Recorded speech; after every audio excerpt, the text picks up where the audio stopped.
Check. Yes, y'all. You're listening to Proetic Radio, episode 107. Your host, Rennie Renz, Ari, and I coming at you live. We got the homie Rashan in the building today. Thank you, brother. How's it going? It's going good, my guy. How's everything with you? Good, man. Appreciate you having me on the show, bro. Yo, appreciate Super you. proud of you. Congrats on all the success, man. Going back to Vancouver and back from here, yo. Appreciate that, bro. How you found the time to fit me in. That's amazing, bro. Appreciate it, yo. Bro, it's my pleasure, bro. Thank you for rolling through, coming through, and you do a lot of great work around the city and just with yourself and all that stuff, and always spreading love and stuff. So like, it's only right, just had to have you on there. We've been meaning to do this for a while. It's been long overdue. Yeah, so for real. We've been talking about this for a long time. A long time, just back and forth. Rashan, if you were to explain yourself to people or what you stand for, how you view the world in a nutshell, how would you describe that?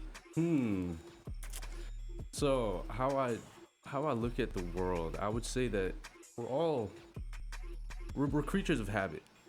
Everything that we're the way we are for a reason. Everything that's happened to us, we sometimes tend to expel that hate back.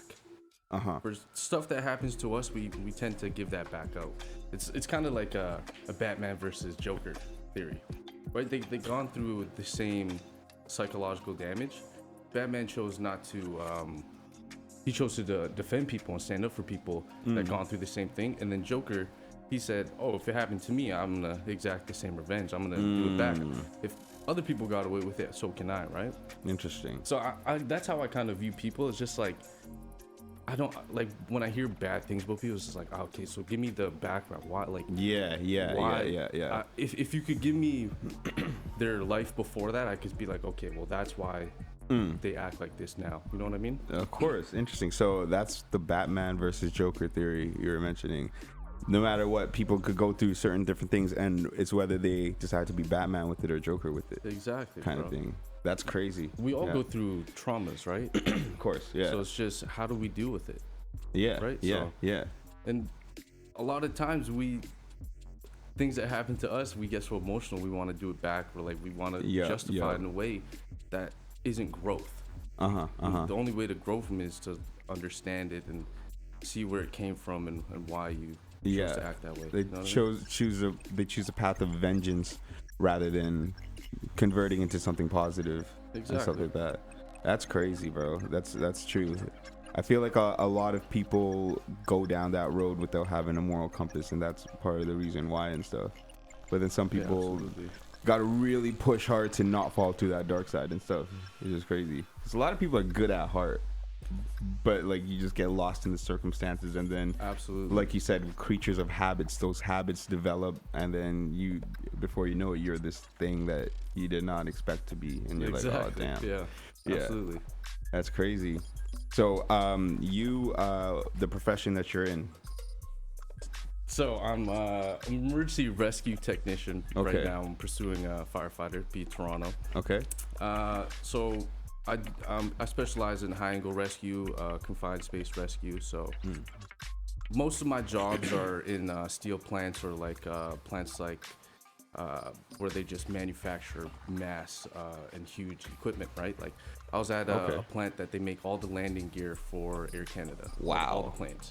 It's like the stuff that they do in the spaces that they have to work in is just crazy, right? So I'm on standby for those shifts when they have to go into these dangerous spaces or really high up, and I have to just monitor them, make sure that they're okay, and like the air is okay, of course, and then if anything goes wrong, I just have to rescue them.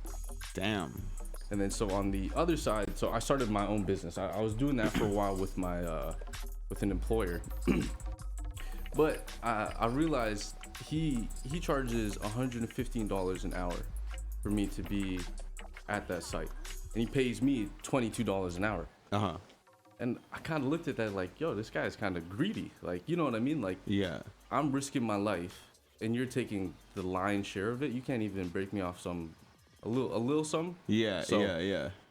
So I started my own business, and I started taking care of myself, because these employers, they would recommend me. They would request me anyway. Interesting. Okay. So they call my boss and be like, oh, okay, we need a rescue team, but Rashan needs to be there. Yeah. Yeah. And it's like, okay, if you're requesting me, just request me from my actual company, Yeah. right? Yeah. For sure. So I started a business, Players Medical and Rescue, where I do that, and the other side of things, I do film set medic. So commercials, movies, TV shows, stuff like that. I'm just the medic in case anything goes wrong or if they have stunts going on, stuff like that. So Damn, that's crazy. How important do you think it is for people to know like just basic first aid training, CPR training, just your normal average citizen? oh, I think everybody needs to know a little bit more than the first aid, CPR. Yeah? Oh, true. That stuff's really great, and it'll save the lives when that time comes. But a lot of the times you're not going to see a cardiac arrest, but you will see like maybe a broken leg, a broken femur, or something like that more often. Or you'll see cuts and scrapes or ways to bandage people up or stop severe bleeding. Okay. That I think is a little bit more valuable. True. Because you'll encounter it more often than say a cardiac arrest or say life-saving procedures. You know what I mean? Yeah. And then when that time comes, you're only doing it for a certain amount of time until the emergency professionals come. Exactly. And then they take over, Yeah. right? So. Just holding it in place until then. Is there like a lot of places where you can like find where any normal person could just go and take the course? Because I tried to Google some stuff and it's pretty hard to find. Well, the school that I did my firefighting stuff at, right? So you have to become a basic EMT to become a firefighter, right? And the school that I was at, they offer all this in-house training. So they do the firefighting program, they do different levels of medical training, and then they have they have technical rescue training. So like high angle, confined space. True. And I think there's another one, a swift water rescue as well. So yeah. What a high angle? That's like big condos and stuff kind of thing. Yeah. So it's basically I forget what the measurements of how high you need to be, but it's not stable. You're not supposed to be working on there for like a long period of time. Oh, I see. It's just supposed to be there. Like those guys are supposed to be up there for like an hour at a time. Damn. And then they come down, take a break, or like, you know what I mean? It's just there's a lot that goes into it. So it could be a bit much, right? Being up there for so long and stuff. Yeah. And then see, so a lot of the times, like when I'm working, they're up at these high spaces, but it's like 100-foot furnace. And wow. And like the base is the base. Only the very top is the furnace, right? So we have to go all the way up there, and then he has to go in and weld. So I have to give him an air monitor, and I have to monitor his air and make sure there's no dangerous gases. And when it does reach that level, I have to pull him out and make sure that he's good, give him a break, and then send him back on his way. That's crazy. And how often do you do the high angle jobs versus like the steel factory or like where they were producing stuff for Air Canada? Like what would that be considered? Is that high angle too? No, right? So confined space more. All these plants are huge. I've worked at like landfills and stuff like that. Yeah.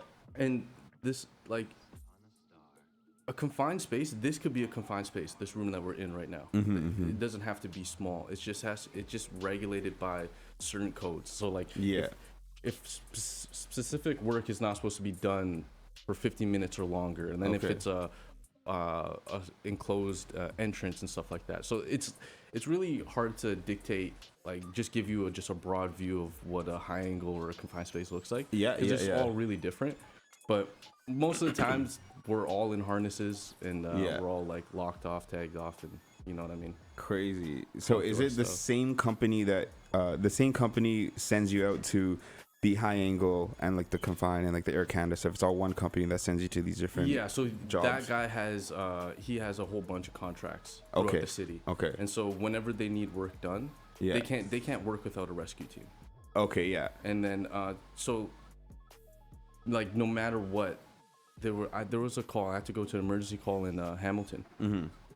And there was a guy trapped in this like conveyor belt. Damn. And nobody could go in and like try to help him or anything until we were there. They couldn't It was crazy. They didn't know how, or No, they they're weren't just not supposed allowed to. They're just not allowed to, because then they could get hurt too, exactly. right? It's more liability and Okay, more problems, right? Yeah. So they had to wait for me and I think another one of my guys to come like an hour and a half. While this Wow. guy's stuck That's crazy. in between the conveyor belt, and it's ginormous. It's like it's huge, right? But he's stuck in there, and then we finally get there. We pull him out and Wow. you know, do our thing. But it's just crazy to think that they can't go in at all. It's crazy, but it makes sense too, though. Yeah. Because a lot of people would. I bet you there are those people that will risk their lives and not care about the rules and just jump in there. 100%, bro. And sometimes I do see that, but I think like for some of these plants, it would make more sense to have an in-house rescue team. You know what I mean? Because if I'm coming an hour and a half away for an emergency, is it really an emergency? Yeah. Like, sure, it's an emergency on your end, but like, yeah, it's an emergency on my end, but it's taking me an hour and a half. Yeah. Whereas you might as well have been there the whole time. Exactly. Well, you might as well call 911 and really try to get them there to help. But see, why they can't do that is because some of the firefighters, you have to be, there's ladder and then there's squad, right? So some of the firefighters have the training to do what I do, and then some don't. So what's the difference between ladder and squad? They just have extra training. So squad will have technical rescue training where they could say, somebody falls through the ice at Lakeshore. Only like certain members of squad that have that training. I think maybe it's all the squad that have that training can go and do that. But like there's another fire truck of firefighters that can't do it because they don't have the training. So squad has more training than ladder. Exactly. Usually? Interesting. So it would just make more sense. Like even then to call 911, it's a hard process because then you have to get the squad there and yada yada yada, right? But if you have an in-house rescue team that's there standby all the time, anything that happens, they're on the clock 24/7, right? They have their in-house. They have a shop set up in the yard, so anything that happens, they're there. Your job mostly is in-house. No, my job is just really when they need me. So when they have work being done. For in-house, and then you're in-house. Or emergencies, yes, exactly, or emergencies. Okay, so you go between the two. Sometimes you're emergency, but then when you do an in-house project, it lasts how long normally? Depends on how long the project is. I've been on an in-house project that was probably like a month. Okay. Overnights up in Hamilton, steel plant called Mana. That was all right. They had like probably like 50 welders in this one spot, and then probably like 100 people digging up steel in another spot. It was crazy. Wow. Yeah. Damn. And how many people are on your team for like a job like that? So crazy. Three. Three? Damn. That's it. So there's the rescuer, who is me most of the time because I like to take lead in what I'm doing. And then there's an attendant at each of the sites. Oh, okay. So each of the entrances. Everyone's spread out kind of thing. And then, so I'm just going back and forth, making sure everything's good. Wow, bro. That's crazy. Did you know that is the specific thing you wanted to do within rescue and firefighting? Nah, man. Honestly, for firefighting, I love search and rescue. That's my thing. So when I was training for school and we do mock fires and stuff like that, they like to build on fire. You go in and they have dummies and stuff like that. Yeah. I hate being on the hose. I just don't like it. Because you feel like you're just being stagnant. You're just kind of chilling there. You can't see shit anyway. So it's like it's crazy, right? But like I'd rather be out there searching with, and especially with an iron, right? I'd rather have an axe or like a Halligan and using my tool and searching for people and pulling them out, taking them out, than the fighting it with the fire. But damn, yeah, that's what I really love. But this rescue it's real cool too. I like it and I understand it, but it's real hard to deal with these workers, bro. Yeah. Because I've worked in construction since I was 16. I've been doing landscaping, delivering drywall, masonry, like anything you could think of, right? Doing that since like 16. And to see these guys, they're foremen. They're 50 years old, right? And I'll be like, yo, don't go in there yet. I didn't check the air. Yeah. And he'll be like, yo, I've been doing this since you were like 10 years old. Don't tell me what to do. And I just like, we laugh about it, but he goes in. Like, there's no telling him that he can't go in. Yeah. He goes in. 15 minutes later, I have to take a sked, which is like a like a rubber stretcher, slide it under him. I have to crawl over this dude, push him on. He's passed out. Me and my boy have to inch and pull him out of this hole. And then he gets out and he's just like, he wakes up, whatever, he's good. We put him on oxygen, he's fine, right? Yeah. But he wakes up and he's like, he wants to go back. And we're like, no, you're going home. Like, yeah. you're a liability to us. Go home. Like, we don't want you here. Crazy. You know what I mean? But it's hard with some of these guys because they've been doing it for so long. Yeah. And their risk and reward doesn't really matter to them. They're just like, whatever, dude. Like, I've been doing it forever. Whatever the issues are, it's already there. Like, I'm good. You know? So. That's crazy. Yeah, it's I don't know if it's ego, cause it's like the age gap, right? So they think they're like, what are you telling me? Yeah, like, 100%, bro. 100%. But that comes with your work too, because you learn how to deal with those situations. Yeah. Right. That's. But insane. They're all good guys. Of course. Yeah. That's crazy, bro. So what's the name of your company that you started? Polaris Medical and Rescue. Polaris Medical and Rescue. And is all your jobs through Polaris Medical and Rescue now? Yeah. So I stopped taking jobs through other people just because. True. I really, if I'm risking my life, I don't think you should be making over 50% of the day. You know what I mean? Like, it's just that's greedy to me. So, and the thing is with my company, right? I don't have anybody that works for me yet, but I have people that I got to incorporate themselves and start their own business because I don't care to have employees. I really don't. All I care for is other people to be business owners and to be like me as well. Like, I show everybody the checks that I make and how much money I make and the tax benefits that come at the end of it and all these things, just to be like, yo, you could do the same thing. Just incorporate yourself, do what you're already doing, and just find the jobs. You know what I mean? So I have this one girl. She wanted to work for me, and I just told her, no, just incorporate yourself, and then the contracts that I get that I have double booked or whatever, I'll give to you, and you could charge whatever you want to charge. Yeah. You know what I mean? I don't need it in any way. So that's crazy. What is the average charge for a contract? Like, you're saying something about $150 versus $22. Like, was that an hourly rate, daily rate, on call? Oh, that's hourly. Oh, okay. So he So my boss charges like an hour, $150 an hour. Damn. Okay. And that's not including equipment. And there's equipment every time. There's a rope bag, a medical bag. There's a tripod that we have to use. It's just big. Literally like a huge tripod, and then you set up your harness, hook into it, and you just get dropped down the hole from like 80 feet. Damn. And who owns that equipment? He owns that equipment. Okay. But see, the thing is, he charges a rental fee for the every time that's used, so he's made back his money. Of course, yeah. Quick. Damn. So with your company now, when you get called for a job, how do you get the equipment, or do you rent it from someone? So I have my own medical bag, and I have my own equipment and stuff like that. The only thing I don't have is the tripod. So I don't take those jobs. Oh, okay. I have to get anchored down into something or something like that. But everything else, I have my own harness, I have my own other things like that. And then a lot of the time, most of these companies, they have their rescue gear or their gear in house as well. So they have safety equipment attached to their working equipment, so we could work. Yeah, that's so. Do you not take any jobs at all from from other companies? No. So you only do strictly with your company? I only do in my company. Wow. And are you still as busy? No, I'm not as busy, but it gives me enough time to work on my charity and what we're talking about. That's great. So that's the benefit, and but I take as much contracts as I get. You know what I mean? So I stay as busy as possible. All those contracts you get are through people that you've worked for before, like companies worked for before? Exactly. Okay, that's dope. That's my my issue with these jobs with the film set medic and stuff like that.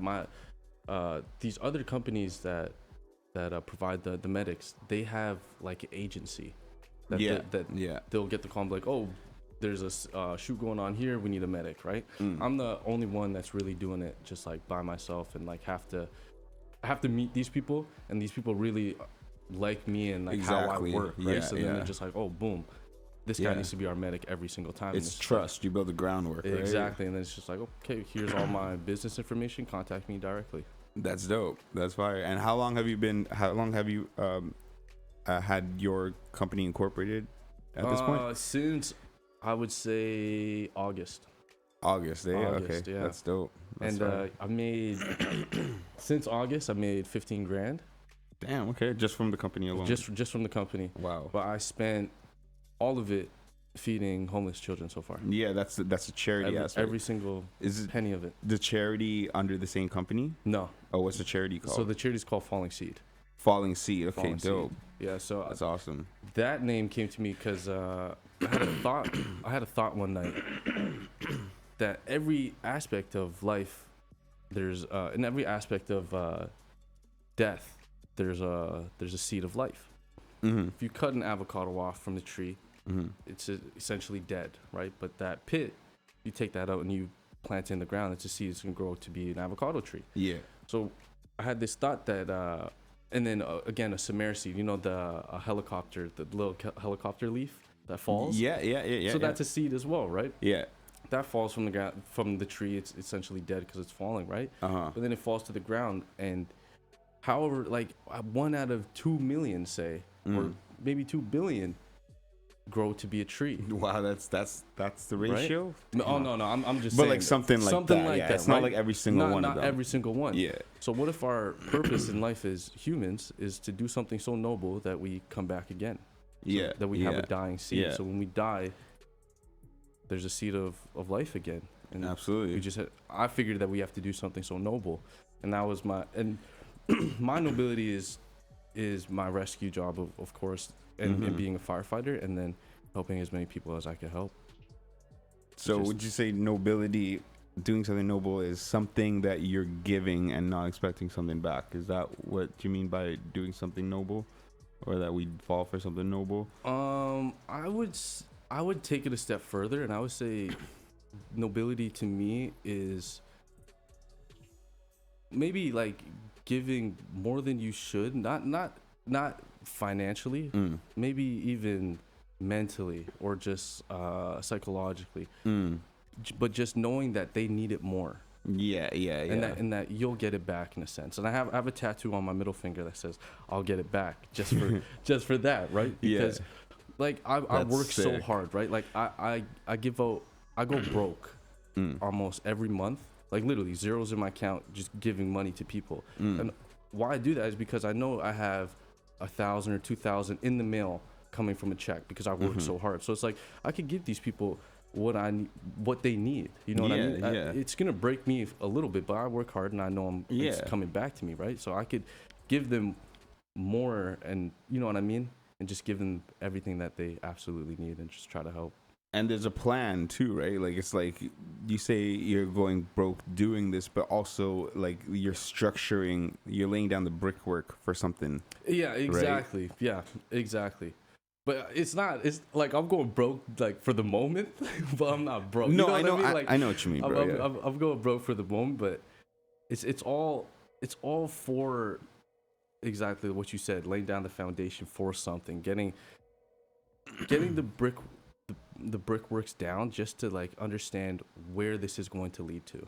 You know what I mean? I have a vision of where I want all my initiatives to end up, but it's like right now I need to build the base, like you're saying, and then just keep growing and then meet more amazing people that could connect me. You know what I mean? Can you share your vision? Do you have an idea of what it is? Right now, so phase 1, I do every month I do daycare drop-offs for like snacks and food and stuff like that. So it's low income families, they're on subsidies and stuff like that. So that's from the film set as well. So like I grab all the food that they're gonna throw out, snacks, graham bars, yogurt, like little stuff like that, and I store it for at my house or wherever it is for now until I have enough to deliver to these daycares. Okay. But I do that every day. I buy homeless people food every single day.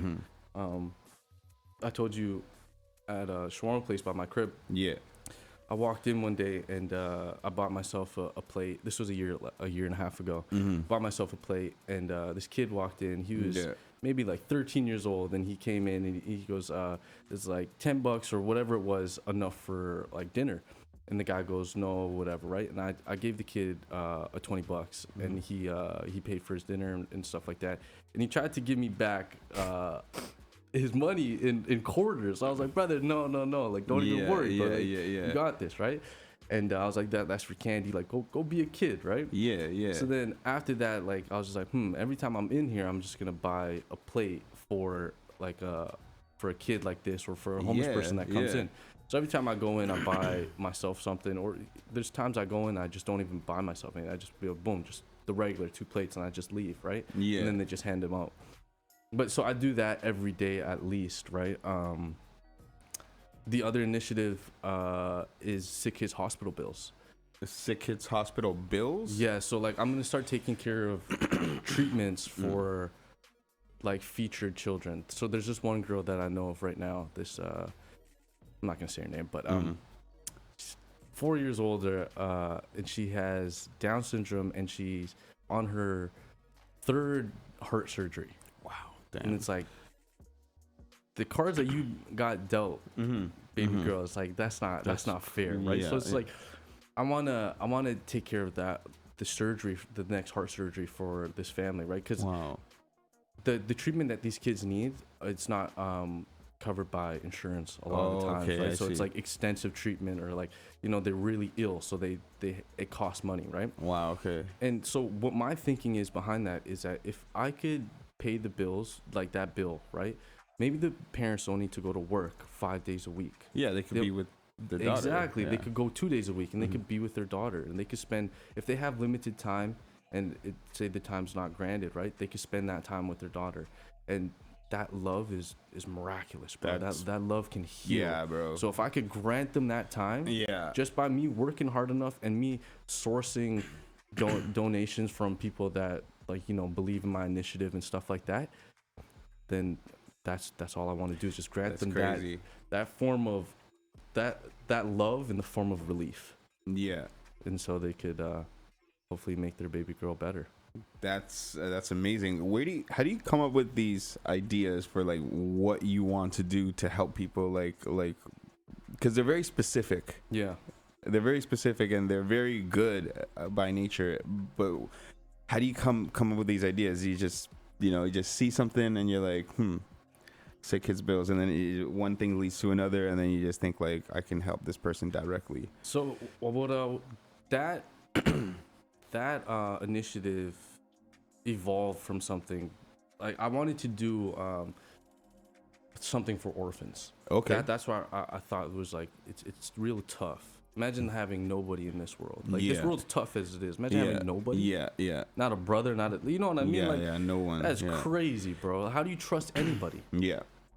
I wouldn't, right? I would be defensive. I'd be a shit person, right? But so I wanted to get toys for orphans, or I wanted to like do something like that, but I found out that there's not really orphanages in Canada. They stopped that in like 1910 or something like that. Oh, right? wow. So now they just have foster homes. Interesting. So it's just like a whole bunch of foster homes around the cities, and then eventually those kids get adopted. And then once you reach 16, I think, or maybe a little bit older, you go to the homeless youth shelters if you don't get adopted. And wow. That's like the Covenant Home where I fed 250 kids, like stuff like that, right? So I wanted to do something for the orphans, and then I found out that like it's hard to get to these foster homes, and you know what I mean? It was kind of a process of getting in touch with them and actually trying to give them the help. Interesting. So okay. I was just, and then also with COVID, right? Like they don't want gifts from outside, stuff like outside that. food or anything. Yeah, exactly. There's a lot of stipulations with it, right? So then I was thinking, like, how can I was like, okay, so maybe sick kids, I could maybe take toys to sick kids, and then so they're the same way, they COVID and stuff like that. So I was like, how do I help these kids, and how do I let them know that like I love them? And then I was thinking that like, sure, they might think a stranger loves them, but they're not gonna feel it. You know what I mean? They're only gonna feel that from their family. So if I could just grant their family more time, and so that's how I came to Oh it. And then- wow. Okay. so Cool. I used to work in patient transfer as well. So it's non-emergency transfers between hospitals. So I drive an ambulance, and it's just say a 9-year-old woman for dialysis treatment or chemotherapy or whatever the case may be. It's just non-emergency, and that was the most rewarding job I've ever had in my life, just because I felt like the universe was always sending me signs because of how well I was taking care of these people. Yeah. Like Yeah. it was crazy. I could say this confidently. There's nobody that does a better job than me at patient transfer. There's That's amazing. Nobody cares as much as I do. Like I always go the step beyond, and I couldn't tell you how many times like these people ask me to shake their hand and stuff like that. There's so many great instances, right? Yes.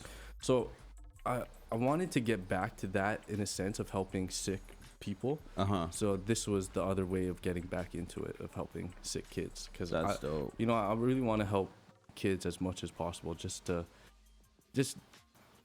be a kid and to be faced with some of the things that kids are faced with. It's just unfair. You know what I mean? And Absolutely. I like to be a protector of people. So it's like a lot of times I'd look at them like, yo, I wish it was me. Give me these cards. Like I could handle it. Why give this child these cards, right? And then so like I just kind of feel guilty, and it's just like, how do I help? How do I help? And then I just arrived at this. That's a crazy mentality. That's incredible. But the dream is to build schools in developing countries. Okay. And it's not that expensive. It's 15 grand to build a 2-classroom school with an office in a very poor part of Africa. The poorest country in Africa I was looking at is Burundi, I think. And their GDP is like $721 per person. It's crazy. Like, it's really poor and just poverty ridden, right? And so hopefully I want to build a school there.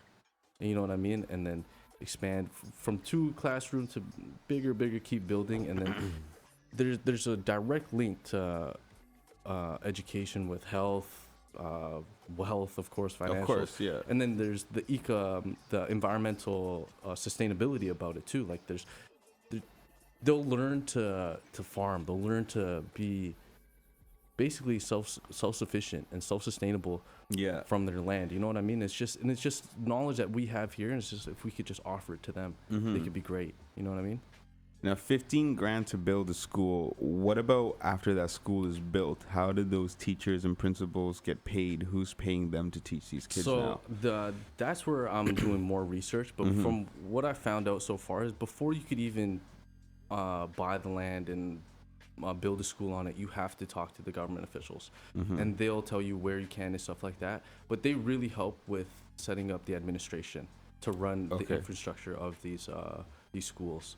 So they'll help, but hopefully I'll have partnerships and relationships with another charity or nonprofit that's already doing this, and we could work together. It's like, okay, like let's see how we could be the best possible together. You know what I mean? I want to drive my initiatives. I want you could drive your initiatives, and let's just meet somewhere to better this community. You know? How do you differentiate between a charity that's like not for profit, that's, you know, not taking all the profit, and then one that's actually good? Okay, Joe, one of the I think the best parts about my charity is that nobody, it's in the bylaws, nobody on board, no owner, no board member, nothing could ever take a salary. Like, it's crazy to me to think that the CEOs of some of these top charities in the world, their main source of income is that charity, that organization. It's just like, do you really care? Like, how are you making 6 figures from this charity? You know what I mean? Yeah. How are you making 6 figures from this charity, and there's people that need help, and there's ways to help them? Do you actually care, or is this a means of income? Exactly. Yeah. And for me, it's not. Like, I only do this because I just really like helping people. Yeah. I haven't even incorporated my charity yet, so I don't take donations or anything. It's just everything out of Polaris Medical and Rescue has funded every single thing, and that's where the 15 grand that I made for my company, it's all went back straight. It went straight into Falling Seed to feeding 1,000+ homeless kids so far. crazy. That's amazing. And I'm sure all the clients that you have that have hired you are really proud of the fact that all Nah, went. they don't know. They don't know. I know, but it's still dope. That There's only a few of my employers or like directors or producers that work like on the film set that like I tell about, because like I want them to auction off an experience. So like a director of this TD Wealth film, or a commercial, was real cool, right?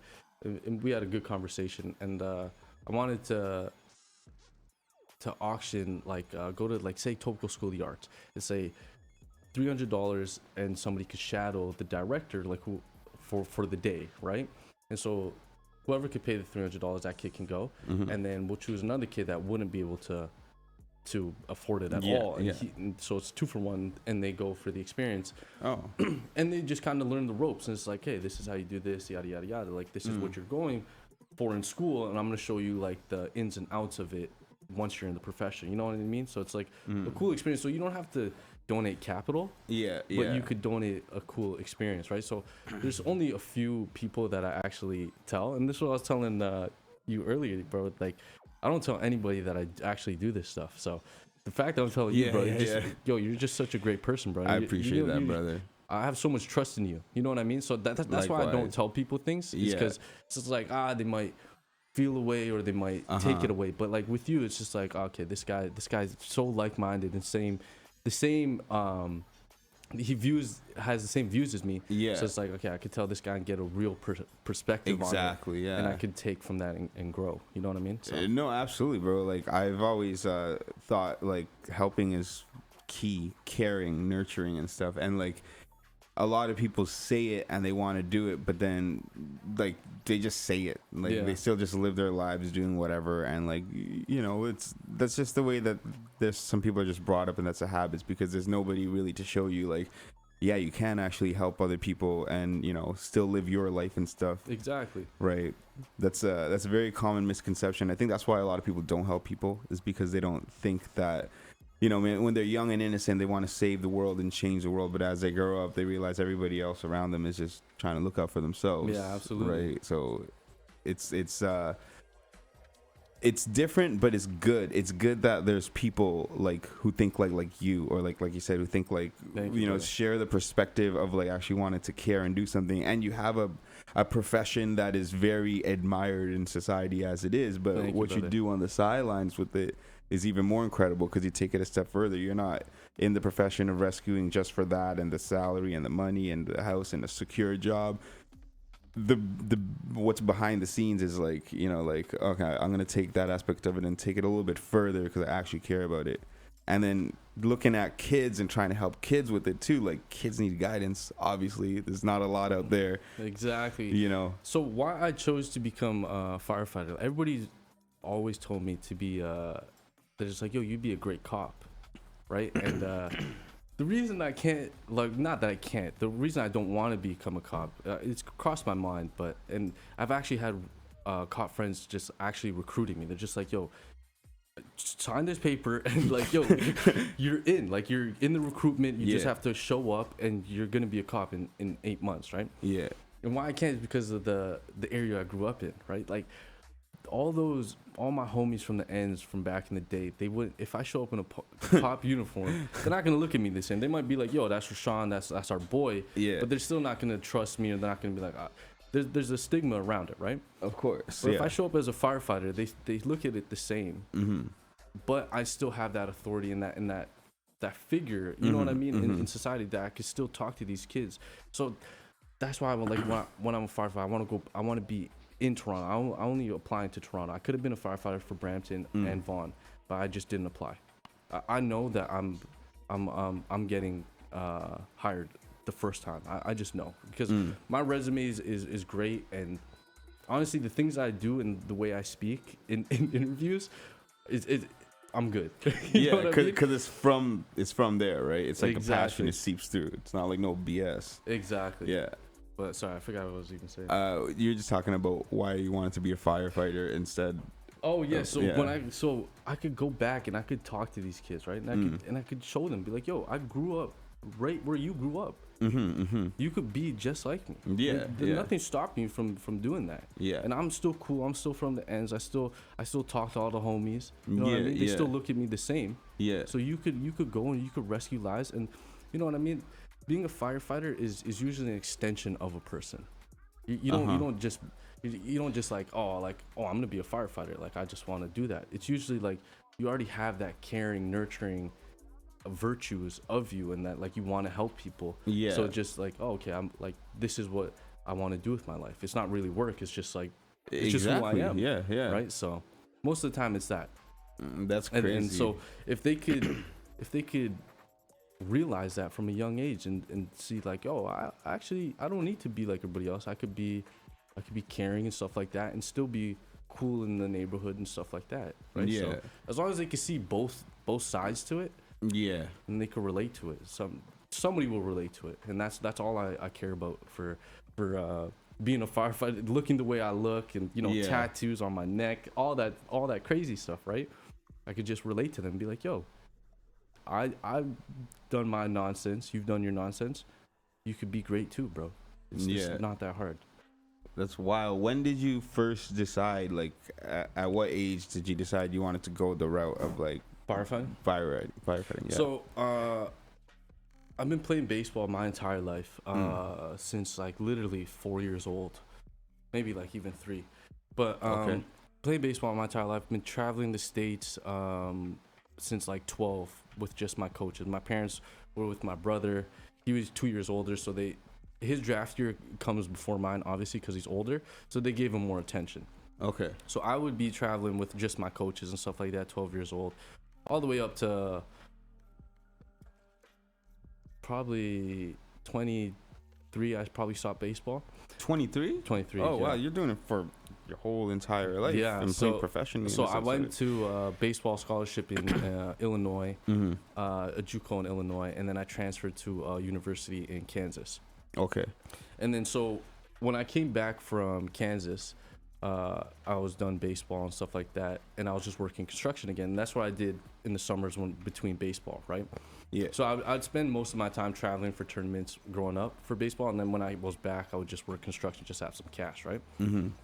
So I came back after college, and I was working construction, and I just felt regular, bro. I was just like, I've always been somewhat elite in baseball, and I'm not bragging by any means. I've just been pretty good, right? So once I came back and I was working a regular job, I just felt regular. I was like, wow, like I don't like this at all, bro. Nobody knows. Like you go to school, right?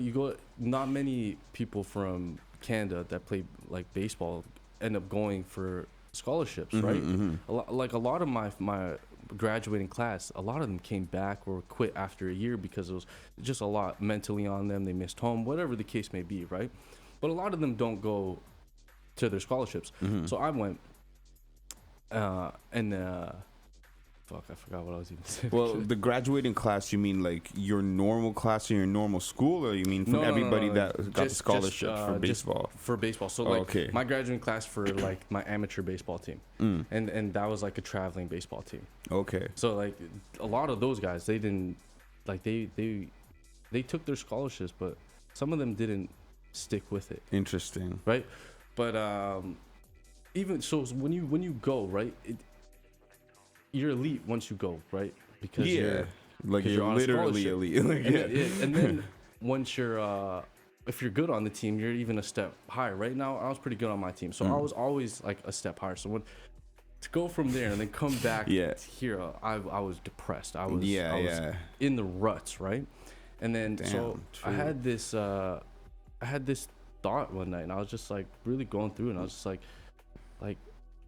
what makes me, right? And I was thinking, there's some things about me that I feel like I lived in past lifetimes, right? There's just some things that I feel like I got blessed with that some people don't have, like a sense of understanding that some people don't have, and I just gained it from such a young age that I feel like I lived before, and then like I was saying before, like the dying seed, right? I got to keep some things from the past life, like I came back, right? Yeah. So I was thinking that, who am I and stuff like that, and I started to think that the person I am, it's to die on their sword. And you're saying that, yeah. And so I was thinking that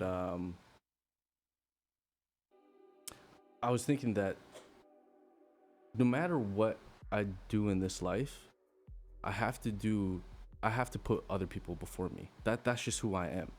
And so I was thinking, like, what is the most fearless and most noble thing that I could do, like literally trading my lives for others. And that's when firefighting came to me.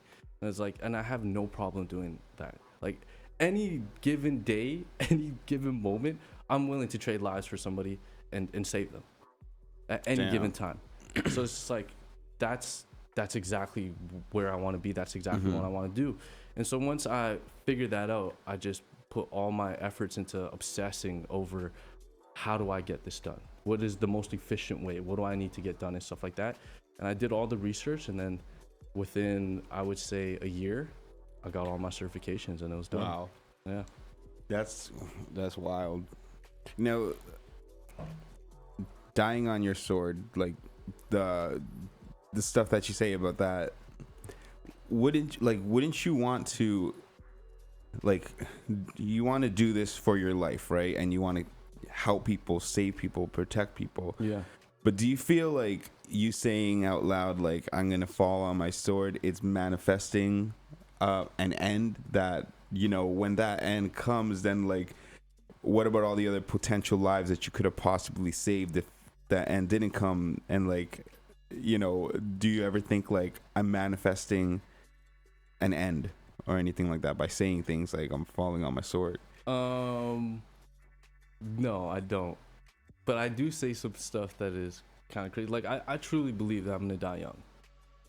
Bro, come on, bro. So you know what I mean? So like you said that, but benefits. I truly believe that, right? So like that's why I really kind of live as careless as I do. That's why I give as much money as I do. Like I just literally give it all back in the name of like philanthropy, just because like I really don't expect myself to be here that long. So it's like as many lives as I could affect right now, I'm gonna affect, no matter what it costs me. You know what I mean? So, and honestly, the manifestation of like if it's gonna happen, I would be very, very sad when that day comes. Like say it does, right? Because of what you're saying, there's how many lives I could have saved after that. But my time comes, and I wouldn't be happier if I, you know what I mean, saving somebody. If I lost my life saving somebody else's life, or you know what I mean, even staying with somebody and not letting them die alone. You know what I mean? Even that's enough for me. I don't need anything more. You know? Yeah. Helping people is a big part of life. Philanthropy is a big part of life too. Like the projects that you have in mind for like schools and stuff, and like in overseas and stuff, and even like the Covenant House and work that you're doing for like orphans or sick kids' bills and stuff. I think that's incredible. Those are amazing. Like some of the projects that I've thought, I want to share this with you. Actually, like I thought of a lot of like different things in that sense of like kind of building like maybe like a community center that's specifically, you know, for a father or mother and their son or daughter bonding by building like toy wooden horses or toy something made out of wood or something like that, and you would get all that material through recycled products or something like that, and you would put them in the low income neighborhoods and stuff like that. And there's these community centers that are specifically for, you know, teaching you how to do some kind of wood shop work with your kids, or build a desktop computer or anything, right? Because that creativity, I feel like creativity is the outlet that helps you steer away from negative habits, because you get into negative 100%. Habits, especially at a young age when you got nothing to do and it's just peer pressure around. But you're doing something fun and it's creative, then your mind is too fixated on that. So I feel like it's important to have those kind of things around places that don't have that, that accessibility. Absolutely, bro. And like even like the whole agriculture thing, I always thought like it'll be cool to like have property like a couple hours away from Toronto or Vancouver, like, you know, and just like have that house, have that property, and then just like whatever, Airbnb it or just have it as your own, but the land you would learn to grow stuff. Yeah, that's and like, and like learn, like meet a couple of farmers that'll teach you like this is how you do this and this is how you do that, and then you could kind of slowly like bring it off to different farmers markets, and then maybe you could get into grocery stores, and then maybe you could start import export business and bring it to these third world countries or stuff like that. Like, yeah, bro. Yo, so my personal dream is to own a ranch. okay, With chickens, cows, all that stuff, right? And I want to be like 100% self-sustainable. Like I want to make all my own food, all that stuff, right? And so when I have when I become a ranch owner, farm owner, right? Nice. I'm gonna have so much food that I'm gonna eventually start a food bank. That's one of my dreams as well. To have a food bank and just literally, if I have the land, right, and I have the animals and stuff like that, I don't need to just live. I'll live within my means, right? But then I could feed so many people, right? Yep. If I could make enough money to buy a food bank or buy a space that actually just whatever hands out food, and I could provide the food, that would just be amazing. You know, it'd be sick having a food bank and having a kitchen within that food bank that teaches people how to cook. Ah, that's actually a great idea, right? And maybe even teaching, and a part of that kitchen could teach people how to make like preservatives, like canned stuff, like, you know. So what you were talking about, right, like building with the recyclable materials and stuff like that. So me and my boy knows this guy, Jamaican man. He works for Canada Post, and he does hydroponic gardens. He builds them. Oh wow, okay. But he goes to like daycares and stuff like that, or like preschools, and he builds like little hydroponic gardens, and then these kids, like, they're farming their own. That's crazy. Or they're taking care of their own tomatoes. Sick. You know That's what I mean? so It's just crazy. like teaching them little stuff like that, and it's like amazing. So it's like the same lines that you're talking about. It's like if we could keep instilling those teachings of course within these kids, it would just be amazing. That's definitely something they don't teach in school, like, you know. Nowadays apparently, like, shout out to my friend Miriam, she's a teacher, and she was on here the other day, and she said, I was like, what are some things that they added in the curriculum that they didn't have back when we were young? And she said financial literacy is one of them. I was like, oh, really? Damn. So they're teaching kids about taxes, like when you go and buy like Wendy's or a candy bar, and like, this is how much taxes you're paying, this and that. And I'm like, oh, that's crazy. I didn't know that's a part of it. But but see, do incredible. They teach the other side, like being a business owner? Because they teach us how to be employees. They don't teach us how to be employers. Yeah. And there's so many more tax benefits. Like, okay, so my company, right? Okay. The loopholes. Let's go. Exactly, bro. So I charge $50 an hour, right? For first 10 hours. Anything after 10, it's time and a half. After 12, it's double time. Okay. Time and a half being 50 plus 25, so 75. 75, and then after 12, it's $100 an hour. Okay. Right? And most of my days go 14 to 15 hours. So I make usually $850, $950 a day. Okay. Right? And then so they don't take on any taxes or anything like that. At the end of the year, you have to pay your taxes. They don't take off the taxes? No, they don't, because I'm incorporated. So that's one of the things that they give you your lump sum, and you have to figure out your taxes yourself. Okay, right. Okay. So they'll give me that, right? And then, so say you make, let's just say that your paycheck for 2 weeks is $1,000 from an employer, right? $500 you have to spend on gas, food, just essentials, right? And you're left with $500 for yourself. Okay. With say you made $1,500. They take out $500 for taxes, and then you got to spend $500 gas, food, yada yada yada. You're left with $500, right? Okay. Same thing if you're incorporated. They give you instead of taking off the $500 and you have $1,000, they give you $1,500. Okay. So you get so instead of having the 500 and 1,000, taking off the 500 for taxes and 1,000, just give you they give it all to what you. You're saying. And you're supposed, and then at the end of the year, whatever you choose, you have to pay your taxes. But if you're a business owner, gas, food, they're all 100% write-offs, tax deductibles. Yeah. So at the end of it, I get paid my $1,500, right? I spent $500 on gas, food, and stuff like that. Those are deductibles. They don't even look at that as I made that. Yeah. So now they just look at the 1,000. Okay. that's what they're gonna tax on my. So sorry, they give you the 1,500, and then they don't even care about the 500 because they know that has to do with gas, food, and everything. Exactly. So, So as long as you spend it on tax deductibles that are 100%, 80%, stuff like that. So gas is 100%, but you have a limit. Food is 100%, but you have a limit. I'm pretty sure your car note, insurance, rent, those are all 100%. So all those things you could pay for with tax money that they would have taken out before. Interesting. So you pay with the tax money that they were going to take out. Yeah. And then at the end of it, the government's going to look at it and say, okay, you paid for stuff that you need to survive. So Okay. we're not going to look at it as Wow. income. We're just looking at it as the rest of his income. So then at the end of it, they're going to tell me, basically, they're going to be like, if I have a certain amount in my bank, right? Say I didn't end up buying as much as I made in taxes. Mm-hmm.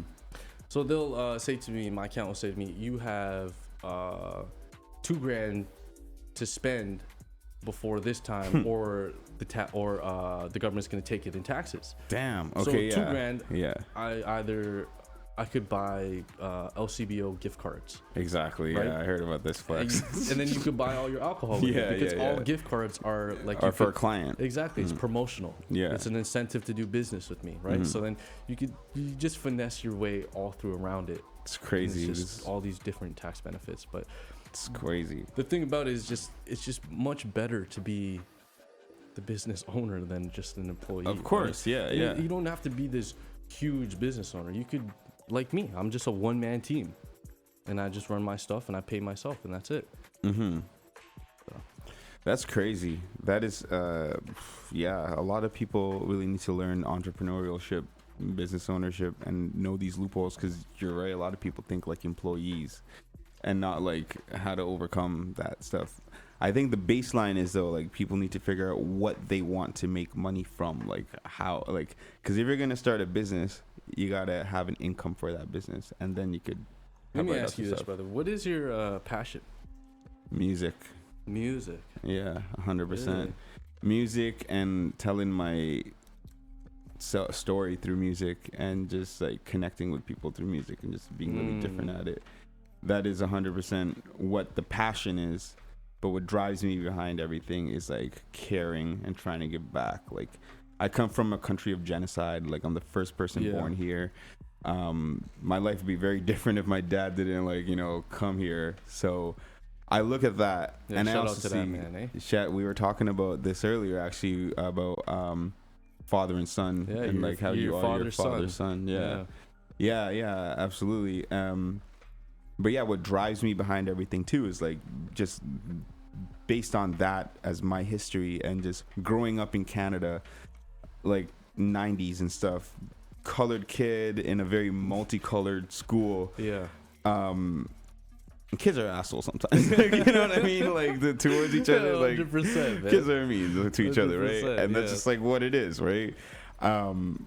But it's crazy how, like, you don't realize how much that affects you growing up. Like, you know, you could go home and take all this stuff from school and just go home, and you're just like looking at yourself and just like thinking why you're not accepted or not welcome. And then you start to develop this kind of anxiety, and then you start to figure out where you fit in, and then you try to like be that genre of yourself. So for me, fitting in just happened to be music and rap, and, you know, just like I found that was the thing that people flip their negative into a positive with their rhymes, and I'm always literature, bro. Like, I when I hear something or I see something or I read something that's like written in such a way, I'm like, wow, that's incredible. So for me, like, just telling my story through literature is really important for me. And yeah, just like to show kids, like, I was the eldest out of my family, so I didn't really have guidance. Yeah. So, like, you know, and you had to pave the way for yourself. Yeah, and like sometimes I wonder, like, you know, like, man, what if there was somebody older that I could kind of confide in and talk to about, like, would it even made a difference, would it or not? I don't know, but there's definitely like a reason why you go through what you go through and stuff, 100%. And you have to give it back, because otherwise, then, like, what are you doing? It's useless. Like, there's some poor kid going through some shit, and, like, you know, they have no idea that you've been through this, but you're like decent, you're good now, right? but that kid won't know me unless like I'm on a certain platform where like everybody knows me. Like I can't like knock on everybody's door and be like, hey, I've been bullied just like you kids, so I want to be a good person kind of thing. There's a saying that my boy told me. He said we could wear the same shoes, but we don't have to walk the same steps. That's kind of exactly what you're saying, bro. Oh yeah, okay, I see what you mean. Yeah, people that have the same shoes as us, but it's like, okay, you don't have to go that route. You know what I mean? Here, this is destruction. This is peace. Yeah. Eventually, you're gonna go down that path of destruction. Maybe you end up at peace, but here I could just show you the better way to get there. You know what I mean?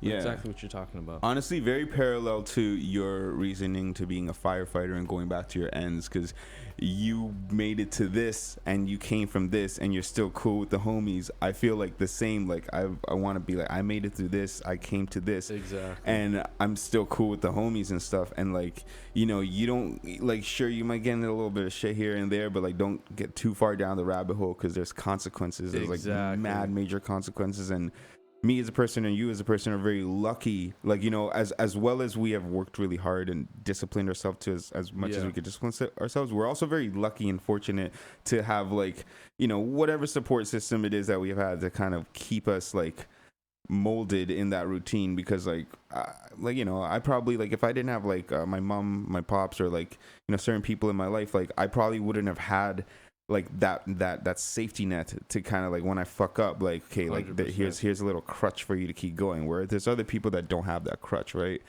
And I think that's really important, 100%, because not a lot of people have that. A lot of my success that I owe to my parents and my support. Yeah. There's two things I say when people ask about baseball and stuff like that.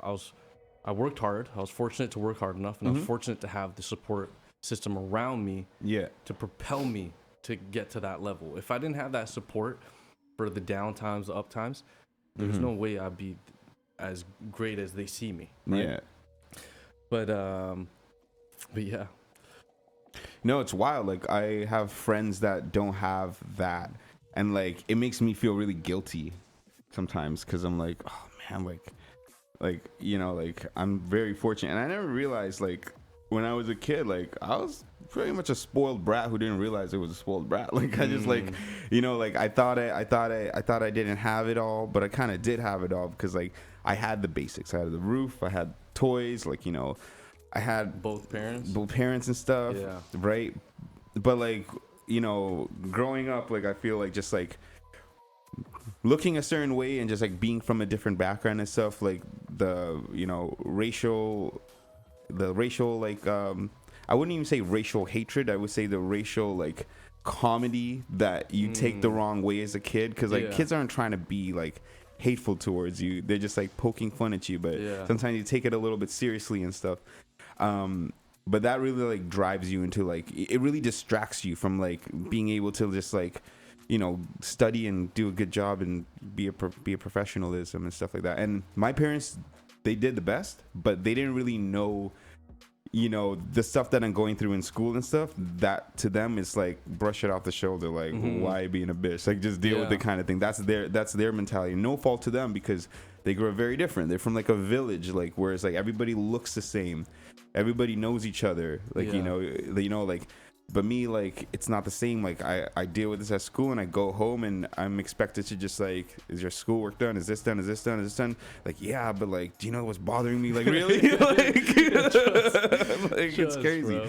But that's where I found refuge in like rap, to be completely honest with you. Like, it was 8 Mile that I watched when I was like very young, that like, you know, this guy, the whole world is against him, but he would write shit down, and then he would go on a stage and we'd flip the script on your ass, and then he'd be like, you don't know what the fuck I've been through, so don't try to judge me, dude. So like, I would go home and I would like put my Walkman on, and I would just like write for 2 or 3 pages, repeating the same beat every 3 minutes, 2-3 hours, and I would just write. And some people journal, some people diary, but me, those rhymes were my journal, and like that was my ventilation, and like it gave me a conscience, like, you know, it justified things for me. Did you feel like that released the bad feelings or like the negative tension within you, writing it down, writing out your thoughts? And like, I don't know, I guess music is a little different, because you're not writing you're writing your thoughts, but you're writing in a way to, I guess, relate to people or make it sound cool, maybe.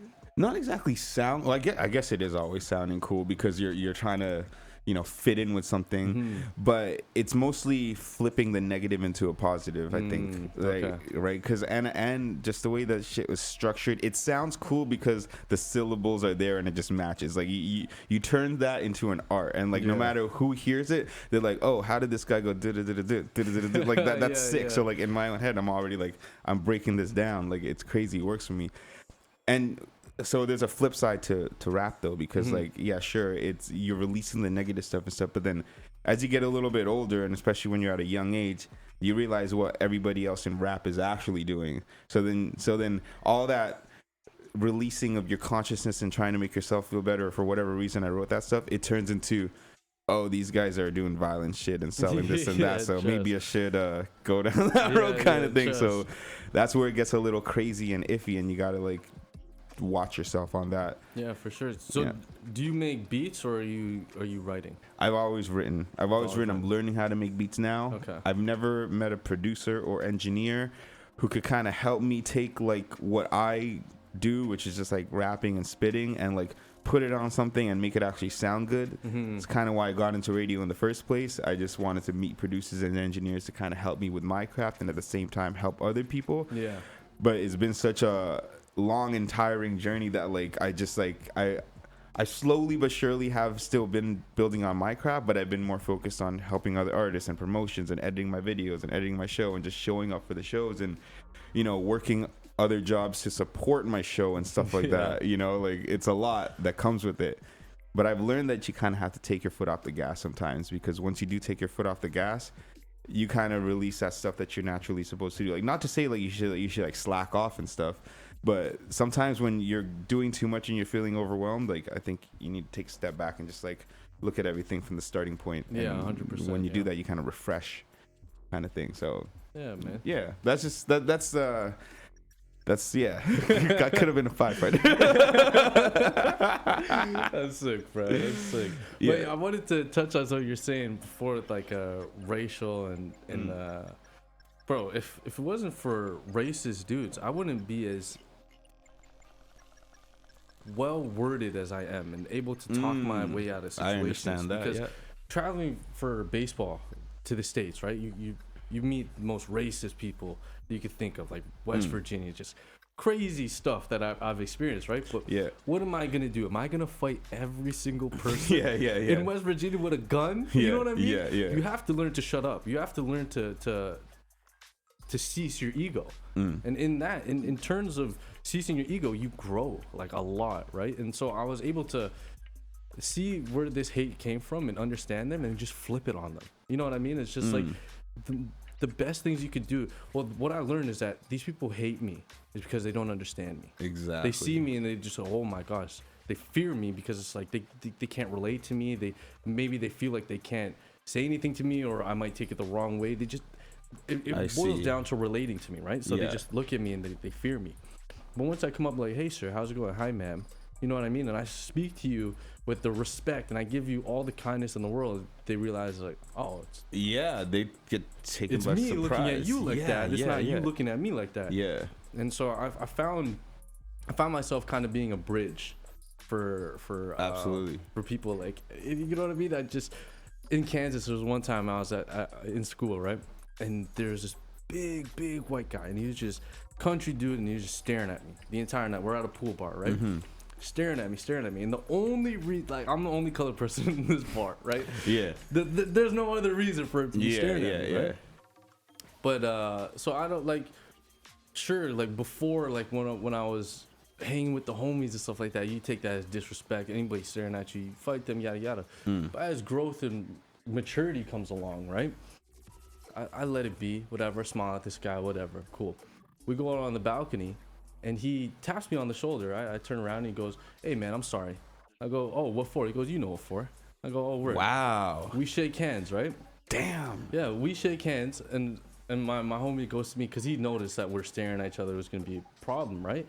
But then he noticed that, like, I smile and stuff like that, and he goes, yo, that's how wars are avoided. And I was like, absolutely, wow. Bro. It was just so cool to think that he had the the balls Yeah, to come yeah, to me yeah, and be yeah. like, yo, I'm sorry. And I turned to him and I said, for what, right? Because I was kind of confused too. I was like, is this kind of like a play? Like, you trying to get me into some shit? Yeah, But then he yeah. goes, yo, you know, right? And he shook my hand. I was like, all right, this That guy's a is good guy. wholesome as fuck. Yeah, Yeah, especially but if I'm say most of the times, right?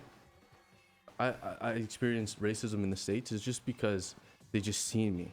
But once I seen the hate in their eyes and how much they don't understand me, as soon as I hit them with a hey sir, hey ma'am, how's it going? Can I do something for you? It's instantly it's just a whole new person. You know what I mean? And then it's just like, you don't have to look at everybody that looks like me the same. You know what I mean? Yeah. Sure, you might have had wrong experiences or bad experiences in the past, but not everybody's like this. You know, it's crazy. You probably changed that guy's life too, because he probably may have seen all colored people the same until that situation. Yeah, exactly, bro. So hopefully it was a great learning experience for both of us. Hopefully we both learned something that day, because I learned from him that there is reward in being the bigger person.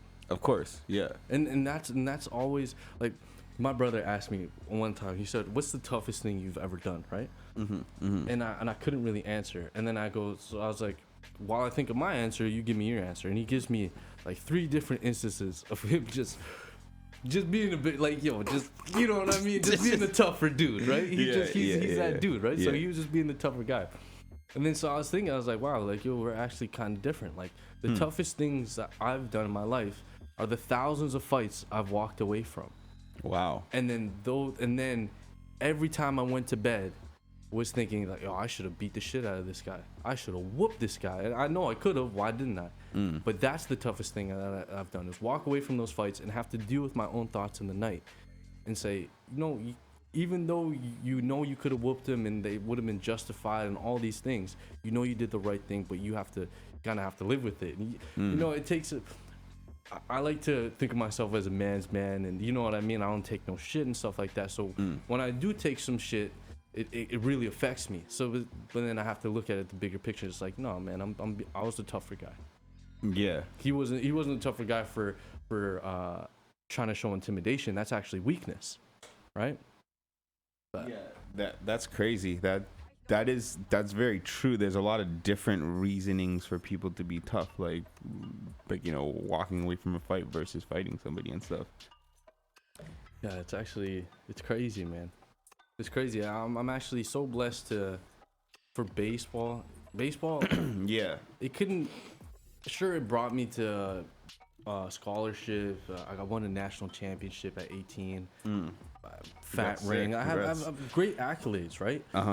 That I really could care less about. You know what I mean? I have this huge ring. It's like literally this big, and I gave it to my dad. Yeah. Before that, I couldn't find it for years. I just don't care for any of the accolades, right? But baseball brought me to meet so many great people, and then in turn, like, I met some, like, my brothers from college, right? My roommates, stuff like that. Just absolute, like, blood couldn't make us closer, right? Like, they're just great people.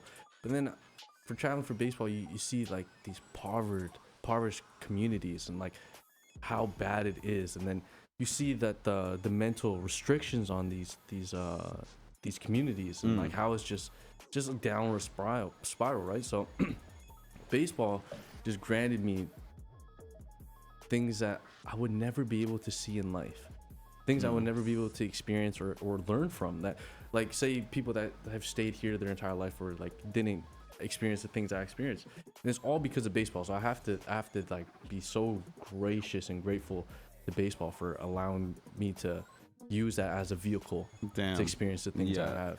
You know, like a lot, because sorry, no, it's fine. Like the topic of sports is very like it's very crucial to like the growth of people. Exactly, because hopefully, like, there's some athletes listening to this, and their time's coming up on their scholarship or whatever. They're retiring, right? But you have to realize that life gave you that opportunity to see the things that you needed to see. Take the things that you saw and the things that you used and to grow for what it's worth, and then grow with it as well. You know what I mean? Like, sure, my path wasn't to be in the MLB, to be a shortstop or a pitcher for the major leagues, but it was meant for me to see all the people I've seen and then come back and be able to affect all the lives that I affect. Absolutely. You know what I mean? Yeah. So there's always the great. You ever heard this story about the Chinese farmer? No, but you ever hear the story about a truckload of dung? No. Okay, man, you tell me the Chinese farm one first. What? It's similar, so I'm not joking. All right, this Chinese farmer, right? So Chinese farmer, he has a bunch of horses. Or he has one horse, right? All right. The horse breaks the gate, runs out, and the town comes and they say, "Oh my God, isn't that horrible news? Isn't that terrible news?" And he goes, "Maybe." The next day, that horse comes back with a herd of horses. And so the town comes back to him and says, "Wow, isn't that great news?" And he goes, "Well, maybe." Right? So then a week later, his son is taking the horses out, and he falls and he breaks his leg. And so the town comes and they go, "Wow, isn't that terrible news?" And he goes, "Well, maybe." And the next day, the government comes to recruit for the war. And his son has a broken leg, so he can't go. So the town comes over and they goes, "Wow, isn't that great?" And he goes, "Well, maybe." And so the moral of the story is that you don't really know what's good or bad for you, because we don't know what life has for us down the road. So we just have to wait and see how it plays out, right? You know what I mean? Yeah. So what might be bad for us right now is not really that bad for us if we look at it in the grand scheme of things at the end of our life. But tell me your dung story. No, sorry, but that's so Tell me true. your dung story, bro. There's this book called A Truckload of Dung, and there's like about 25, 30 different short stories in it, and it's all like morals and like a little fable kind of a story. This book is written by a monk. And one of the stories within this book called The Truckload of Dung is called The Truckload of Dung. So it's like the feature story within this book of short stories. And basically it's this person that they live at their house, and then every single morning somebody comes with a truckload of dung and just drops it on their front lawn. It's basically like parallel to all the negative shit in your life.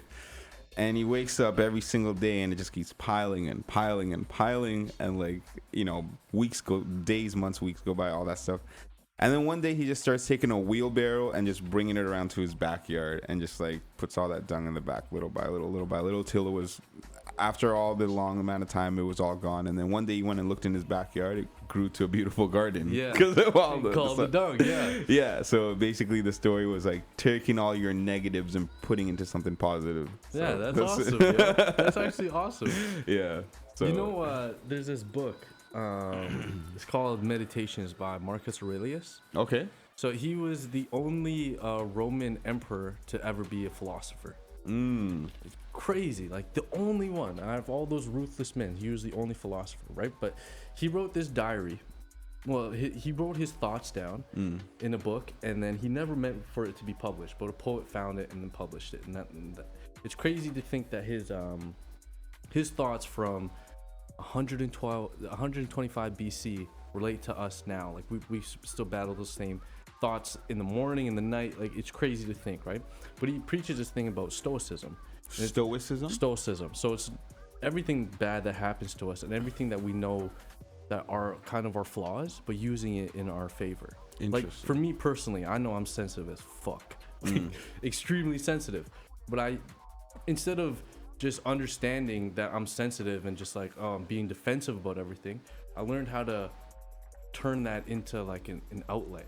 So I take things that would actually make me sensitive, but I kind of take it for what it's worth first. I learned to do that over time. And so even though it might hurt me, I might take the things for what it's worth, but then I'll have a productive conversation with you back out with it. You know what I mean? Interesting. What do you mean? So like, I know, let me think of another instance. My temper. I have a bad temper, right? But I would say I used to have bad temper. But see, now, like, I kind of just play chess with everything. When people say things to hurt me, instead of before, where like I'm sensitive and I say, "Oh, you said this to me," boom, I'm sensitive, I'm gonna let it affect me, I'm gonna say it back to you. I see that hurt people. You're just trying to hurt me because you're hurt. And so I could understand that, and I could take that grunt. I could take you trying to hurt me and be like, okay, I understand that you're hurt, and then I could put that aside and try to have a productive conversation and get to the means of why you're hurt. You know what I mean? Yeah. So he's like, fuck you, da da da da. Yeah. It's like, okay, cool, I'll take the fuck you, da da da. But it's like, okay, so why did you say I'm an idiot? You know what I mean? Or like, or what did I say for you to feel that way? You know what I mean? And we could get down to it. So it's just really kind of understanding who you are and using it to the best of your advantage to connect with other people. Yeah, really trying to understand things. That's exactly. the thing. Even that saying hurt people, like, I get it. And sometimes I think about it a lot because I'm like, a lot of us are hurt, but I don't think a lot of us hurt people or intentionally try to, because like I feel like there's a lot of fixing that needs to be done with a lot of people, and even myself included. Like, I know I'm still working on things, and I know I'm definitely like been hurt in the past, and maybe I'm a hurt person to an extent, but I'm still fixed to a certain extent in some ways, even though there's a lot of fixing to do. So I sometimes question myself, like, I'm hurt, but like, am I hurting people? Like, I'm trying not to. I'm trying to have these rules for myself, like just basic humanitarian rules where I don't hurt people because of like the stuff that I've been through. Like, I don't want my temper to be, misperceived. I don't want to have a bad temper. I don't want to get too, like, I don't want to get the wrong like impression of somebody and like get too attached and then just like be like, oh no, like I don't want to be possessive. I don't want to be aggressive. These are things that I find that are very important to me because I found that they really like affected my emotional stability, because like when you do try to be, when you do get hurt by certain things, like you tend to carry them for a while. So I'm trying to really just let go, and like you got to really learn to figure out what's working to help you fix things and just keep going down that same route, but still staying true to who you are, the moral good part of you at least. Yeah, 100%. Right? Like, and that's why when we're talking about sports, it's so important. Just like discipline and exercise. Like, I think it's so important for like kids to get involved in like something like you did, baseball, like even like soccer, basketball, football, anything, like every sport. So good to like martial arts. Like, if you, like growing up, like my family, I said I was the eldest one. Like, we did a little bit of sports growing up, but then after like kind of like let it all slide, and then like, like obviously like. People see who's older in their family, and like they won't copy them, but like they'll still be like, oh, that's all right, like he's this age. But I want my next generation, I want like my nieces, my nephews, my young cousins, and like all the babies and kids that I see growing up, like I want them to be involved more with sports and creativity and stuff like that, rather than just like just have a very basic life and not have any extracurricular activities that don't involve them meeting like-minded people that are doing like these sports or anything that's active, because that'll help you so much in the long run. Like you said how important it was for baseball for you, like it ended up with you doing firefighting and charities and stuff just by meeting all these people that are still really good friends with you till this day, and that's because you were involved with these recreational sports. Exactly, bro. And the thing about these sports, right, they teach you things that life just can't teach you, or not life, people can't teach you. Yeah, you got to physically do it. You have to physically feel it and understand what's going on. And see, like fishing, right? I've never caught a fish in my life. Okay. I have caught fish, but they've only been like this small big. fish like that too. Yeah. Little stupid fish, right? But when the things I'm most gracious for, and like why I'm so okay with it, and I honestly don't want to catch anything, because it's taught me to be okay with not getting your way. Wow, that is. Like I wake up 5 o'clock in the morning, go out there for 4 hours, 5 hours, cast a line, don't catch shit. Wow. But I'm present in the moment. Yeah, you know what I mean? And it teaches you just like, okay, you don't get your way, but that's okay. That's fine. Bro. Learn to deal with it. Did you have a good time? Were you with loved ones? You kind of. Are you a journey or destination person? Damn.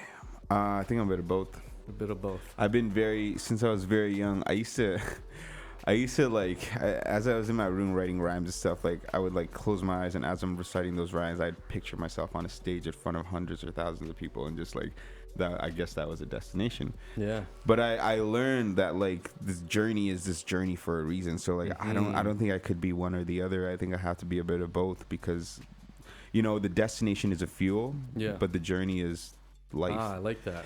And there's I like that, yeah, a that's show. Yeah, there's a show. I forgot what the name of the show is, but it's basically about like the Prohibition era, and I think Nookie Thompson. I forgot the guy. I don't know if you watch Adam Sandler movies, but like his best friend, like I forgot his name. You ever watch Big Daddy, Adam Sandler? Yeah. You know the guy who's a homeless guy. He's like, him, Steve Buscemi, I think this it is, and he has a character in this show, and he says something to his wife or whatever. He says like, you got to give yourself things to look forward to. And I always thought, I was like, you do have to give yourself things to look forward to, because it gives you a reason to keep doing stuff. But of course you got to be in the present.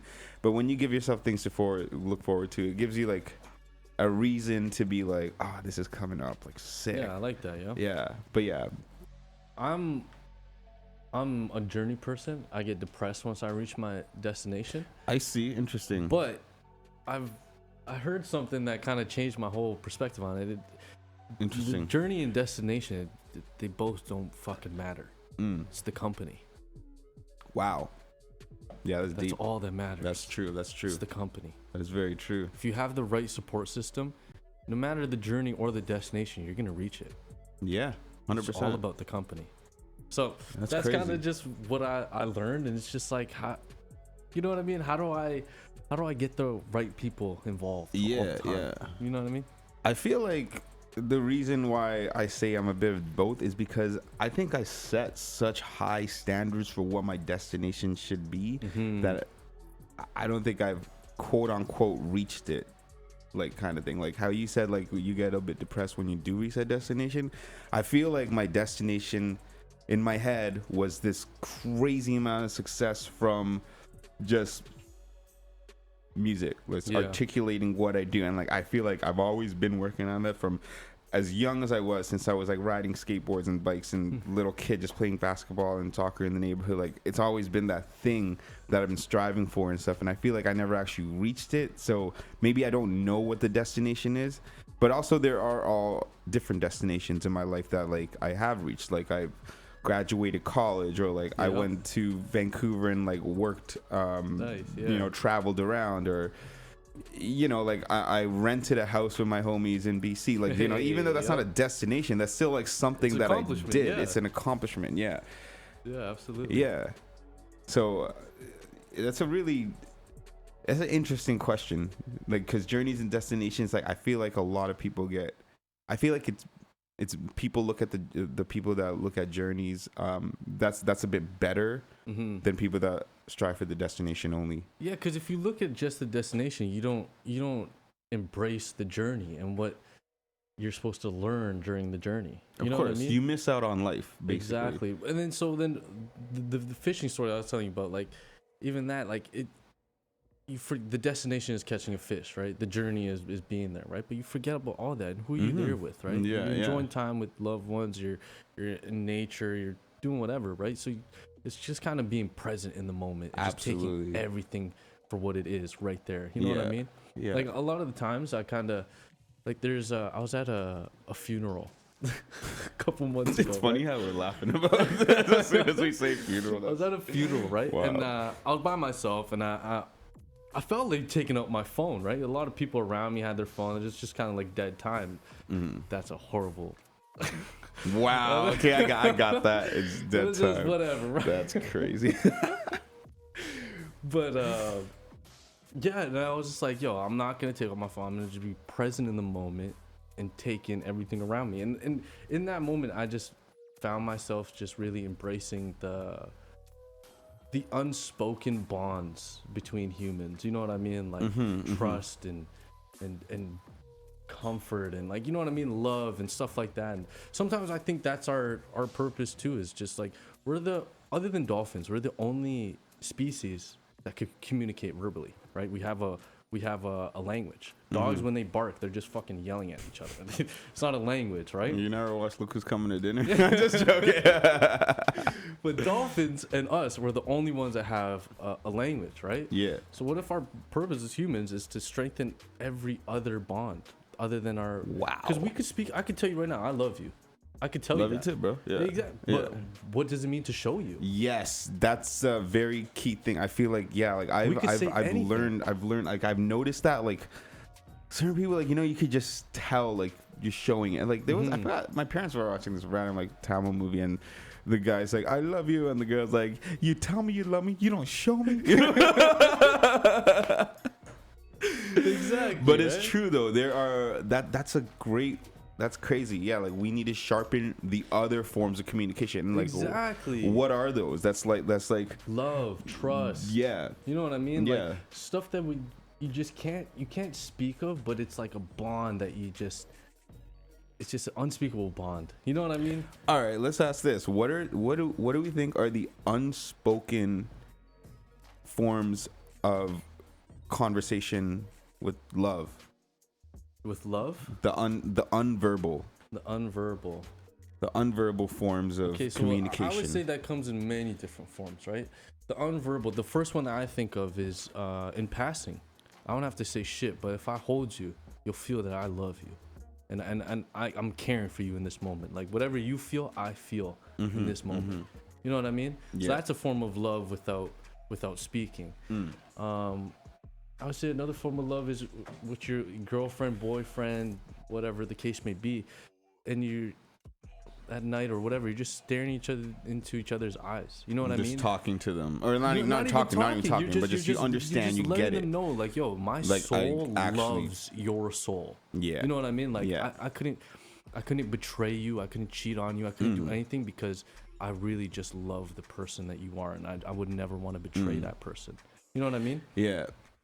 Do you have any? Well, I think the nonverbal thing of being present with that person and just like really like absolutely thinking that, and like, you know, like I think that's a very important thing. But also just like you know, thinking about that person like during the day, or like even if it's like your family member or whatever, and just like doing things because you genuinely care like so much about them and you love them. Like you don't need to say that, like you just like, they know it, you know it, and you do that.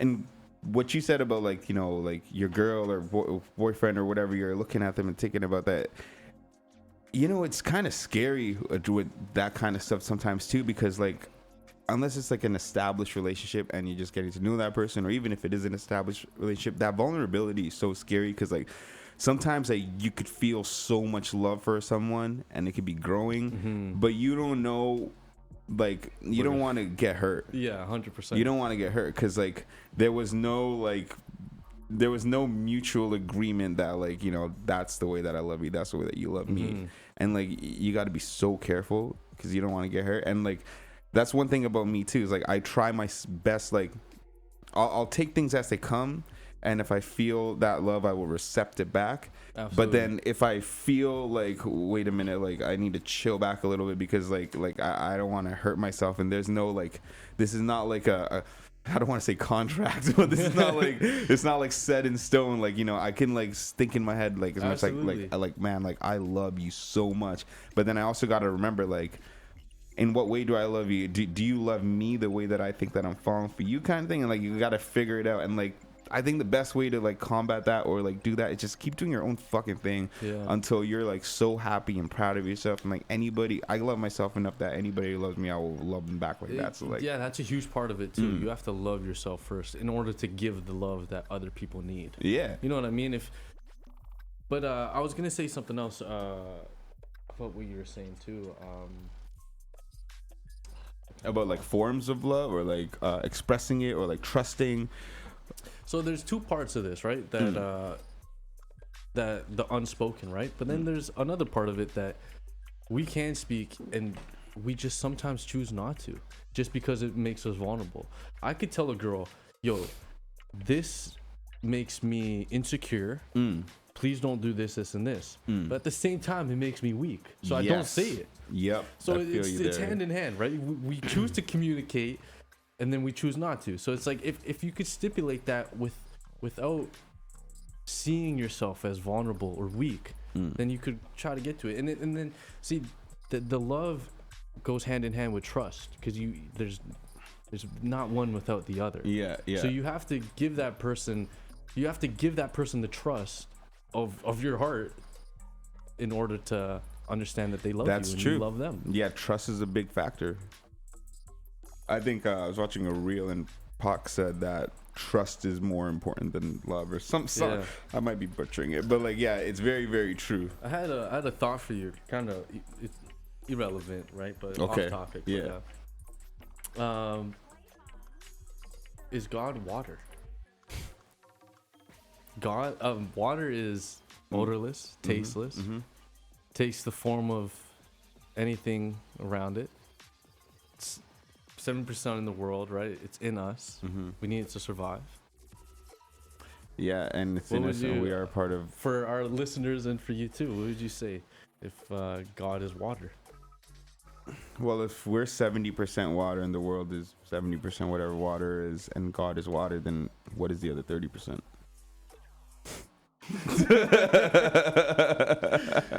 Well, who the fuck knows? I I just mean it in the sense of like, odorless, tasteless, colorless. You know what I mean? Like it takes the form around. We need it for life. I understand that definitely, but then can you also say that is God light? Light. Yeah, because light is all around you. But then throughout darkness, once you see the light, that's God, right? But also, like, you could have water in darkness too. It could be God doing that too. Yeah, Also, for sure. Yeah. I It's just a honestly thought, yeah. feel like I could see God being water, but I could also see God being other elements as well too. So I had this. Why I brought that up is because I don't think God is a person at all. I don't think I think God's it's a person. I think it's all metaphors, right? Like you know, David and Goliath. You know, that's some old folklore bullshit, right? Something about the small guy versus the giant or something. Bro, yeah. that never fucking happened in history. That's just some bullshit, right? But like even in some of religious books, I'm not saying it's bullshit. I'm just saying a lot of it is metaphors, right? It's not like this person did exactly that. It's a metaphor for what it is. And I think God is a metaphor for what he or she is. It's not. It's God. It's about hope and faith. If you have hope, if you have faith in something, and then so this is where I think that each religion chooses their virtues that they choose that they think is the best, right? So the Quran has their virtues. Christianity has their virtues, and it goes all throughout different books and what they want you to follow, right?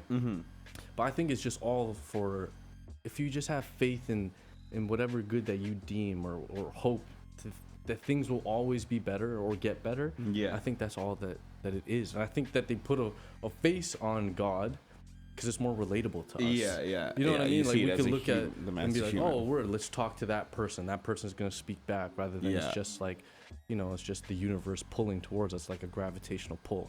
You know what I mean? People want something tangible, something to look at, something that they can see and be like, oh, that's God. Exactly. Don't disrespect that statue. And then they're undermining the point of it is just the faith in God. Yeah. In truth, there's no proof of God.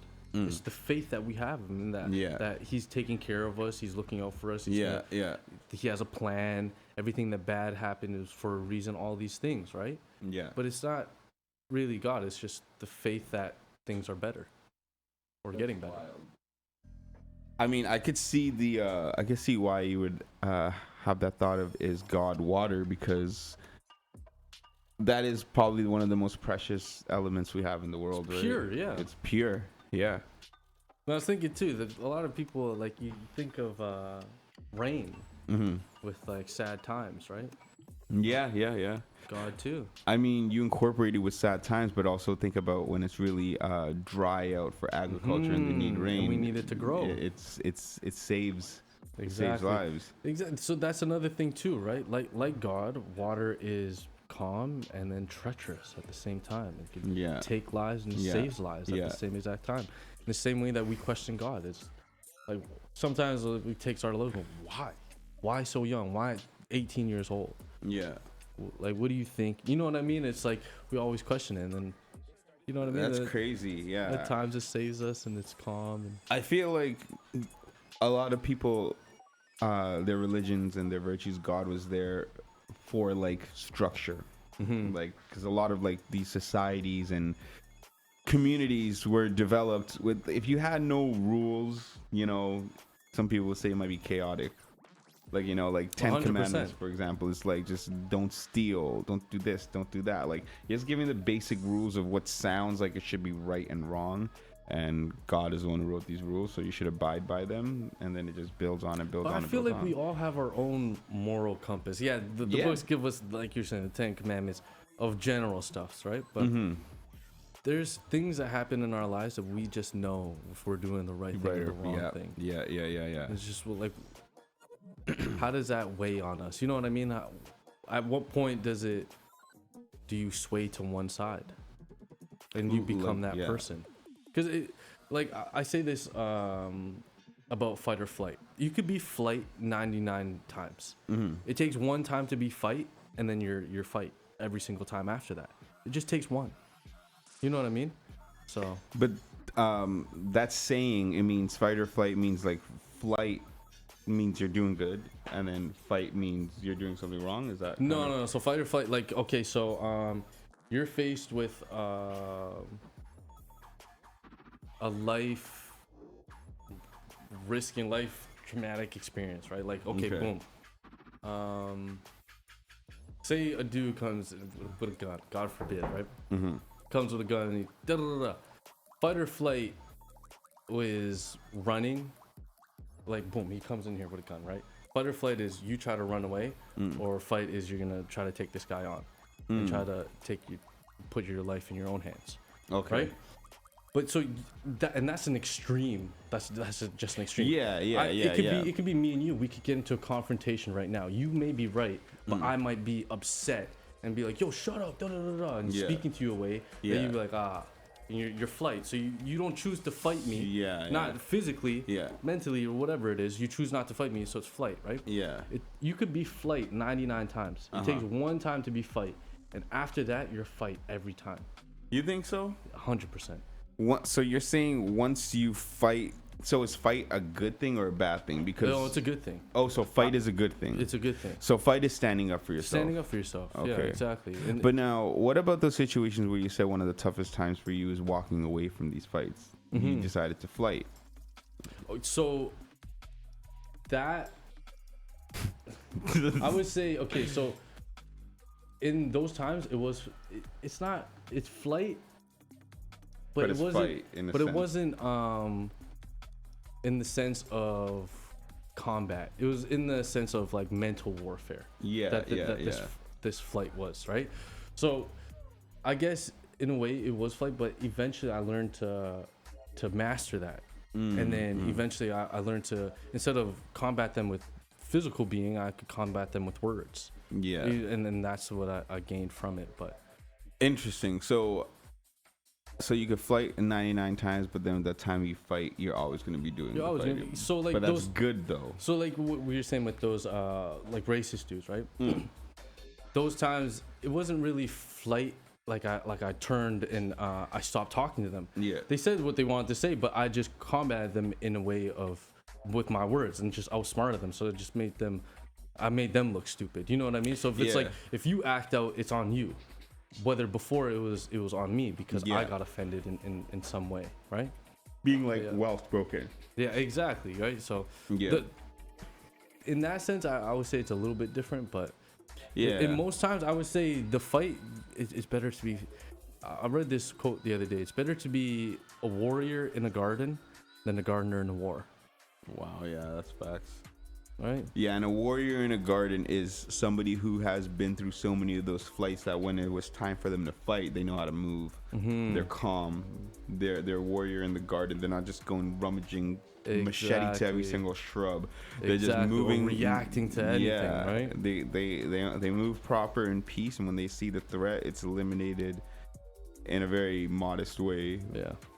Yeah. Whereas the gardener in the war would not really know what to do at all. They would not tripping. They'd be tripping. Yeah. So it's good that people, it's good to go through things because you learn how to really hold it down. Yeah. But also you get really humbled as well too. So you kind of like know, warrior in a garden. That's crazy. It's sick, man. Yeah, that's wild. I need a drink of water. Trust.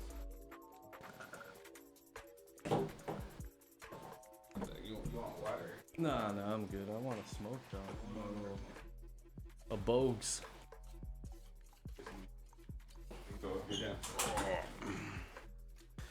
You want to come for a Bogues? Yeah, damn. All right, BRB, folks. Here's some music.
Yes, y'all.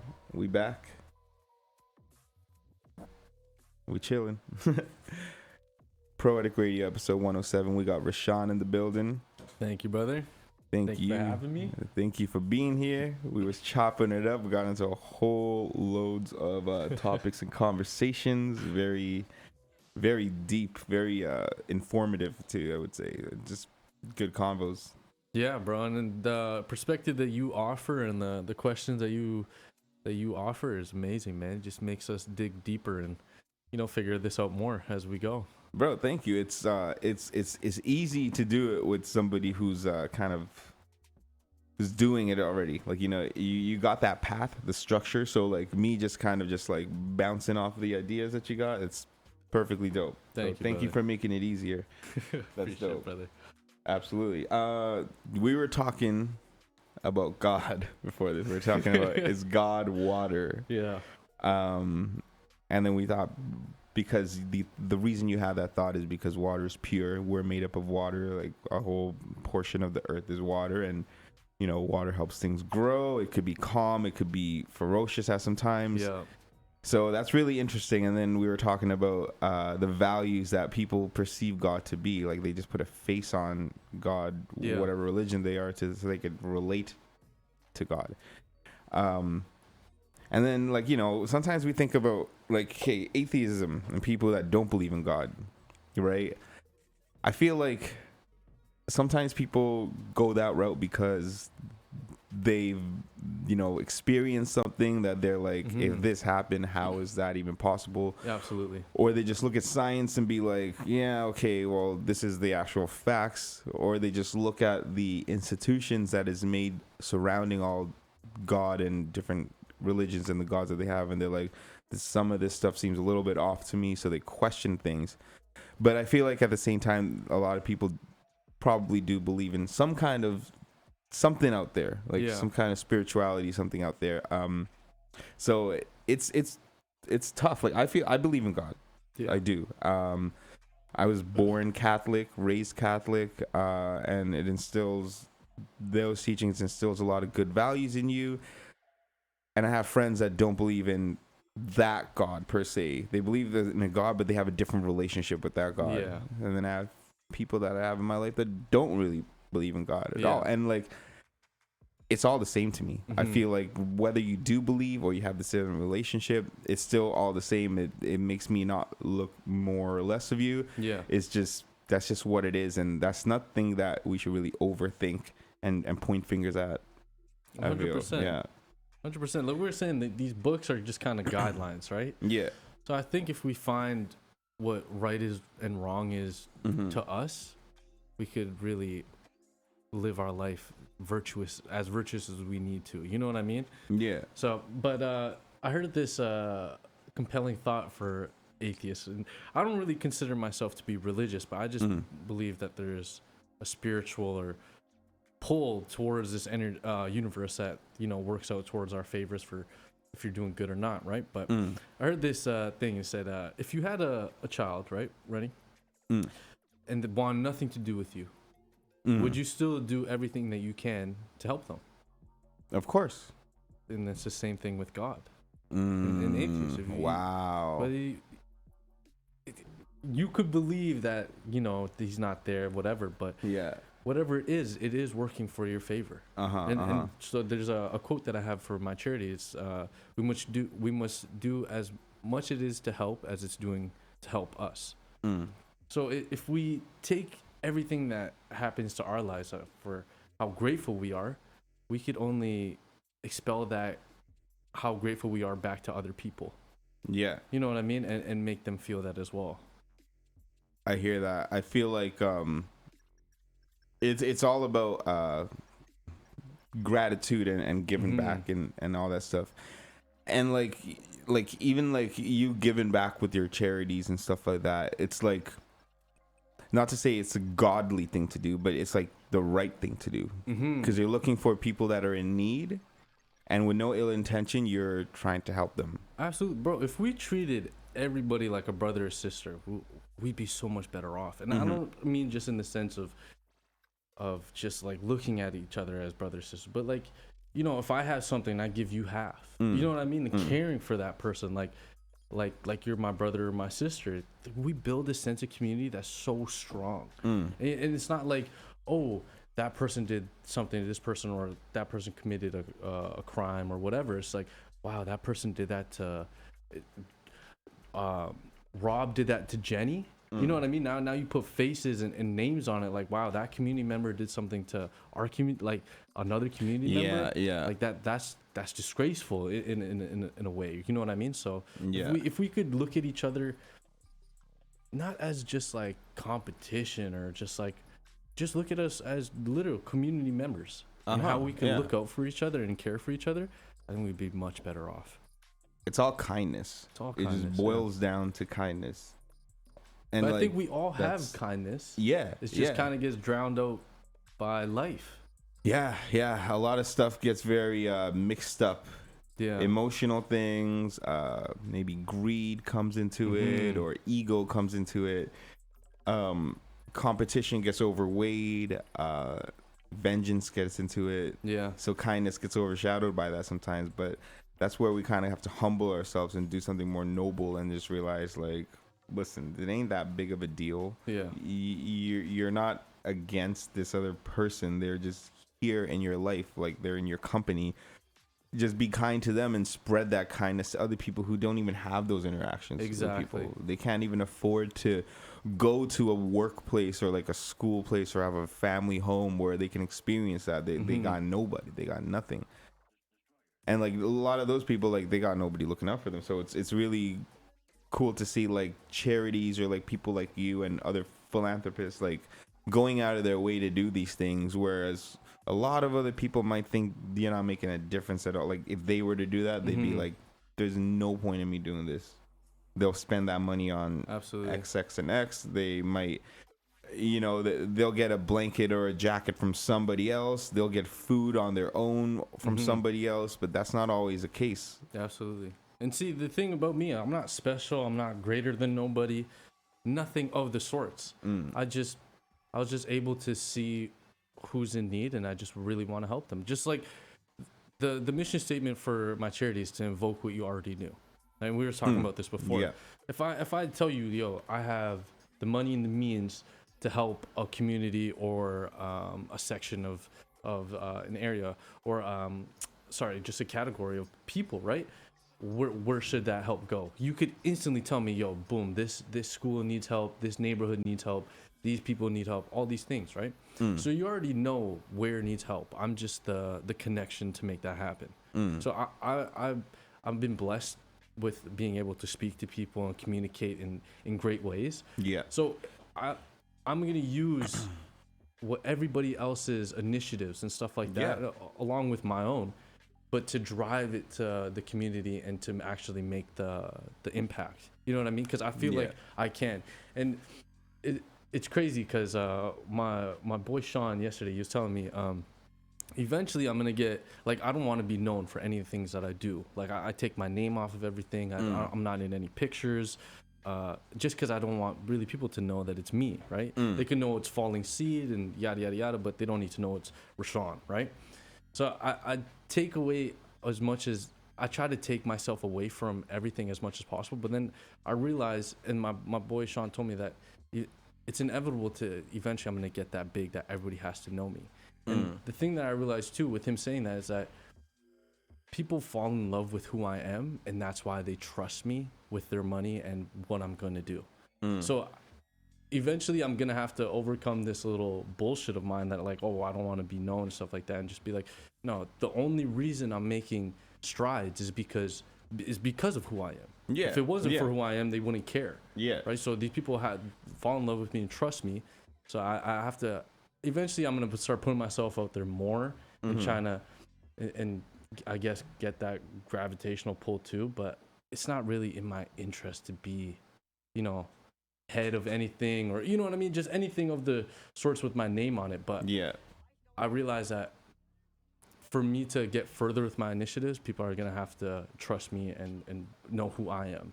So absolutely. And there's no rush to it either, right? Like, you laying down the groundwork and doing the footwork for this stuff right now, and like, you know, all the people that you meet face to face is developing that trust with you, right? Yeah.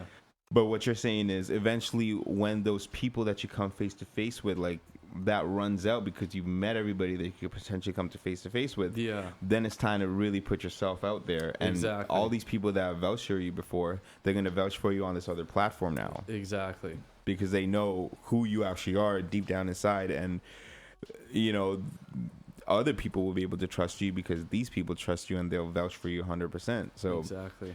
I get it. Yeah, eventually you're going to get to a point where you're going to have to put your face on things and stuff, and that's perfectly fine.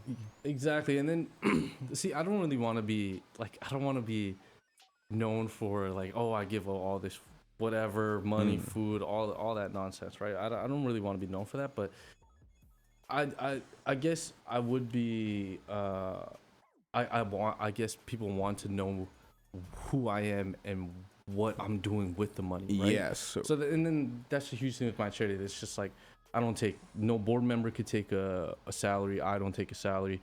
We don't drain money out of the organization at all. All we do is put money in. Yeah. So if we could, just keep promoting that, and I guess that's just it comes with promoting me because it's just I'm not in it for money at all. Yeah. I take nothing from this. All I'm trying to do is just help people. You It's know what to I mean? serve. Exactly. Yeah. So Yeah. eventually it's to people serve. have to know that about me. So that's cool. But I just don't care for accolades of knowing that, like, you know what I mean? That That's I do fine. other things. I don't think it's really. I don't think that doesn't really matter in terms of like the fame and the accolades. I think that'll develop your mission. That's why. I Yeah. see that, but then I don't know. Like sometimes I think, right? Like I'd rather just kind of appoint somebody, Yeah. and then Yeah. you know what I mean. Then Yeah. that person could front all the everything that comes with it, and I'm just kind of in the background. You know what I mean? Because I really don't want to be out there at all. I feel you. Like I told you, bro. yeah. The only reason I tell you I'm speaking of this because of how great of a guy you are. And you Yo, know what bro, I mean? I appreciate that, man. And You how give me too much trustworthy credit for I that. feel for you and stuff like that. So Mutually, yeah. that's the only reason I speak with these things, or else like only my close boys know these things about me, or my like close people around me. Other Yeah. than that, it's just falling seed. It's not Rashan or anything. Yeah, no, that's fine. And I think some of the greatest, I don't want to say movement, but like things like grow with somebody who's behind that doesn't really want their face to be out there. Like, Yeah. because like your point is not to go for the fame or anything or to be known for this. It's the bottom line, which is like the help. Yeah, like exactly. the help for those who need it the most. Exactly. And you know what, man? Like, I think you could go without having to show your face. Like, you don't need to. I don't think you need to have that mentality where you need to be on social media platforms showing your face here and there Yeah. and all that stuff. Like, I think you could do your whole thing without even showing it. Like, and everybody could just see it as what it is, and your company is what it is, and they can just tie good to that. It doesn't have to be like, you know, of course the people that want to dig deeper, they're gonna dig deeper and find out like it's you who's doing that, and they're gonna want to know why you do that. Like, what's your background in this? Yeah, like, exactly. you know, those are just, I think in that sense, that's more for curious people that just like genuinely want to know like why and how, and is it possible for them to be involved with that too? Yeah, the trust factor. For Yeah, sure, yeah. yeah. That's motivation for Yeah. people though, because like they think this is probably some 30 or 50 people collaboration company that's doing all this. Yeah, trust. But they don't realize it's like with this person with this incentives and these moral values that actually just want to help people. So yeah. Exactly, bro. And it's not like I'm going above and beyond for every single initiative. For some, I do, right? For some, it's just using what's around me. Like I said, the food truck at my film sets, they make breakfast, lunch, and dinner 24/7. Yeah. So at the end of the last time I was working, at the end of the shift, I told them, pack up all the dinners for me. I'm gonna hand them out to homeless people on the streets. Yeah. And there's this woman named Natalie. She was so ecstatic about it. She said, "You're an angel," and all these things. She packed them all up, and I took them that night, and I fed some homeless people, right? But that was food that was gonna be thrown out regardless. So that's just like a double blessing. You know what I mean? Like food that was gonna get thrown out, and then I took that same food and I fed some people, right? So if we could just, you don't have to. What I'm saying is, you don't have to go above and beyond or break your own bank to affect the lives that you want to affect. Yeah. You could use what's around you.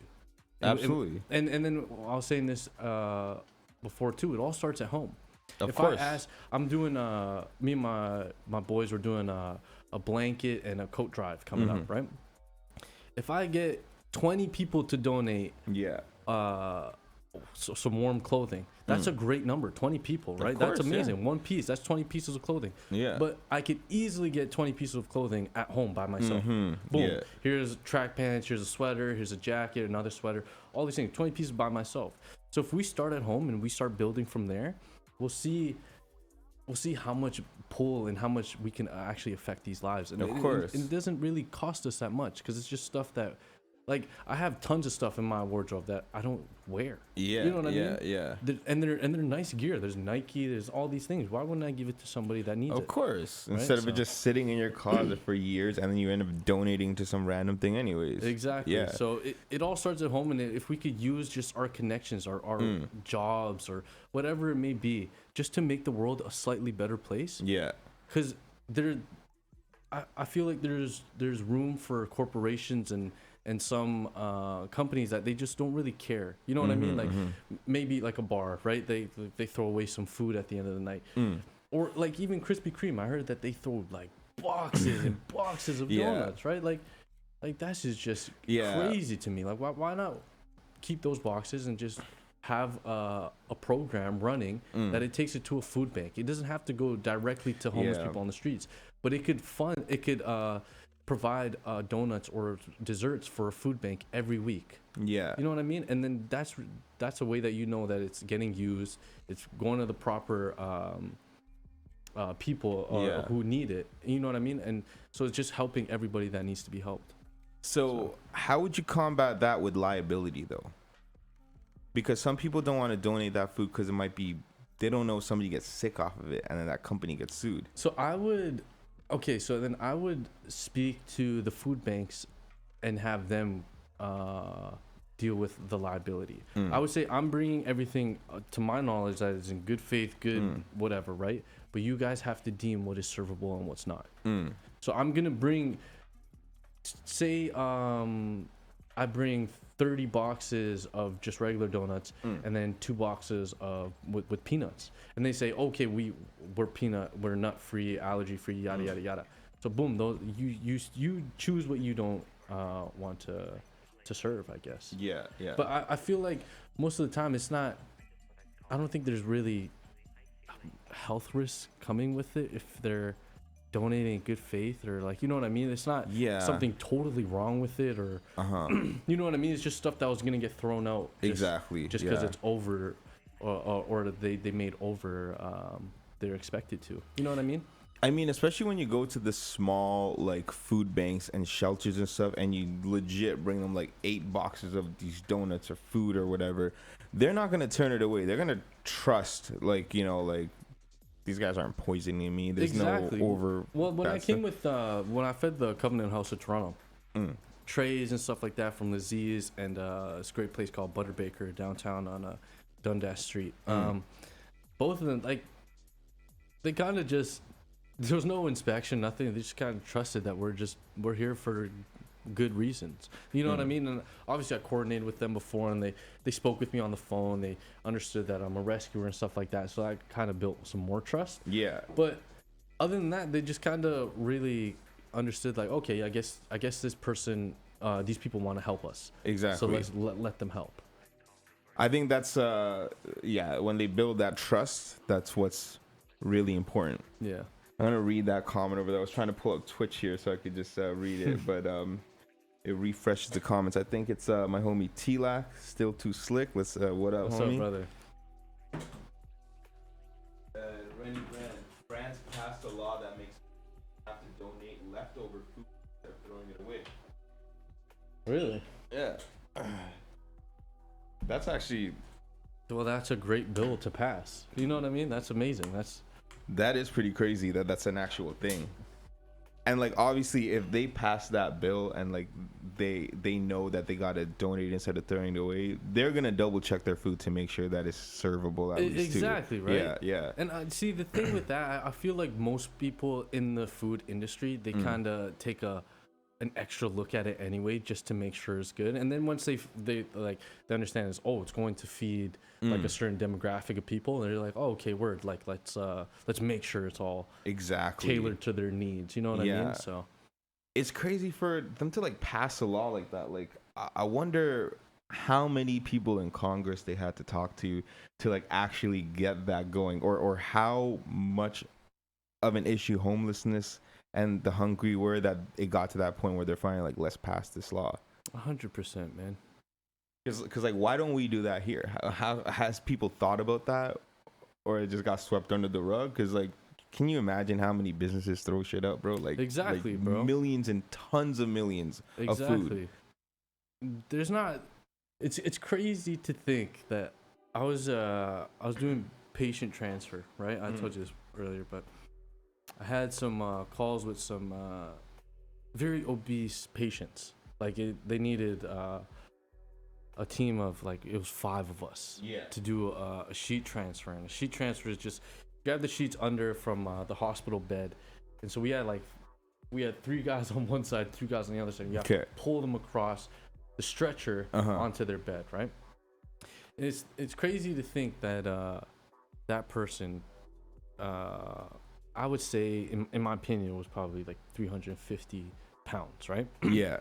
To think that person is eating themselves to death. And then on a different spectrum in the same city, there's kids and other people starving to death. It's just crazy to think of. You're thinking like, this person is so obese. This person is eating themselves to death. Yeah. And another person is starving to death. And both means of the death is food. It's crazy. And the thing is, with eating disorders and things like that, or like people eating so much, a lot of people are like stress eating, or they don't know the benefits of exercise. 100%. Or they're just literally bored. Like 100%. it's literally like a mental thing. Sometimes you might be so depressed and so bored. Like what happens like COVID time, right? Like, do you know how much people were probably just chilling at home, just eating? Like, it's a dopamine release as well. Yeah. Like, they say that chocolate it's like releases dopamine at like 2 times. I heard that. Yeah. Whatever, right? So it makes you feel good. So like when people are feeling bad or they're stressed or anxiety, they go eat something temporarily makes them feel better. Yeah. But then that wears off. Like like they say cigarettes too, right? Like you smoke a cigarette, boom, it's gonna wear off, and then boom, you smoke another one. And then so people fall into the same thing. They just keep eating more, right? That's why it always fucking dials back to exercise, bro. Yeah, exactly. Like legit, bro. Like you can eat, whatever you want to eat, and you got that dopamine, and you get that crash. You smoke, you get that crash. But if you know, like, I gotta go work out, hit the punching bag, lift some weights, play soccer ball, baseball, whatever it is, like, there's a routine that you've added to your life that is completely sober. Yeah. You're not indulging in eating a bunch of stuff or drinking or smoking or inhaling or anything. You're using your body, which were meant to be used anyways, like since prehistoric times. Like it's a necessity, and it also restarts and refreshes your brain too. Exactly. Like any ideas that you had to pause on, that you had a mental block from, you go work out, that you get natural dopamine or serotonin and all the other stuff that gets released. And then absolutely, it's life's all about balance, right? So we could eat all that we want, but as long as we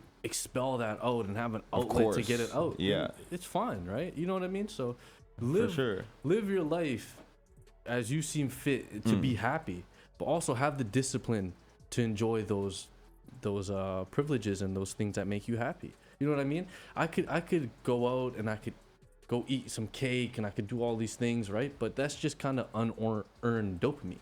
Why don't I go to the gym, work out 2 hours, and then when I eat that cake, it's gonna feel even 10 times better before because I really earned it. You know what I mean? Yeah. So why don't we do things that just like we earn our dopamine, or not even earn our dopamine, but there's a balance towards it. Yeah. So we can enjoy the things that we want to enjoy. But the funny thing is too about that is like you get naturally guided into discipline by going to the gym. Like you could want to eat like some fried chicken tenders or cake before you go to the gym, and then you know what, fuck, I'm gonna go to the gym instead. And by the time you're in that gym, you're like, I want to go home and eat some grilled chicken, asparagus, and rice instead, because I actually want to eat that. Like now, like I'm not craving the cake anymore. Like maybe after, but yeah, exactly what you're saying. It just keeps going further down the rabbit hole. Of course, You just become better.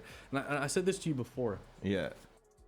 I think the gym is perfect for just anybody that wants to be better. I was just about to say that to you about that thing that you said. Yeah. Because it's crazy. Because in the gym, right?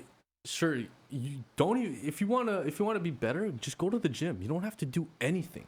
You could just go there and chill, sit down, be on your phone, as long as you're in the gym. Yeah. Because everybody in that gym is trying to be the better version of themselves. Yep. It's gonna wear off on you eventually. Yep. Eventually, you're gonna be like, oh, that person wants to be better. That person, no matter what they're battling mentally, all the demons are battling. They're there to get better, or they're there to, you know what I mean? No facts. To drown out all the bullshit, and this is their outlet. So as long as you're in there, eventually you're gonna catch on. Like, yo, I want to make myself better too. Absolutely. And it might not be you physically working on the classes, but you're probably thinking it. Of course. Like, okay, something needs to change, and you start changing, right? So yeah, like sometimes I would go in there. I used to go in there and like just get out of there, but then I would start going in and setting timers. So I would go in there and be like, set timer for 1 hour. Yeah. And sometimes an hour and a half, 2 hours. But I would set that timer. Whatever I'm doing in there, I was in that gym for an hour and a half. Exactly. But I would go in there and I would put the mat out and I would stretch. I would like just be on my phone, even though like the timer's on. I'm still in there, even though I'm just like doing bullshit. It's not bullshit. Like stretching and shit is important as fuck, because I'm always on my feet running around at work. You don't want to sprain some shit. Trust. And then you hit the jump rope or whatever. You do a bit of cardio. You do anything you do in there. You're doing it to benefit yourself. And like what you said is absolutely correct. Like it's like-minded people, that everybody in there is there to better themselves. Exactly. That's the one thing that they're there for. Yeah. And one of my homies that was in the gym once asked me, he's like, what's your goal physique? And like I was thinking about that. I was like, I don't know if I have one. And he's like mine is to be like a boxer's physique kind of thing. And I was thinking about it in my head. I was like, that's really interesting, like to hear that, because sure, I want to be in shape and stuff, but a lot of the times I go to the gym is for my mental, like, to be honest. Exactly. Like I legit go in there because I'm like, I feel off. I need routine. I need some kind of clearance. Exactly. Like I'm there for that reason. And some muscles come with it. Exactly, like, right? It works out. But what I noticed about the gym, right? You're not training physically at all. All you're doing is training your mental. Yeah. Your body's following. Of course. You reach 12 reps. You're not training your arms to do 2 more. You're training your mind that no matter what your body's saying, you have the will to do more. Yeah. And so if you realize that when you're at the gym, it's just all training your mind, and your body has no other choice to follow. It's very easy, and then you start mastering your own demons, and you start really understanding like what makes you tick and why you tick that way. You know what I mean? Absolutely. So, honestly, I think exercise is just one of the best outlets and release for mental illnesses and mental strains on us. You know what I mean? You get in there, if you're holding heavy ass weight, you have no other choice to think about that weight or focus in on some, you know what I mean, on the thing that you're stressing about. It's either one or the other, right? So exactly, you're either drowning it out and you're bettering yourself, or you're just the thing that's in your hand, you're drowning that out and you're focusing on what really needs to be focused on. You know what I mean? Absolutely, yeah. So I think it's really just us. It's a way to differentiate our mental from our physical. You know what I mean? It's just training the two alike but differently. But they're correspondent so much though. Yeah. There was a Joe Rogan thing. He was talking to somebody and he was like, if you have any form of anxiety or something, just go to the gym, do a very hard workout, and all that anxiety will be gone. Because when you're doing that hard workout, all you're thinking about is that. You're not thinking about this, that, and third. Like, and it just, it's all interconnected. Is crazy. And like we said, like discipline follows. Like you do that one thing, it's gonna leak into the other aspects of your life and stuff like that too. And the hardest part about the gym is starting. Of course, yeah. That's the hardest part. Once you start, it's easy. Yeah. Because the time you start, you're just like, okay, I'm coming back tomorrow, right? But then there comes a time, like 2 or 3 weeks. I would say the first week and a half, you see results instantly. You're just like, oh shit, I'm getting big. Yeah. And then the next week and a half, maybe 2 weeks, is kind of stagnant. Exactly. And that's why I feel like a lot of people are just like, shit, it's not working out as I thought it would. Yeah. But that's where you really need to persevere. You need to be like, okay, this is where maybe I fall short in my own personal life. Maybe I quit all the time. Maybe I need to persevere here and see what it needs to show me and grow that much, right? But eventually, as you keep working out more, you'll realize it's just strengthening your mental and how you deal with things. And it's not only how you deal with things, it's your reaction to things. So how you reacted before, it takes that one time to react differently to change your brain. It's literally scientifically, clinically proven that once you change, it rewires your brain to be more prone to that, to react that way again. So as you keep doing that, that becomes the norm. You learn about yourself. Exactly. And you just become the healthiest mental version of yourself. Exactly, bro. Like, there's a lot of things that we have, like I learned so much about myself and stuff, like going to the gym, and then just like the times that I'm not there and I'm working, I'm hanging, I'm drinking, I'm chilling, and then I'm going to the gym, and I start learning more about myself, and I start thinking about my past and why I'm reacting the same way to situations that are similar. Like am I being possessive? Am I being aggressive? Am I reacting too much? Why is this irritating me?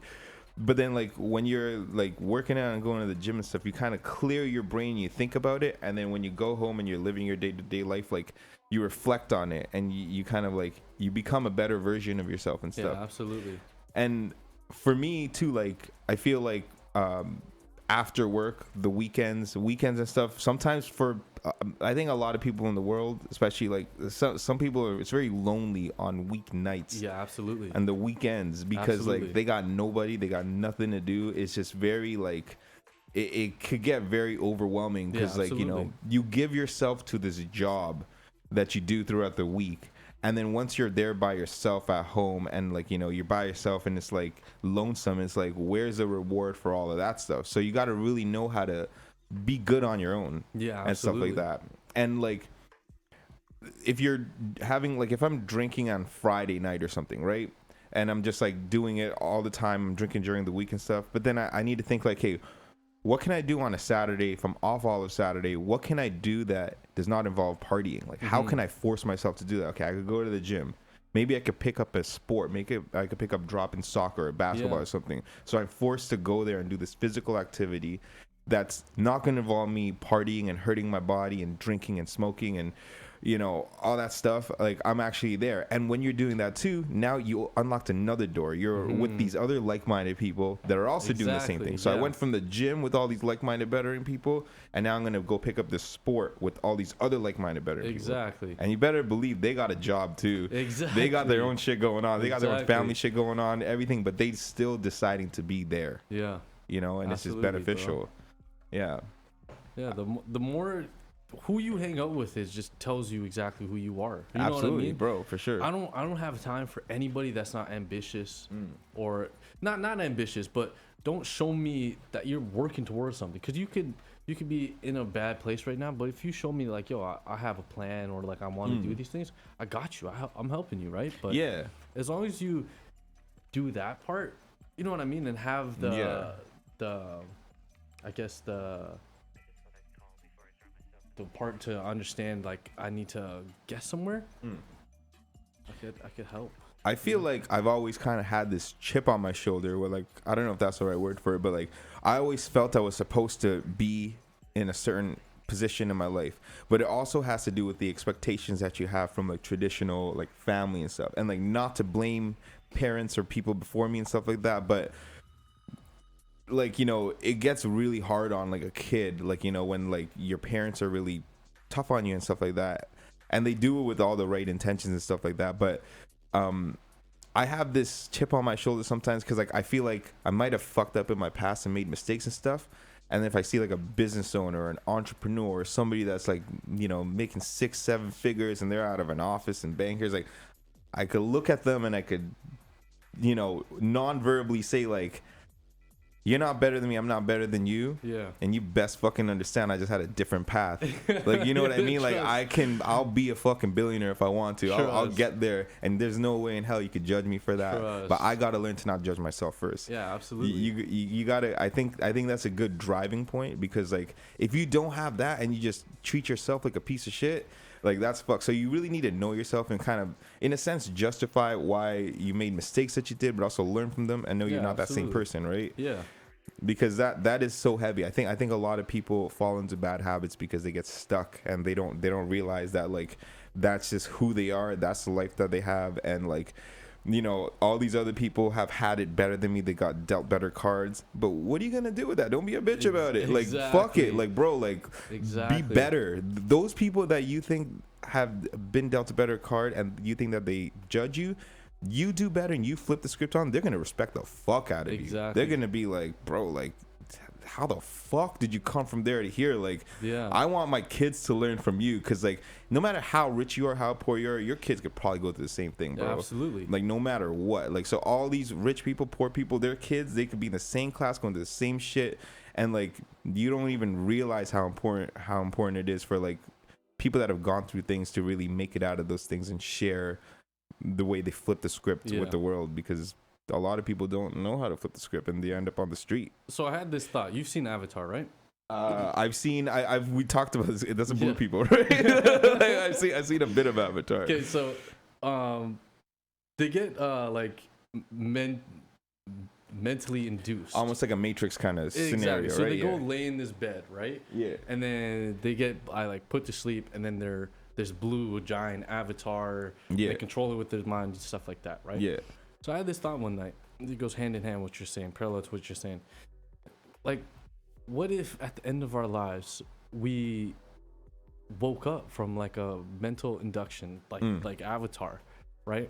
And your loved ones are around you, right? Yeah. And they say to you like, "Oh, like really? That's what you decided to do with your life?" Yeah, yeah. Right? And like, God's your therapist, say, right? And you go through it, but like, I think of that for like a homeless person or like a young person going through deep trauma and stuff like that, where they seem like they have no out, and that their only way is to be this very, very probably the worst version of themselves, right? That's the only way that they see fit, or they could see it through.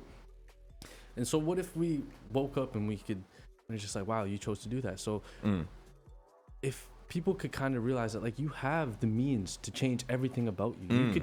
You could make that switch and go from this to that instantly. You just have to have the hard work and the drive to do it, right?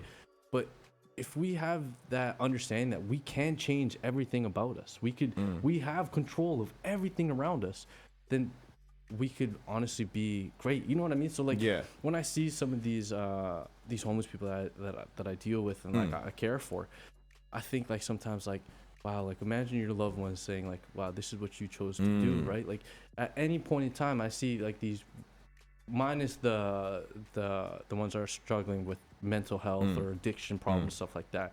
But a lot of them that are just kind of, from my view, just kind of being there. It's like you could change it. You could be different. You could. This doesn't have to be.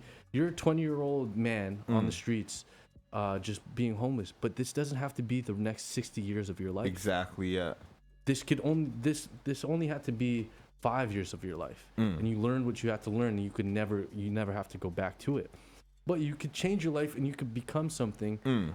Just the switch. It just takes, like, there's so much far greater people than me, and if they just had the opportunity, like what you're saying, bruh, I'm nothing compared to them. You know what I mean?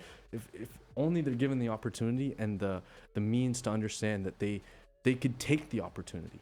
It's not only about giving the opportunity. It's like, yo, you could go and demand the opportunity. You could be that person that opens doors for themselves. They don't have to be open for a certain amount of people or a demographic of people.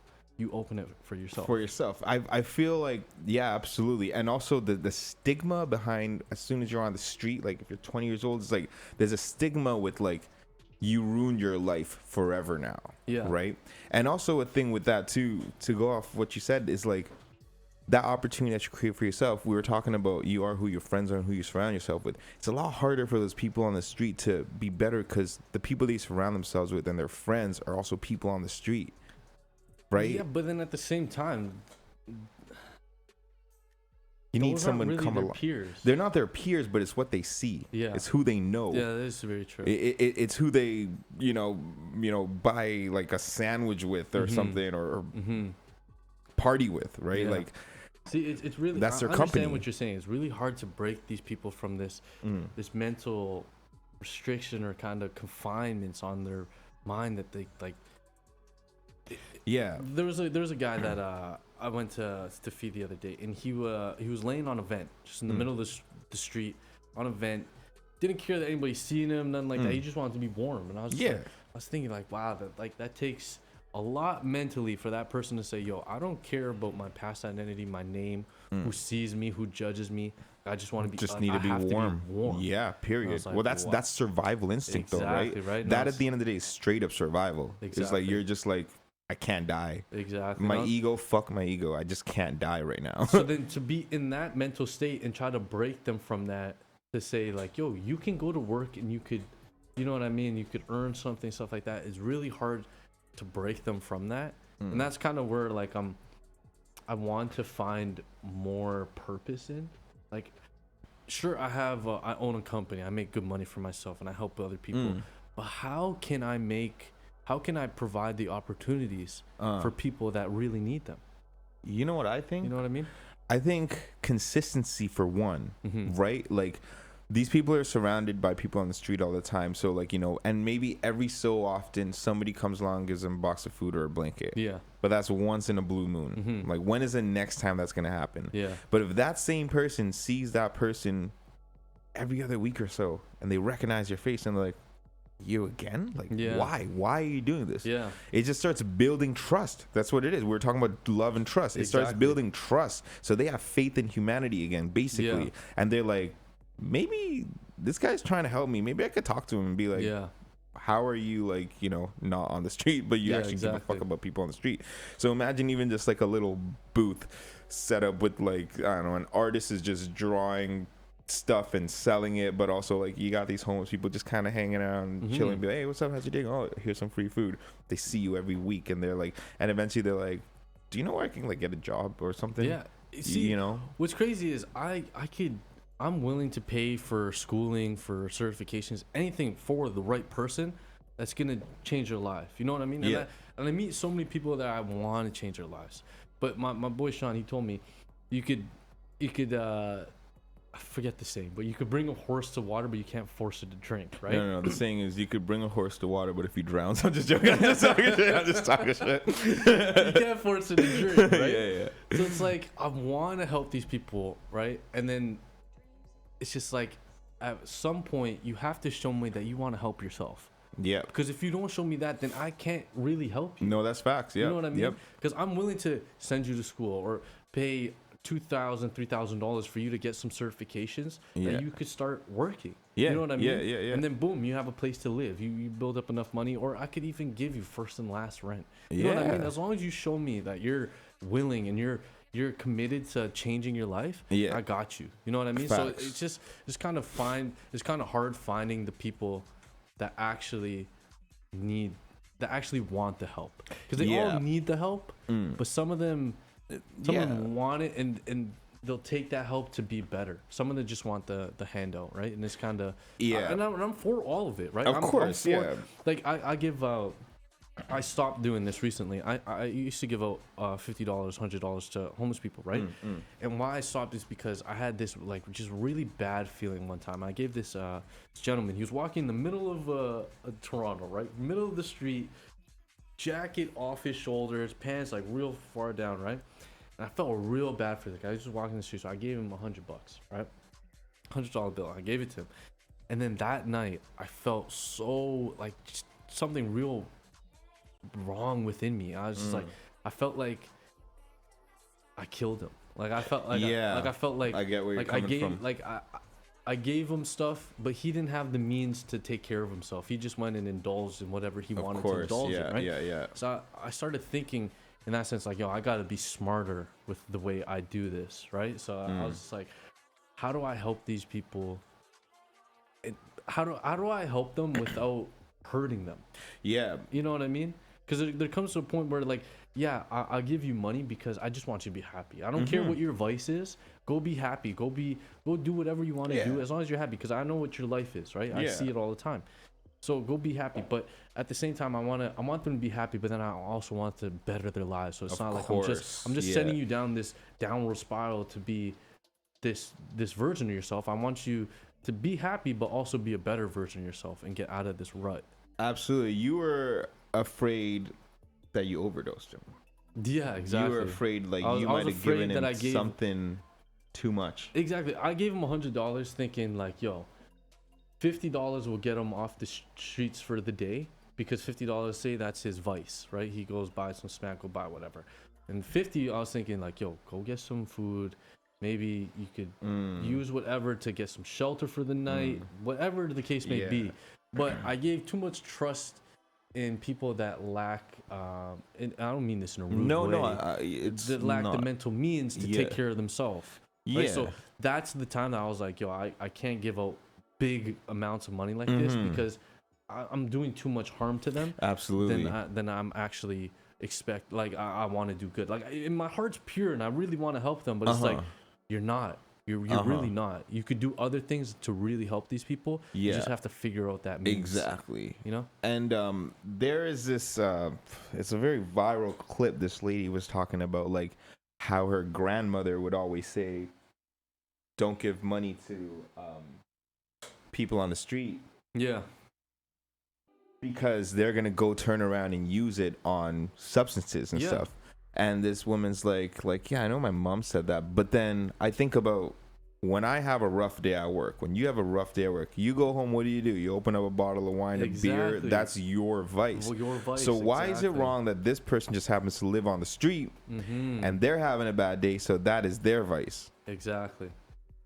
But there's like it's very tricky, right? There's a balance to it, because like the way that we see it is like, the way that you saw it with that $50 with that $100 bill is like, did I just give him something that could potentially kill him? Did I just get this guy robbed? Did I just make this guy, like, sure, my intention was for this guy to spend half of it on his vices and the other half on food or shelter, but did this guy spend half of it on his vices and then the other half he just wanted more? Yeah, exactly. And like, what happened to that guy? Like, you have no idea. Exactly. So it's about finding, like, how can you really, really help, right? And I feel like it's almost like you gotta have boots on the ground, like if there is like 500 intersections in Toronto where there's a massive amount of homelessness people, right? Yeah. How are you gonna help every single one of those intersections, right? Yeah. On a day-to-day basis, you walk through one of these neighborhoods once every week. Maybe somebody else does it once every week and helps them out. But where's the incentive for those people there to actually help? Like, what if there was some kind of food stand or something that was there just giving out food, blankets 100%. On every single one of these intersections? Exactly. Is that going to help? Because that's definitely going to help a little bit more than, somebody just giving money to somebody all the time. And sure, like, help them with their vice, but what are they doing with the rest of the money? Are you just feeding into, are you just helping them? Are you just helping them go down a wrong path? Exactly. Like, I think that's one of the things that a lot of people that do give money to homeless people, they don't like to do that because they think, oh, they're just going to use it on drugs. Yeah. But yeah, that's an incredible thing that you thought about that, and it sucks too, because like, you try to do something good, but then you went home with that on your conscience, because you're like, wait, what did I just do to this guy? Right? It's crazy. And to think, like, I don't want to reward that behavior either, but I just want that person to feel loved. You know what I mean? Absolutely. And so what you were saying before with, like, we have our own vices, we have a hard day at work and stuff like that. The difference is that we kind of earned that vice. Whoa, okay, that is a very fragile statement, though, if you think about it, because sure, we earned that vice, but why do we earn? We were just a decision away, possibly, from being where those guys are, or we were one safety net away from being where that person was. Yeah, sure, you're right, we 1000% did earn that vice, And like that's the thing with addiction and substance abuse and stuff is like those people there, they think they earned that vice as well too. Like they had a rough time, a rough life. They could justify why they're doing what they're doing, and they buy the stuff that they need to numb their pain with or to make them feel happy with because they earned their vice. Not to downplay what you said about earning your vice. Exactly like you're absolutely right, because you should always know, like, I work my ass off for this right now. I'm gonna earn my vice. I'm gonna have a joint. I'm gonna smoke some weed. I'm gonna drink. 100%. What I'm saying is that I guess earn their vice is the wrong terms. I guess that because we have the balance, I guess, with the word. Okay, I like that. Yeah, we can understand. Yeah. How much of that vice we could take. Discipline, or you know enough. What I mean? Exactly. We have discipline to understand, like, okay, you did 8 hours of you dealt with 8 hours of nonsense. You get to have a couple of glasses of wine, or you know what I mean. And sometimes the other side doesn't have that discipline, where it's just like, okay, I'm just gonna indulge myself. Completely in it, and then fall into, and that's what. Well, I guess I'm wrong for saying. No, you're not wrong for it. Sorry. I just wanted to. No. I definitely am for saying that they earn their vice. I'm just saying that they have more of a discipline for, or more of an understanding for that they earned the vice and that they're allowed to have it, rather than the other side thinking that, like, yo, all this shit was done to me, like I need this vice to help me. You know, or to numb the pain or whatever it may be. Right. No, I don't think it's a matter of like the way you word it is like wrong or anything. I just feel like we all think that. But like we need to acknowledge the other side as well too, because the other side, in their mind, they hella earn that vice. Like they and they'll justify it because hereditary addiction or hereditary like indigenous people, for example, like, you know, like decades and decades ancestors, they got so fucked over, and like their grandparents, great grandparents are traumatized so much that like it's sad, because like they have nobody to look up to and guidance, and they're just like, this is just the way it is. It's a genetic thing. It's a coping mechanism. Alcoholism, it's all there.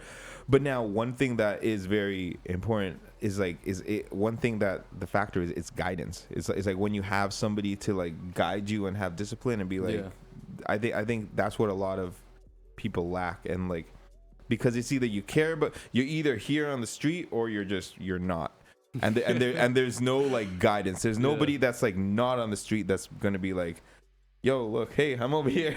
I could give you a hand. Like, don't worry about it. Like, you don't have to be like that forever. But the people that are there, that's all they see. That's all that they know.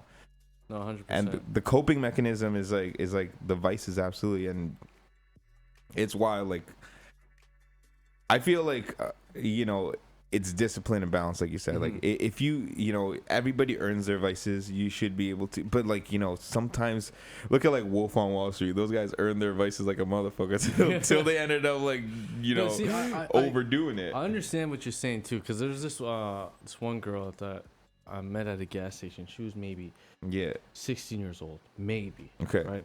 She was sitting at the front steps of the gas station, so I parked my car, whatever. I was going in, and as I was walking up to her, I already knew I was gonna ask her if she wants anything from inside, right? She goes, "Do you have any change?" I go, "No. But if you want anything," and before I finish, she goes, "Can you get me candy?" Wow. I go, "Yeah, absolutely." So she goes into the store, right? She runs and grabs a cup of candy, right? Like a little kid, right? Yeah. Comes back to me. She's smiling. She's holding it, smiling. She runs up to the front, right, of the register. She grabs a Reese's bar. She starts pointing to me, smiling. I'm like, yeah, absolutely, you can grab it, right? Man. Comes back, right? Pay for it all, yada, yada, yada. Get outside, and I tell her, like, yo, I love you and stuff like that. She just kind of laughs. And, like, I understand what you're saying now. Like, I can't begin to understand why, like, you know what I mean? Like, she's out there panhandling for money and stuff like that for her vice. I can't begin to understand what drove her to that vice. So I definitely understand what you're saying, that, like, you know what I mean? Like, it's a very fragile topic, and it's not every single time it's discipline and balance. It's kind of circumstances. Of course, it's circumstances is a major right? one. So for her, I couldn't even put my brain through it to understand, like, what is she going through, and then so she when I told her I loved her, right? That's like my staple with everybody. I Yeah, give them yeah, money, whatever. I tell them I love them, right? Yeah. Told her I love her. She laughed and smiled. And she had no teeth. Oh, So, no like, way. So mental health, addiction, Yeah. meth has yes. gotten to her, Yeah, yeah. right? And so that's when I was like, That's wow, crazy. like, to think that she was under 16 easily, under 16, and I was just like, wow, like it just affected me the whole day, and I was like, wow, For like, sure it'll bother you, bro. to do that. Well, yeah. And then, like, bro, she was in pajamas, Uh-huh. you know what I mean, and a coat. She just looked like a pure kid, and then she looks 16, under 16, and then mentally, she's maybe 10 years old, 8 years old. Yeah, yeah. And it's like, wow, like It's crazy. I can't expect you to have discipline, balance, and all these things that I got taught. I can't expect you to just have that out of nowhere. You know what I mean? You have to be taught this as well. So I understand exactly what you're saying. I'm gonna read. Oh wait, I thought. Okay, 1 second. So Valentina, shout out my cousin. She said, "Wow, great conversation." And thank you. Shout out T-Lac. He's still too slick. He said, "I gotta head out my." Okay, whatever. But that's whatever. But yeah, bro. Like what people go through is circumstantial. It's wild. Like to think like. You have no idea what drove that person to get through that. Like you were helping out at the Covenant House, which explain again what that is. It's like if you're done being in a foster home after a certain age. So the homeless shelters in Toronto are 16 to 24. That's the age groups, right? Okay.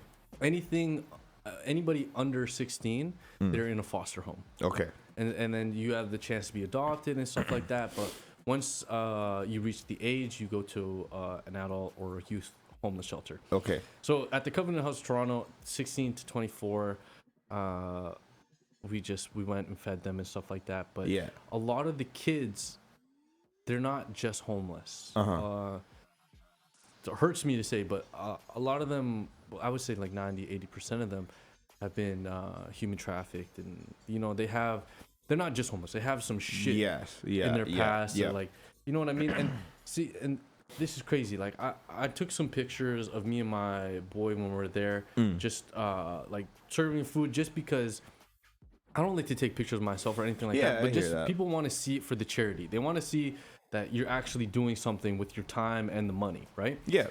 But she told us, she goes, you can't take pictures of the kids or any of them because there's people looking for them. That's crazy. And that's insane, bro. And so that's wow. I was like, wow. Like, yo. That's how deep it goes, bro. And you know me, right? You know me. Yeah, as a you person, didn't do it in ill intent, right? But then you hearing that must have flipped a switch in you, and like you thought some next crazy stuff. So like as soon as I heard that, the first thought in my mind is like, bro, yo, let me know who. I got you. Yeah, you know right. what I mean? Like I'm gonna get this motherfucker. Yeah, don't worry, I got him, right?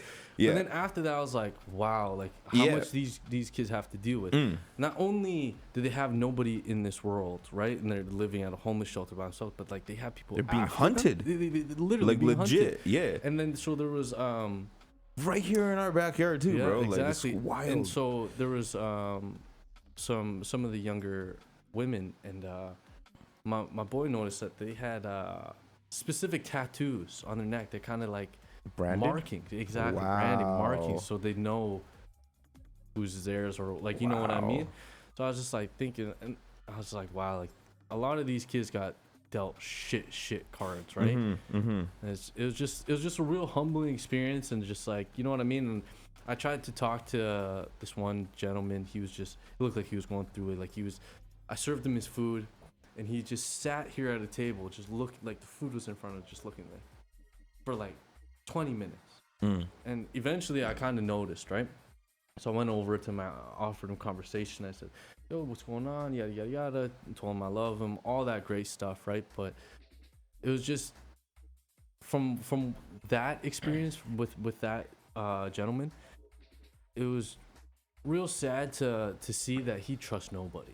Yeah, he trusts nobody. And like, you know, as pure as I like to think of myself, and how much I like to think that I help other people, and that people would see that in me. He didn't see that at all. And it's just like, it's not like he didn't see that in me. It's just he sees everything, that all the bad that other people have shown him in the past. So he has no other no other choice to view me as the same, right? Of course, yeah. Like, but I'm not trying to, in any way, but it's like, it's hard for them to let down their guard, right? It's crazy. So I wish I had more time. I was working that day as well. Yeah. I wish I had more time and a way to let these children and these kids know that, like, yo, like, I love you. You could trust me. And you know what I mean? Like, eventually you're going to have to trust somebody. You just have to find the right people to trust. Yeah. You're going to get hurt along the way. Yeah, but that's the thing. We all need people, and we all need to confide in people. We all need to have that trust and all those things, right? So you just have to find out the worthy people in your life. Of course. Who you could trust with all that information and all the things. And I wish I could have had more time to explain that to them. Yeah. Because it doesn't have to be me. No, I don't exactly, care. Yeah. It definitely, I prefer it not to be me. You know what I mean? Yeah. But as long as you know that message is out there and that opportunity is out there for other people. Yeah. By all means, whenever it feels right for you, you absolutely do it. Yeah. But I just want you to know that it's okay to feel that way, and it's okay that you react this way up until this point. But try to see, when you see people that actually care for you, try to understand them and let them in as well, because you both can grow. It's wild to think that some people will go their whole entire lives with that trust issue, and because of the fear of them being disappointed and turned against, they'll never trust anybody. Yeah, absolutely. So that's one of the things, like, people have that fear that, like, no, like, I've been fucked over so many times before, like, why should I open my heart up again and, like, try to look for somebody I can trust? Like, I might as well just, like, be shut out the entire time and just, like, be defensive. Absolutely. That's the way that they see things. I have this theory about men and women, how we hurt, right? Yeah. My theory is that men will get hurt 1,000 ways, 1,000 different times. Okay. So one girl breaks your heart one way. Most men aren't. They're like, okay, boom, I learned from that. That's never gonna happen again. Yeah, I'm not putting my trust into that specific bitch, situation. whatever. That way, exactly. I'm not doing none like that. I'm not gonna get hurt that way again. I'll get hurt a new way that I didn't see or didn't expect, but I won't get hurt that way again. Yeah. And then the opposite theory for women is that they'll get hurt 1,000 times one way. Oh, damn, that's interesting as fuck. So they'll deal with the asshole. The devil you're familiar with is better than the devil that you don't know. And disclaimer, women, we are not women, so we know that we could be wrong and shit, but this is just his point of view. No, yeah, exactly. I just had to throw that shit out there. Don't ridicule me. Let's throw that out there. But I'm just saying that men, like, if a woman hurts me and I told her, I said, yo, this is what makes me insecure. Please don't do this and this. And she cheats on me. That's my insecurity, right? Boom. I'm not going to tell that woman again that, yo, this is my insecurity and stuff like that. I'm going to shield it in a way that you wouldn't even think, like, that I would manipulate the situation that you would think that, oh, cheating on me wouldn't even affect me. So it's not like you're going to hurt me at all. You know what I mean? So it's like, boom, I don't even care about that. You could cheat on me, sure. I already got hurt in the past. By it, I'm not going to get hurt again. It's fine. But I feel like women, they'll just get hurt over and over by the same thing because they rather deal with the same bullshit than new bullshit. I see what you mean. Now, when you say that the cheating thing for men and, like, you put off the persona that it's not going to bother me, don't you think that's kind of unhealthy, though? Because now this girl's going to keep on cheating on you. No, absolutely, bro. Yeah, but I'm going to do what's best for me to not get hurt again. I'm not saying it's not toxic. It's 1,000% toxic. But I'm just saying, for me, I'm not going to get hurt again the same way. I already went through it. I went through it one time. I'm not going to do it again. Yeah. I think that women, it's the opposite, that they'd rather go through that one hurt over and over and over and then experience a new type of hurt. Interesting. You understand what I'm saying? Also, like, just humans, all of us in general, like, we're very comfortable. Like, when you find something or when you find someone and then you got problems in the relationship, but then it gets fixed, and you get problems again, it gets fixed, problems, it gets fixed. It's so comfortable with each other that it's like, if I let this person go, like, you know, I gotta start over and find somebody else and stuff like that. And like, I get what you're saying about men being hurt 1,000 different ways, 1,000 different times, women being hurt 1,000 different ways, one time, 1,000 different times in the same way. Yeah. But I kind of do and don't agree with that because like the way that they could get hurt is also like by the cheating, by disrespect, and unfortunately there's abuse or gaslighting or just like being put down, not listened to. So I think women could get hurt in I think women could get hurt 1,000 different times in 1,000 different ways as well too, because like, what do you mean by that? Like, I want like elaborate what you mean specifically by that. Sorry, bro. How do I explain this without? No, okay. No. Piss people off. Don't worry. Listen, like, okay, the way that you say it for the men, right? Yeah. This is the way that I perceive what you're saying. Yeah. So we get hurt 1,000 different ways, 1,000 different times, 1,000 different ways. Meaning, you're talking just specifically with like relationship girls, or you're talking with the homies, with family and everything? What do you? I guess it would family. You're talking different. specifically Family relationship and I would stuff, say right? With relationship. the girl. All right, so yeah, men. Okay, so you know, you get cheated on. Maybe this doesn't even exactly hurt us, but we're so insecure that, you know, you see the girl spending time with another dude more, and then that's hurtful. So that's another way. Absolutely. You get talked down to, lack of attention, maybe gaslighting. You know, the definition of a man is all different to us. So your definition of a man is different than my definition of a man, and how we want to be treated as men is different than each preference as well, right? Yeah. So that also has to do with it too. Like, how does she treat? Did she treat me as the man that I want to be seen or want to be known as? You know, so that's another one. But I also feel like women kind of help build you up by making you go through those phases of you thinking that you're jealous. Because then you think like, why am I jealous? Why am I being possessive? Maybe I should just not be a bitch about it. But also in my brain as well, now I'm thinking, all right, so through evolution, the powerful men, the conquerors, those people, like, all the girls wanted to get them. So like, you know, like, they were not thinking just this girl only, because as soon as they think that, then that girl could play you. So you don't want to get played. Yeah. Kind of thing. But that's what's crazy too. Like, the players are the ones that the girls want, and the guys that just want that one girl, like, you're a schmuck. They look at it like that. Like, it's savage to say, but you got to really play your cool. Like, it's messed up. It's weird. No, absolutely. But I think when she really gets you, she gets you.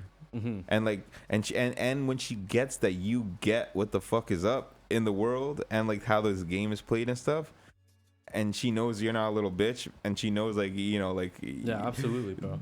She gets it. I've learned everything valuable from a woman. Of course. You know what I mean? You learn everything from facts. I learned how to dress from a woman. I learned how to speak to women from a woman. You know what I mean?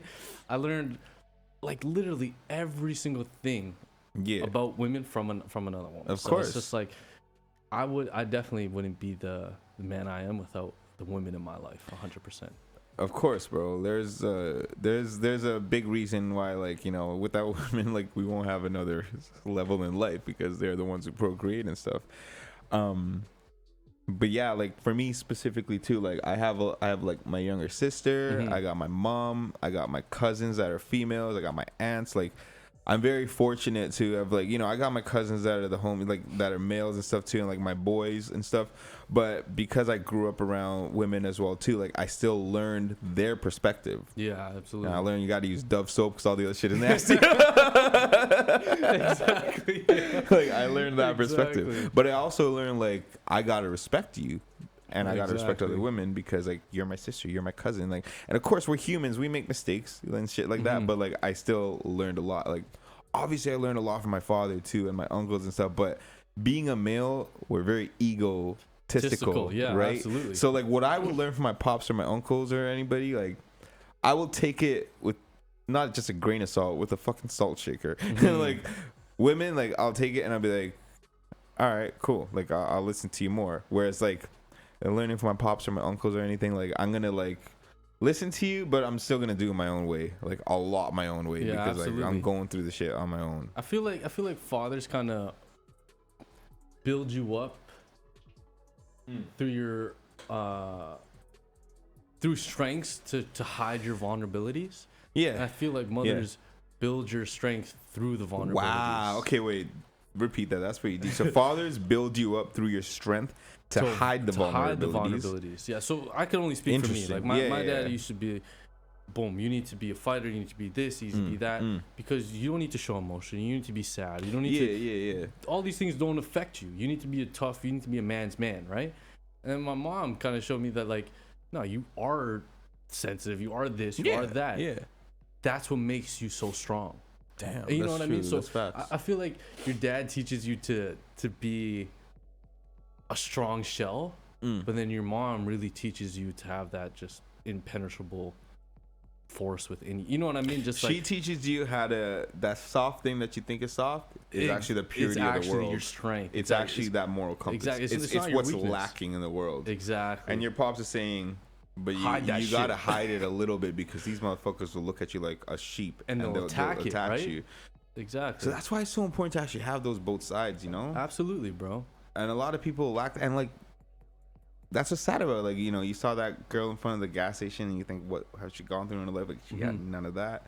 She had none of that. She probably, maybe she did, but maybe it was so abusive because the trust she gave to her parents. Like, I'm not speaking on behalf of her because I don't know who this person is, but she could not confide in whoever was bringing her up. Exactly. For whatever reason. That's what's so sad too, to think that sometimes that or who knows, maybe she just fell down the wrong path with the wrong friends, and maybe she could have confided in them. Like, I don't know the situation. Absolutely. There's a quadrillion different ways that route could have gone down.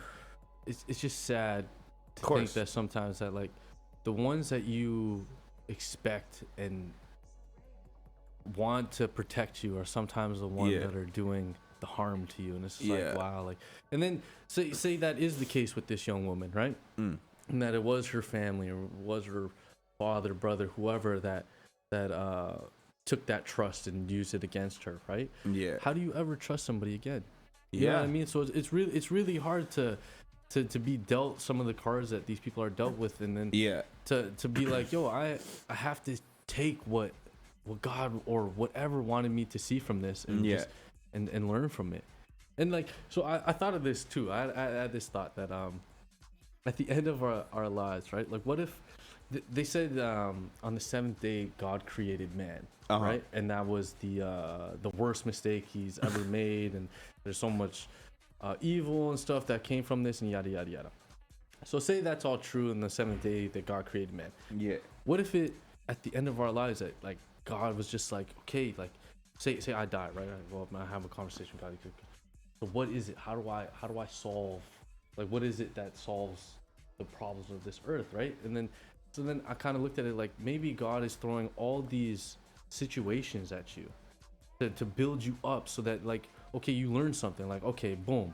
Yeah. Stuff that he couldn't learn. So it's like, what kind of love is it that's needed in the world to fix the world, right? And the only way you could figure out that love is from pain and seeing other love as well. Exactly. Right? So it's like, he's gonna throw you all these different obstacles, and it's like, what do you make out of it? What did you gross back that could offer me something real in substance and stuff like that, right? So, and if we look at that for just not even like God, that's just like ourselves, like, what can we gross back from every shit situation or every situation that we don't deem as ideal? Yeah. What can we gross back? I think that no matter what we do, wins, losses, or anything, we're always gonna get better. Just absolutely. Always, you know what I mean? They say, I heard something, everything you're going through is a come up. Yeah. Whatever you're doing, your absolutely. Job, your relation, anything, every single thing is a come up. And yeah, that's one of the hardest things, is learning that everything is a lesson. Yeah, absolutely. Because, like, suffering is a part of growing, obviously. And there's just got to be that balance. Like, you know, like, sometimes, like, you feel like, fuck, is this, like, this is it? Like, I'm always going to have to suffer, and I'm always going to have to find the positive in it. I don't think that's the case. I think you'll go through these things, and, like, you know, they say it takes 10 years to become an overnight success.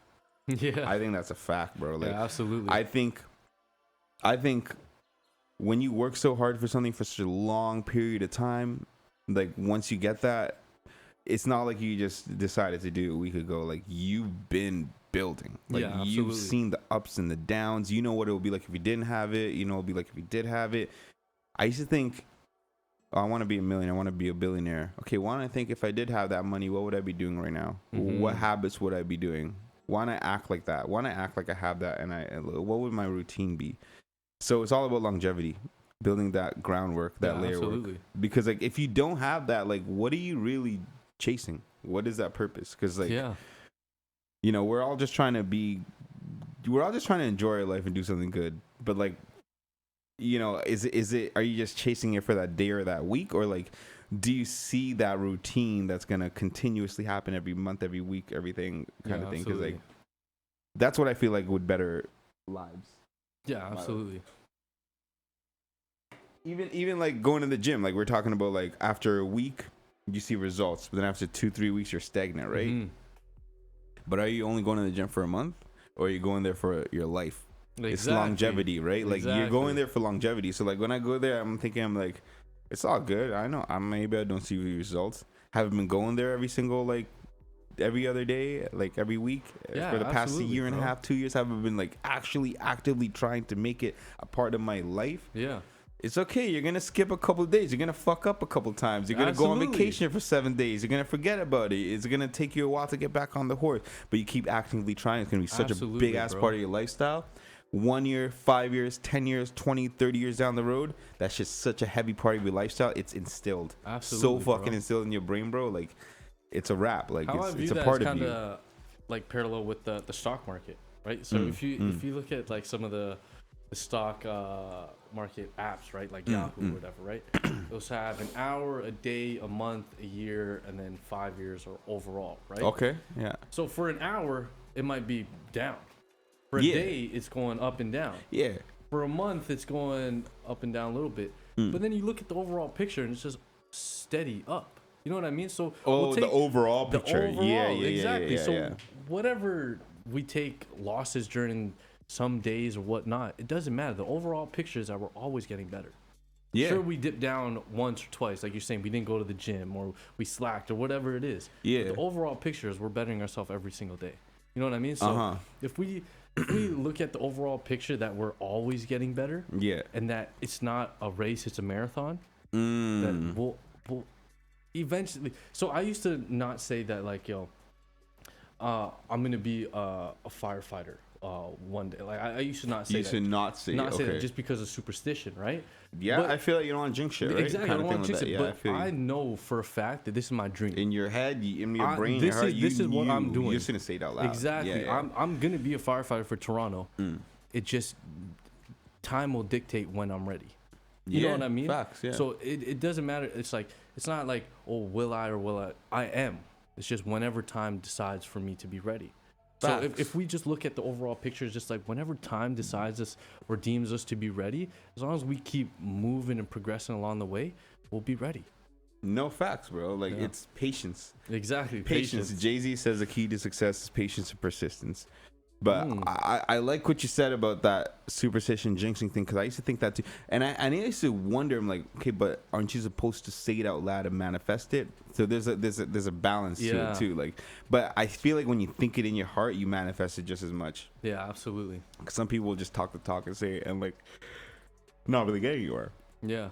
But like you didn't want to say it because of superstition, but I think because you so purely wanted to do that, and for all the right reasons as well too. Exactly. That's why. And I truly believe that I'll be a firefighter for Toronto. But you are a firefighter, aren't you? Nah, well, like I'm a firefighter, but I'm not for the city. Oh, okay. Like I'm an industrial firefighter. You're an industrial firefighter. Okay. So like I'm not. I just respond or go to one plant. Like what I'm saying, a steel plant or a landfill or whatever it is, right? Yeah. But when I'm a firefighter for the city, then we just get dispatched to anything, like an MVC, I see. A crash on the highway, or you know what I mean, an overdose in a building, anything like that. Yeah. We just go to. But right now I'm subject to certain parts and technical things that I have to rescue right now. Absolutely. So yeah. Now, do you think because you have your own company and you go to certain locations and projects or rescue things, right? if you were to stick with the old boss that you had in the companies, do you think one of those are better in the direction of becoming a firefighter in Toronto, or it doesn't matter as long as you're doing it? See, well, I stuck with the job for a while just to have on my resume. Yeah. Okay. And then, but see, once I started my own business, why I kept them on the resume is for reference call. Yeah. So when my chief, when I'm getting hired from Toronto, he calls and says, "Yo, is this guy a good person? Tell me about him, yada yada yada." Right. But I realized that I don't really need them. He's just my boss. But my boss doesn't really matter because he doesn't see or hear about anything I'm doing. But the people that I work for, you know what I mean? When I go to these plants and I have to deal with Jacob. I get that, yeah. Jacob, who is the project manager for so-and-so, whatever we're doing, right? And he is somebody that actually, his word means something, because he could be like, oh yeah, Rashan, he dealt with this rescue and he handled it like this, and then he has a cool head for this thing, and you know what I mean?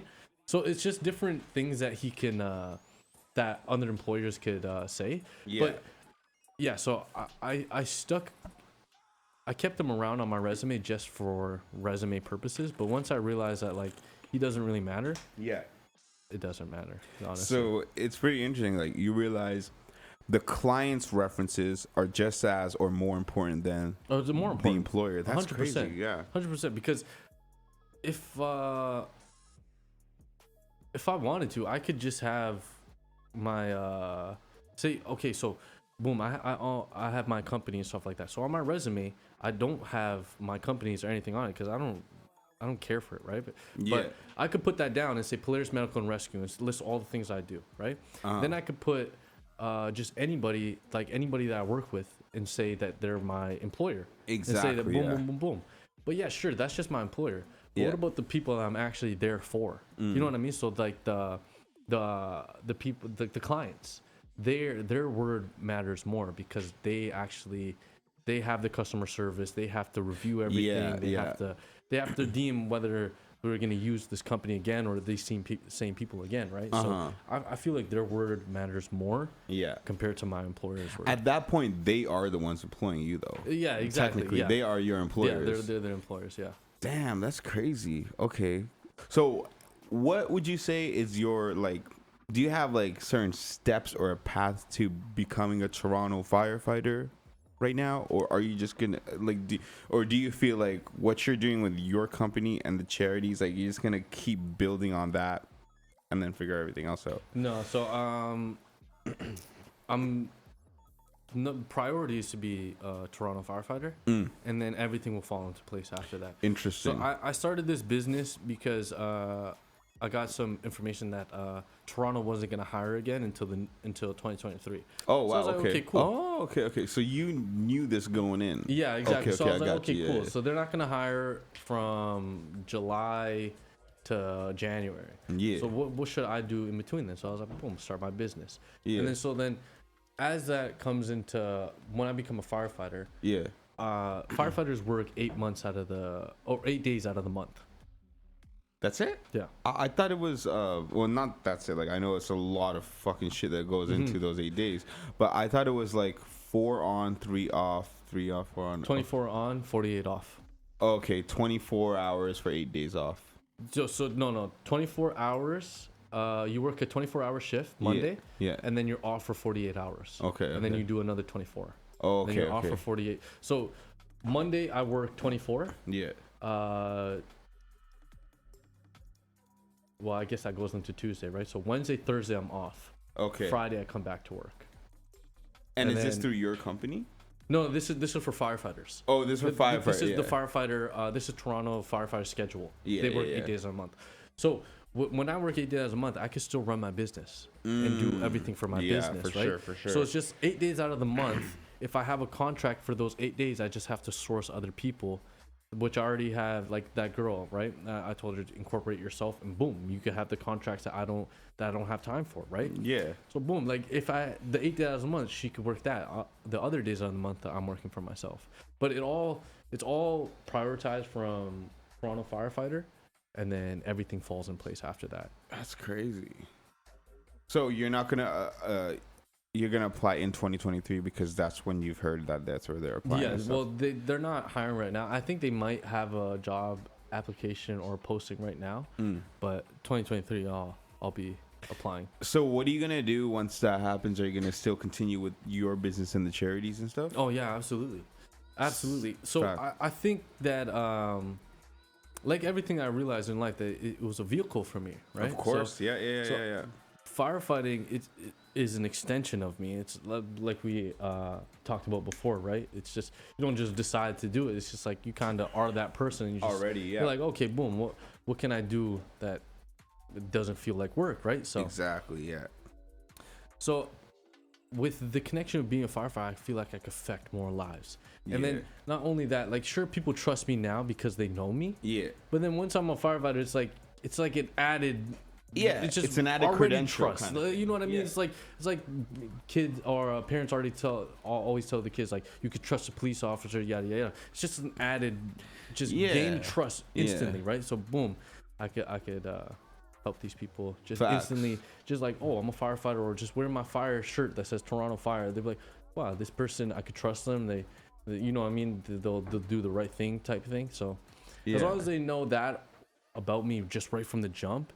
And then, like, being a firefighter also holds a certain amount of weight, right? So, of course, being able to say that about myself, and then I work that hard to achieve that, and then I'm doing all these things with the charity, like, separately, will just be like, oh, okay, like, it's just all connected. You know what I mean? So it's not like I'm trying to get ahead personally by any means. It's just like, this is just who I am, and I'm just trying to make you the found your impact purpose greater. Basically. Absolutely. I feel like that's crazy. Like, a lot of people don't really know their purpose, and like it's great. And the journey of how you found your purpose is dope too, because you did baseball, you came back, did some construction jobs, you're like, why do I feel like this? And then you're like, okay, let me think about me. What do I like to do? And then you summed it all up and you're like, this is the purpose. How do you think people can do that in their own lives? Because there's not a lot of people that could, the way that you did that and sat down with yourself and asked yourself, what values do I have that I can incorporate back into society? There's not a lot of people that would sit down and do that. But I think one of the reasons you might have done that is because you had that high from the baseball and you came to the construction where you felt that way, that pushed you to do it. But I think a lot of people don't have that high to reality. 100%. So it won't force them to do that shit. For me, it was the high to the low, that I went from being elite in life to being a nobody, basically. In your perception. In my perspective. In your perspective, in my perspective, I went to being a nobody. So how do I get back to being a somebody? And I found that to be a firefighter. That's another elite thing. That's another skill that I have to hone in for the rest of my life. That I could always get better at, right? But for other people, I would say, like, that's why I asked you, what is your passion? And you have to trust yourself to understand that you're going to be successful in that passion. You know what I mean? Yeah. So, like, my purpose is taking care of people. My passion is also taking care of people, but like writing and stuff like that, right? So how do we find the job that we don't feel like is work? Exactly. So it's just it's just an extension of us. Absolutely. But at the same time, like, it's like you have to trust yourself. You know what I mean? Of course you do. It's like saying music is your dream, right? Baseball was my dream, right? Yeah. To be able to trust that completely and be like, yo, 1% of actual people that pursue this make it.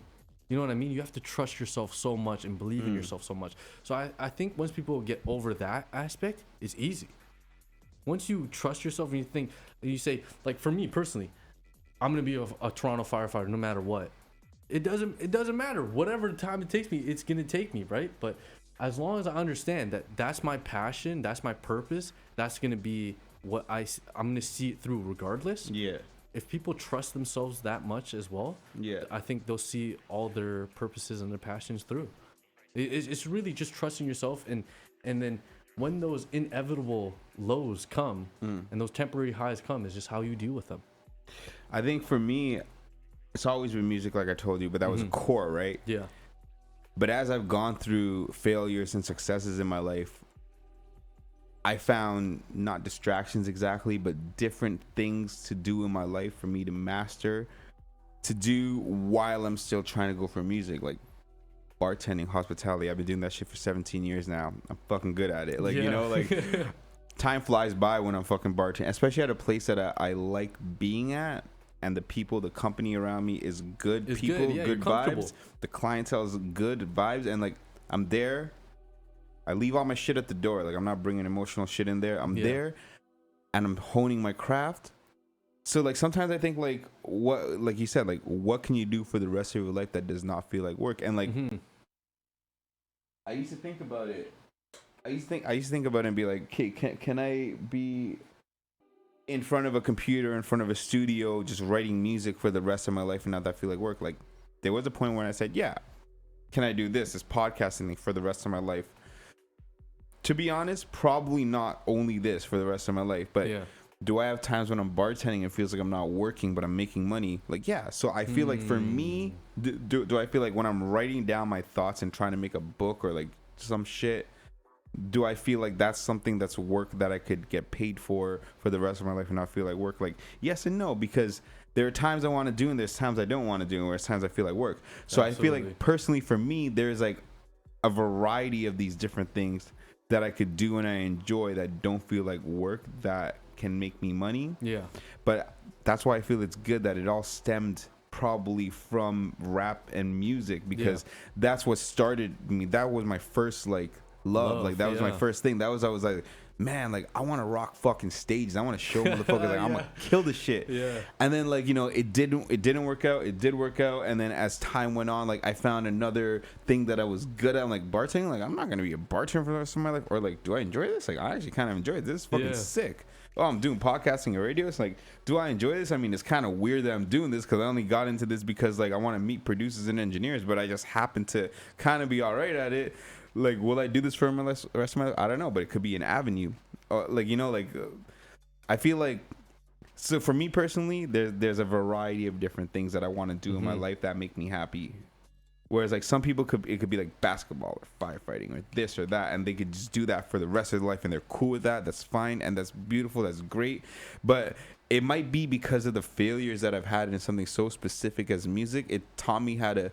It taught me like, hey, Ren, if you can't do this shit, maybe you should be a normal person and do this. But then I found like bartending, for example. I was like, oh, this is fun. This is fun. I'm making money, but I still got my music shit in the back of my mind. Oh, I'm doing radio. Absolutely. This is fun, but I still got music shit in the back of my mind. Fucking boxing, exercise. This is fun. I'm not making money off of it, but like it's good for me. So like, there's all these things that come together. It's just. Maybe it's not that one thing that you could work for where you feel like you're not working for the rest of your life. Maybe it's an accumulation of all those things that makes you who you are and be appreciative of what you do, and absolutely. You just enjoy it. So you're just enjoying your life. It's not a specific career or thing you're doing. Like you got the career, you got the charity, you got the rescue team, you got this. There's a bunch of other things you're doing, but all of it together is like. When you combine it all together and with the right amount of balance, like that's good enough for you to say, I can do this for the rest of my life and feel like I'm not working. I think your passion is connecting with people. Damn. That's what I think. I think your means is music. But I think that like my means of taking my passion is taking care of people. My purpose is taking care of people. But my means is firefighting. You understand? Fucking love that. That's sick. I think your passion is connecting with people and communicating with people and stuff like that. It's just your means is music. Your means is where you're at when you're at work, you're at the bar and stuff like that. It's just different means to it. But I think your passion is really connecting to people and communicating with them. That's sick. I feel like I get that because I always feel like I would tell people this all the time. Like when I was in sales, I guess I'm still technically in sales because I'm selling drinks and selling this podcast. Yo, life is sales. Life is sales. Like I always told myself, and I told people too, because I would rock the shit out of sales. Like Costco Canadian Tires, I would go there and I would high roll. High roll means like you did the most in sales, and people would network with you. But how you doing? And I'm like, just talk to people. No, bro. but this is the thing. Literally. Like, I would talk to a rich ass motherfucker, connect with them on some shit. I would talk to the poorest person, connect. But even within life, right? Yeah, absolutely. I would talk to my friends. This is where your friends gets a little weary in my head, because I would talk to my friends that are well off. They're university students. I would talk to friends that are well off. They're university students. They're graduates. They're engineers. They're lawyers. They're doctors. Yeah, they're my friends. But then I know people that are just as good people, but they're still living on welfare. They don't have. They're going through agencies and stuff. What's surrounding them is drugs and stuff like that. But you're still my friend. And you're still my friend. Like, you guys are different incomes or whatever. And I think me being able to see that is like important connection to the world, is that bridge, because like I said, like I came from, like, I'm Tamil, like we came from Sri Lanka, like I was born here, but there was mad genocide over there. So like there's some Tamil people that are doctors and stuff like that, but like my life just happened to be my life because I grew up Saga City, like, like what up 905. I grew up Saga City, like I probably could have been a doctor too, but my circumstances, the way that my peers, like, we treated each other, like it's always love, but I was just put in that position to go through that, to like to realize what the other side is too. Yeah, absolutely. To realize what the other side is, and to be able to grow from it and be like, yo, like, yeah, you could be a doctor, you could be a lawyer, you could do this, you could do that, you could work in any field, have any income, but you're still all human. Yeah, absolutely. And there's that bridge. You got to be able to connect people. So I think you're right. Like I think I do like talking to people, and it's because I feel like I need to talk to them, because I feel like sometimes I feel like I need to know why. Yeah, like that's why, sick, like what's good, like, I like that. Why are you like this, and like okay, so what's the difference between me and you? What's the difference between me, you, and that person? Like can you share some of your stuff with them, or can you share some of your knowledgeable wealth of how you are successful with this person who's not as successful, and this person that's not as successful? Can you share some of that pain with this person to humble them and not be a fucking rich little bitch? Like, not saying anybody's a rich little bitch, but no, for real. Nah, that's man. Awesome, man. That's the way that I see it. I feel like, do you know anything about Sri Lanka or like Tamil? See, I met a guy at work, and his name's Sahab, and he was giving me I have a really bad memory, but he was giving me the rundown of everything that was going on, and he actually went back, and he was like part of some like diplomacy, like to actually help. Wow. Or, like, you know what I mean? And he was like basically on the front lines of like war and stuff like that, but he was like a peaceful guy and stuff like that. Yeah. He was doing his part, and unfortunately, like it really took a toll on him. You know what I mean? That's the thing with those kind of careers. And then so he showed me the front lines, right? And this is like damn, this dude's in war. Yeah. You know what I mean? So it's like shit, like I'm myself, I have PTSD because of the things I have to respond to and stuff like that, right? But then when I look at this guy, it's like, yeah, I signed up for this shit, right? But like, look at this guy, he's going to help people, and then he sees people getting blown away, and he's showing me a picture of like an arm on a ground or something like that. It's like, damn, like, yeah, it's a different type of PTSD, and it's like wow, I understand what you're kind of going through right now, and like, and how you went from trying to help so much to taking an absolute backseat. Yes, you know what I mean? So like, to answer your question, I don't really know much about what's going on, but I knew that it was corrupt, that people were fighting back and stuff like that. But from what he told me, and from what I got to like understand from him, it was really hard for the people, and it was really hard for him. Of course, to taking that help on the people. You know what I mean? So it's wild. Yeah, like I'm a student of history. Like I love like rap, hip hop. I'm a student of music for sure. When it comes to music, like I learned something about like, did you know that this was produced by this, and the reason they did that was this? Like I go like crazy about it, right? Samples, all that crazy shit. Yeah, right? just like firefighting, for example, right? Like there's this movie called King of Staten Island. Pete Davidson. Yeah, his dad was in the 9/11 firefighting thing, passed away in there, and like Pete Davidson's in that, and You ever see the picture of that? No. So the bridge is closed. Okay. The New York Bridge closed. Yeah. And there's buildings in the background. I'll show you just now. Buildings in the background on fire, smoke coming out. And the bridge is closed, no cars going in, but there's a fire truck heading to the, wow, like, no way, bro. They already made the decision in their mind. Yeah, we're dying. This is one of those decisions where it's like we're not supposed to, but we're fucking going. Yeah, so they're that's going, crazy. and then so his dad is part of that squad. Wow, that's on the truck that's going to their death. Every single man on that truck died. Damn, every single man on that truck died. So they knew when they're crossing that bridge, we're dead. You know what I mean? And they went, sacrificed their lives. Did they save lives? Do you think they pulled people out of that? Yeah, they went. They saved people in the rubble and stuff like that. But it's just so much happened during that time that every single firefighter ended up dying from that truck. That's crazy, man. That's wild. Yeah. A lot of that trauma and like, have you watched that movie, King of Staten Island? No. I highly recommend it, bro. Yeah. I think you would fuck with that. Bet. It's about a lot of mental stability and mental health, and in that movie, he's actually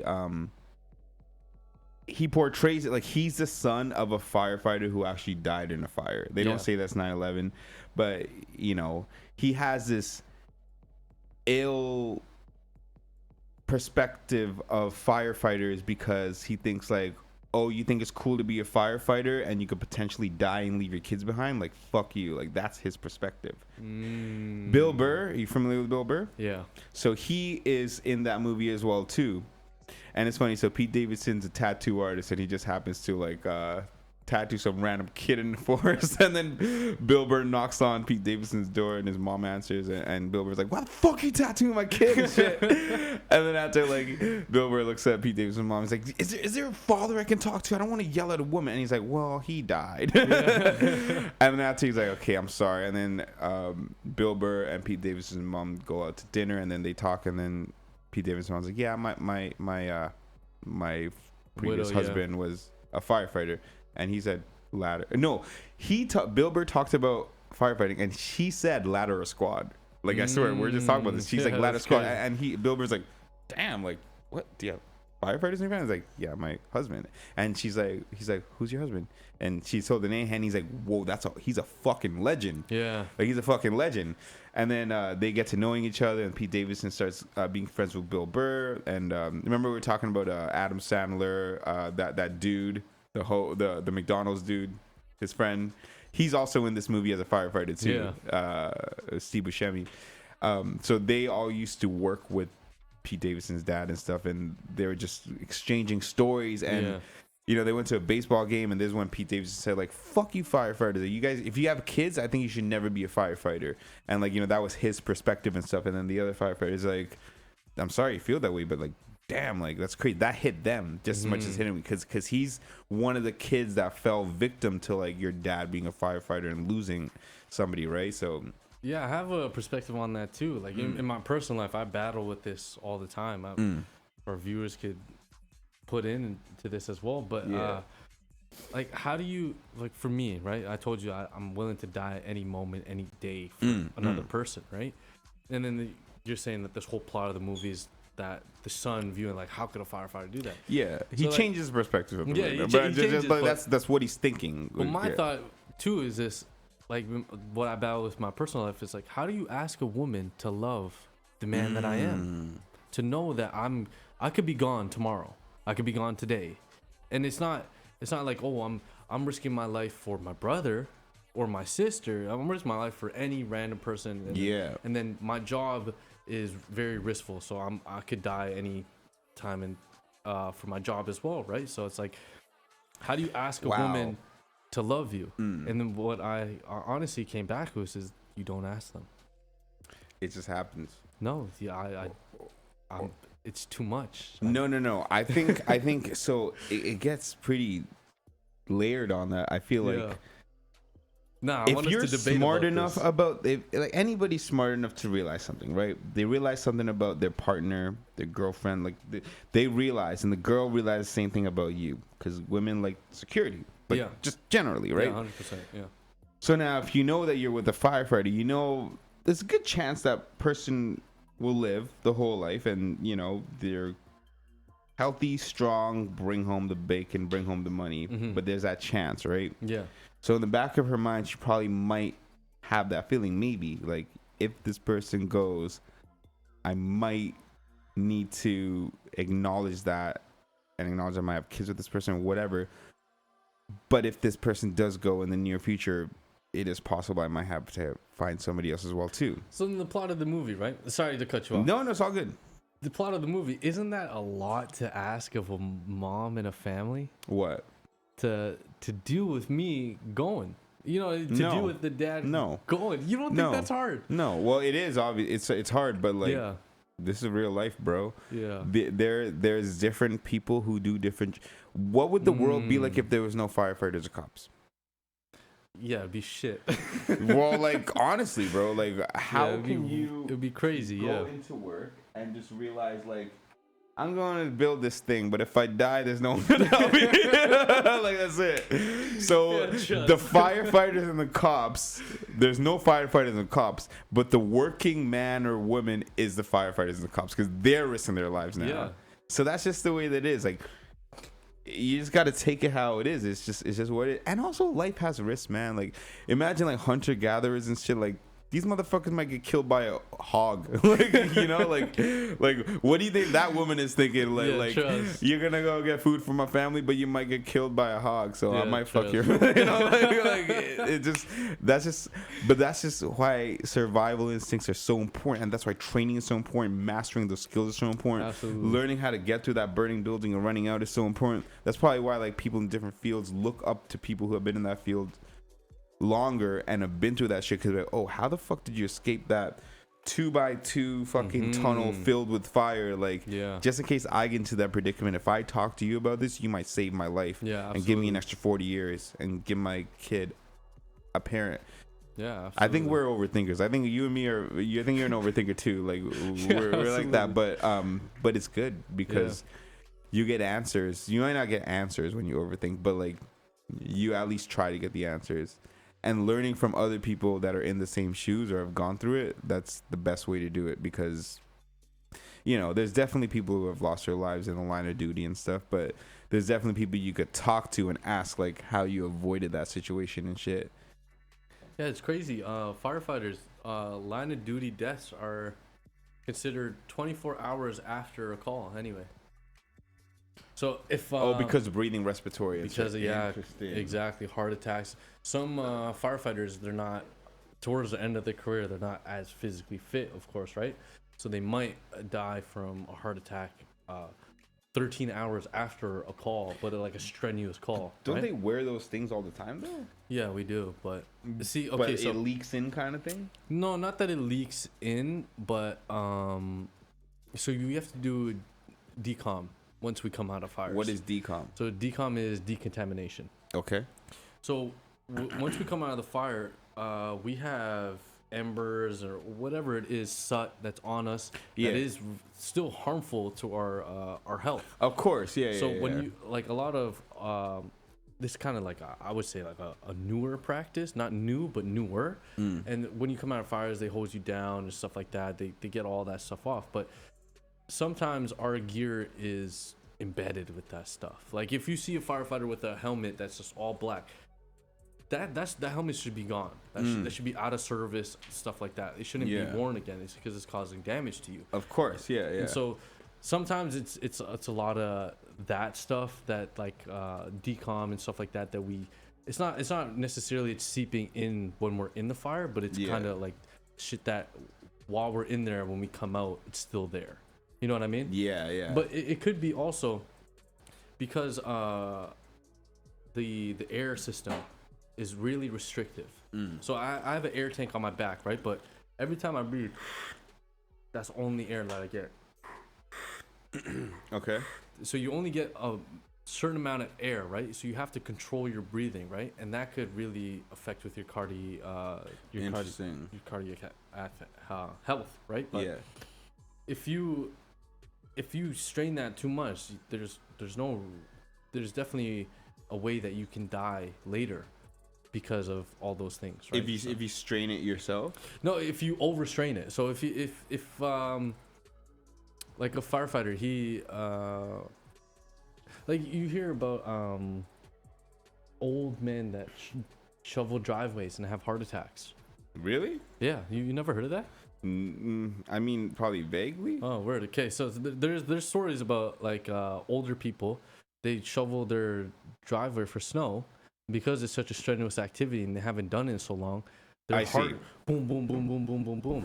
It can't pump as much oxygen and shit that it needs, and they have a heart attack and they die. Right? The same thing can happen with the firefighter. If they weren't working out for or weren't in that environment for so long, and then they put their heart through so much breathing, so much stress, that they could die from a heart attack after, for sure. It all boils down to exercise. I'm just joking, but not really. But no, I get what you. So the reason I even said that thing is because like I remember listening to a podcast and he was like, lifting weights, moving around, being mobile is like so good for you for when you are so much older and you need to just open a jar of pickles, go up the stairs, open a frozen door handle, right? Obviously it's different from what you're talking about with like the firefighting and 24 hours after, like the respiratory and stuff like that. But is there any way to combat that? Like, is there things that they teach people in the firefighting stuff to make sure that they're, you know, they don't have to go through that shit, or that their respiratory systems are strong, or like, you know, maybe they go to the sauna often, or so they have like little guidelines for you to train by to stay respiratory fit. Interesting. But they also have like breathing techniques for when you're in the shit too. Of course. So we have box breathing. So like you breathe in for 4 seconds, you hold it for 4 seconds, and then you breathe out for 4 seconds, and you hold it again for 4 seconds. Wow, okay. So, interesting. You breathe in, but then you hold it for 4 seconds. You breathe out for 4 seconds, but then you hold out for 4 seconds. Then you do it again. So it's 4, 4, 4, 4, 4. It's 16. Exactly. Interesting. And so once you realize that it's not really, like, your breathing is just calming your mental. It all works back to just your mind. If you train your mind, your body has no other reason to follow. Bro. Yeah. So all you're doing with that is you're easing your mind. You're just like, okay, whatever you're going through, it's all right. Control your breathing, and you're gonna be good. See, like if you go on a treadmill and you're walking, right? You start running. Within the first minute, you're gonna get out of breath. You're trying to catch your breath. You're trying to match it. After a minute or 2 minutes, you're gonna be like, hold your breath a little bit. No, not hold your breath, but you regulate your heart rate and your breathing to the same thing, and you're just okay. So the same pace I was at the first minute, now the second minute interesting. So you're not controlling it exactly, anymore. and it's all a state of mind. Wow. It has nothing to do with your breathing. It has nothing to do with your physical being. It's all state of mind. If you control your mind and say, yo, I'm relaxed right now, then you're good. Claustrophobia, right? A lot for me myself, right? I'm not claustrophobic in the sense of small spaces. I'm claustrophobic in the sense of when I get to small spaces, I'll let my mind leak.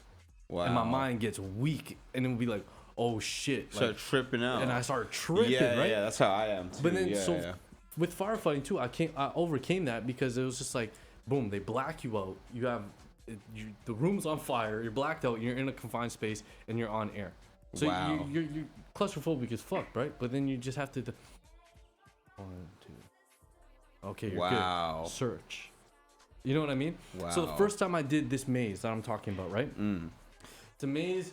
It's as wide as this couch, as high as this couch. Okay. And I have a helmet. I have all my firefighting gear. I have an oxygen tank on my back. You have to get on your knees. You choose left or right. Left or right, you have to search, right? So I'm going through it. Whole bunch of obstacles. You have to stick your head half, like it's this far off the ground, right? You have to put your head sideways with the helmet on. Shove it through. Shove your oxygen tank through and get past this to search for victims, right? So I was going through this whole thing, and I was like, yo, I gotta get out. Like, I'm tripping, right? It took me 8 minutes to get through this whole maze, right? And it's smoke and all these things, all these different factors, right?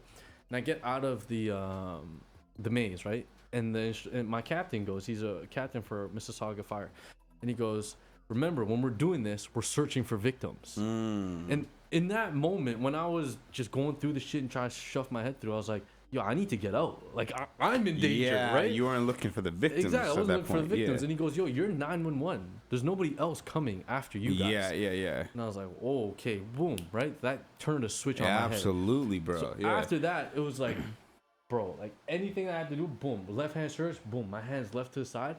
Anything, any other obstacle is just like, yo, I gotta get through.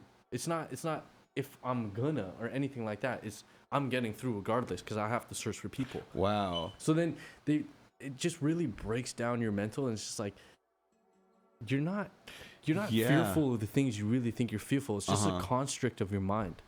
You go from it's confines. Helping yourself to realizing this is not my job. My job is to help everybody else. Exactly. Helping myself should be a default. That should be. This is not about me. This is about them. Exactly. And that's what he kind of told you too. And that's what he told us. And then with the that relates to the claustrophobia and stuff like that. It's like, bro, as long as you control what you can control in your mind, everything else is good.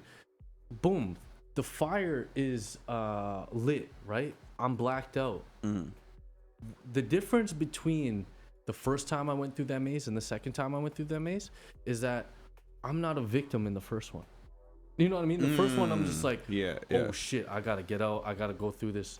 I gotta get through this and yada yada yada. I might die. I'm claustrophobic. All these things. But once you change that to like, yo, there's other people. You know what I mean? I gotta get this done. Wow. It just changes it completely. That's crazy. And he literally turned that switch on for me. I'm so grateful for that guy. That's dope. Captain Fleming. Fire. Shout out to you, Captain Fleming. Shout out.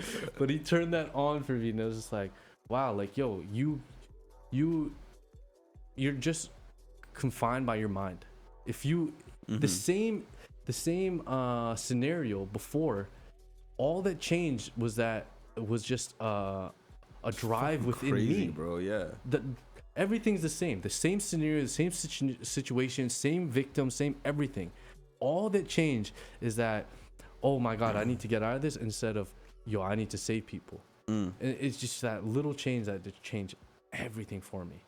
That's wild, bro. Yeah. That's a lot to decipher from that. But I'm thinking how parallel that is with like just so many things in life too. Like, you know, like you do something to do it to get through on your own, but then somebody tells you like, no, that's not the purpose. Remember, like the purpose is actually to give back and to do this. Like you're not just doing this for yourself. Exactly.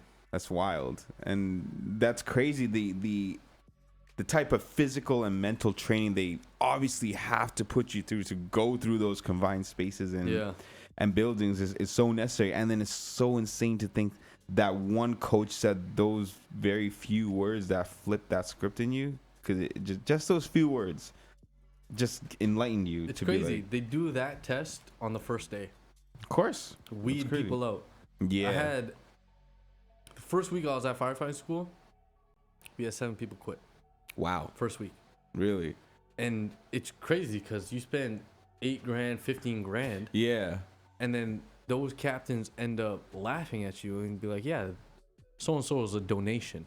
They donated to the school. Oh, because they just left. They paid $15,000 to do it. And then once they got here the first day. So what I did is... That's crazy, bro. Is a blended program. So I did 3 months online. Yeah. And then I do a month in person, and you respond to fires, you do all the mock training, everything that you need to do in person, right?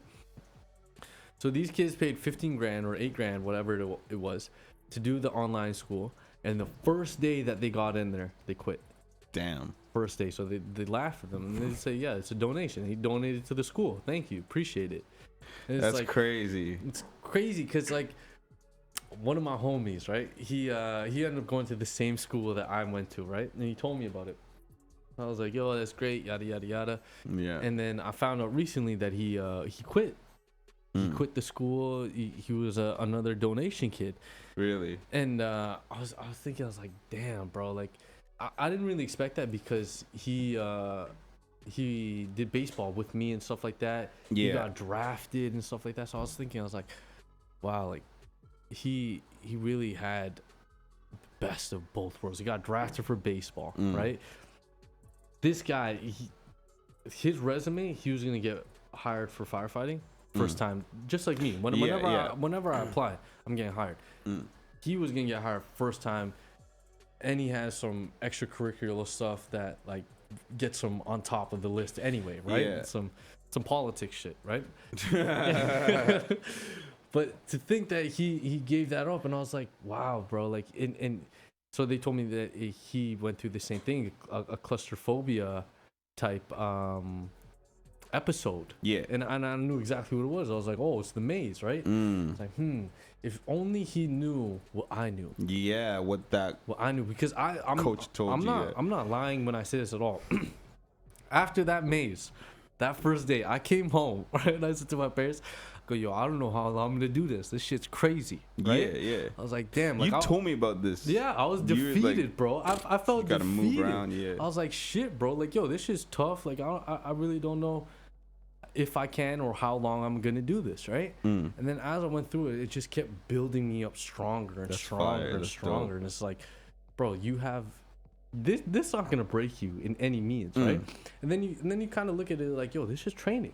Exactly. You're gonna let me die in here? Yeah. This is the chance to get the strongest I can possibly for when the actual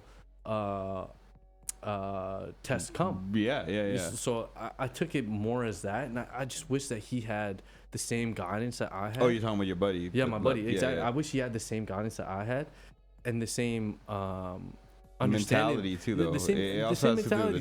Just for somebody to instill that, like, yo, you're 911. You have to save people. Nobody's coming for you guys. It's just you. And it's like, wow, okay. Once that switch turns on your head that you have to, these people are dependent on you. You have to be the best version of yourself. That's why I went. I was in firefighting school. I spent however many hours there, or film. I spent 15 hours a day at film. But I go to the gym afterwards just because, yo, I'm a firefighter. I have to be better than everybody else. Not in a disrespectful way. But I have to be better than everybody else because I need to save everybody. Exactly. I have to save everybody. So I'm gonna go do the extra work, right? And it's crazy to think that he had the extra work and stuff like that. I just wish he had the insight to just understand that, like, yo, you got it. And see, it relates back to everything I'm saying with Avatar and stuff like that. You got it. You just have to make the switch yourself and understand that you can do it. Trust yourself. Trust yourself with your passion. Trust yourself with your purpose. Trust yourself with everything, and understand that you're going to make it. As long as you truly believe you're going to make it eventually, you will. Exactly. It's not, oh, one day I'm going to be a firefighter. No, it's one day at a time I'm going to be a firefighter. Yeah. Or one day, or I'm hoping, I'm wishing. No. Every single day I'm getting better for that hope and that wish to come true.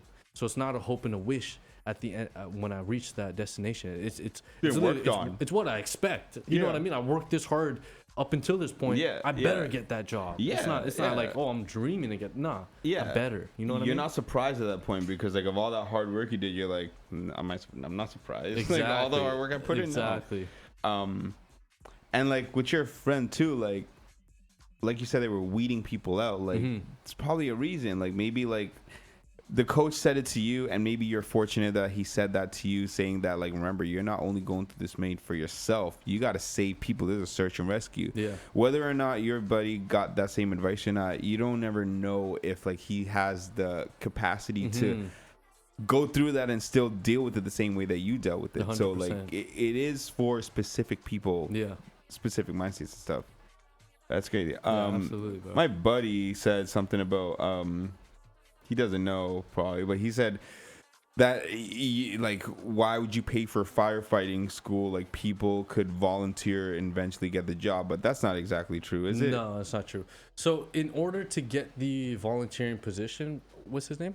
David, brother. In order to get the volunteering position, most of the time you have to have certifications to get even in the door. It's very far often and few that they hire 18-year-old with just a high school diploma and stuff like that. You have to really go through the certifications to get into the volunteer. Interesting. And then once you're a volunteer, they kind of look at that more for fire. Once they hire, it's kind of more of a preference. Yeah. And then sometimes it's not at the same time. But you need to have you have to deem yourself more worthy than the applicants, because for me myself, right, if you want to be David, sir, if you want to be a volunteer firefighter, you're going up against me. Sure, you're just a 18-year-old with a high school diploma, you're a good guy, you do all these great things, but you're also going against me that has firefighter 1 certification, firefighter 2 certification, hazmat operations, hazmat awareness. I have my EMR, emergency medical responder. I have my DZ. I have all these certifications that I need. So at the end of the day, they might look at us the same, but we're not really the same, because I have more of the knowledge. So yes, sure, to answer your question, brother, yes, you can become a firefighter through the volunteer without anything, but just understand that your competition is everybody that has these certifications anyway. So no matter what, if just look at me, you're going up against me. I have all my certifications ready and set to go. Who are they going to choose? You know what I mean? You might as well get your shit done. Exactly. And have it ready. Yeah. And volunteer is only, I would say, like, so there's stations in Ontario that have volunteer stations that, because the population is not that big, and stuff like that, so they respond. They don't have 24-hour team on standby or on shift, but they have volunteers. So like, boom, you have a phone or something, and they'll call you and be like, yo, this address has a fire, and then whoever is available, they respond to it, right? And they have their set guys of responders who are going to show up all the time, right? But then for the volunteers, it's like, okay, are you gonna, like, most of the time you have to have like a 70% attendance rate, right? But so just to say that, like, it takes a lot, and you gotta understand they're gonna put you through the ranks anyway, and they're gonna teach you the things they want to be taught. But they want you to have some sort of knowledge before. And if not that they want you to have, your competition will. So be better than, as long as you're better than your competition, you don't have to worry about anything else. That's why I say I'm gonna be a firefighter regardless, and that's why I say I'm gonna be a first pick, like a firefighter. As soon as I apply, I'm gonna get hired for a job. It's because I know that myself. I work so hard in my personal life, in my resume, in my professional life, that they have no other choice to take me. I have all the certifications that they require. Plus, I have another page of shit that they don't require, but they love and that they respect. So it's like, okay, boom, this guy is our guy no matter what. Not that I need to go up against anybody. It's like, okay, this guy's different than everybody else. So if you could separate yourself, wild, bro. That's sick. Absolutely, bro. If you could separate yourself from everybody else, you don't have no competition. Be the best version of yourself, and you have none at all. It's just they're just looking at you like, yeah, this is our guy. This is our guy. This is our guy. So you could. Honestly, I'm not telling you there's a wrong and right and wrong road. You could go either way. I'm just saying, if you choose to be the better version of yourself, you have no other reason. There's no ways around it why you didn't get hired or why you did get hired. It's just like, yeah, I'm the best. Or same ways, if you choose not to do all the certifications, when you don't get hired, you're just like, okay, I'm just like the rest. You know what I mean? I have the bare minimum, so it doesn't separate me, but it doesn't make me any different. You know what I mean? It doesn't make me the same, but it doesn't make me different. So it's just like, okay, you're just in that pile. I feel that. Yeah, I got used to watch him. No, you stay, brother. Yeah, one sec. No, I hear that though. That's.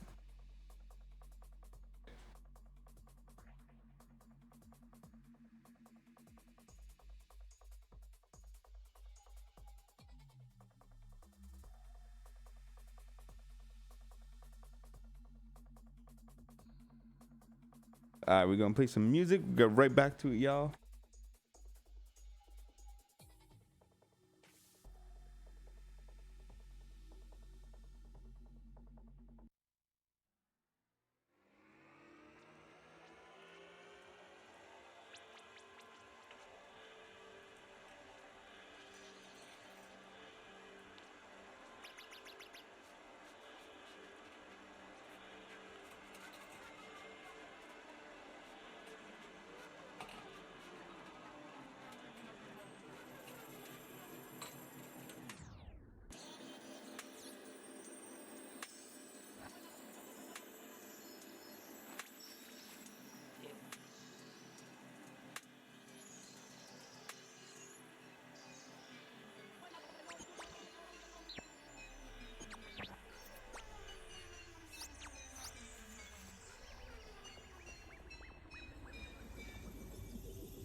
Yo, just hold up 1 second, homies. Cash, we're going to be right back on in 1 minute. I got Rashan in the building with us. We're talking about firefighting stuff, charity stuff, and just things that men deal with in general, kind of thing. Shout out to Cash. He's got his show on Co-op Radio as well too, Hard Dance Radio. Make sure y'all look out for that. And if you guys got questions you want to ask me and the homies, just give us about 30 seconds, 1 minute. We'll be right back on with y'all.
Yes, y'all.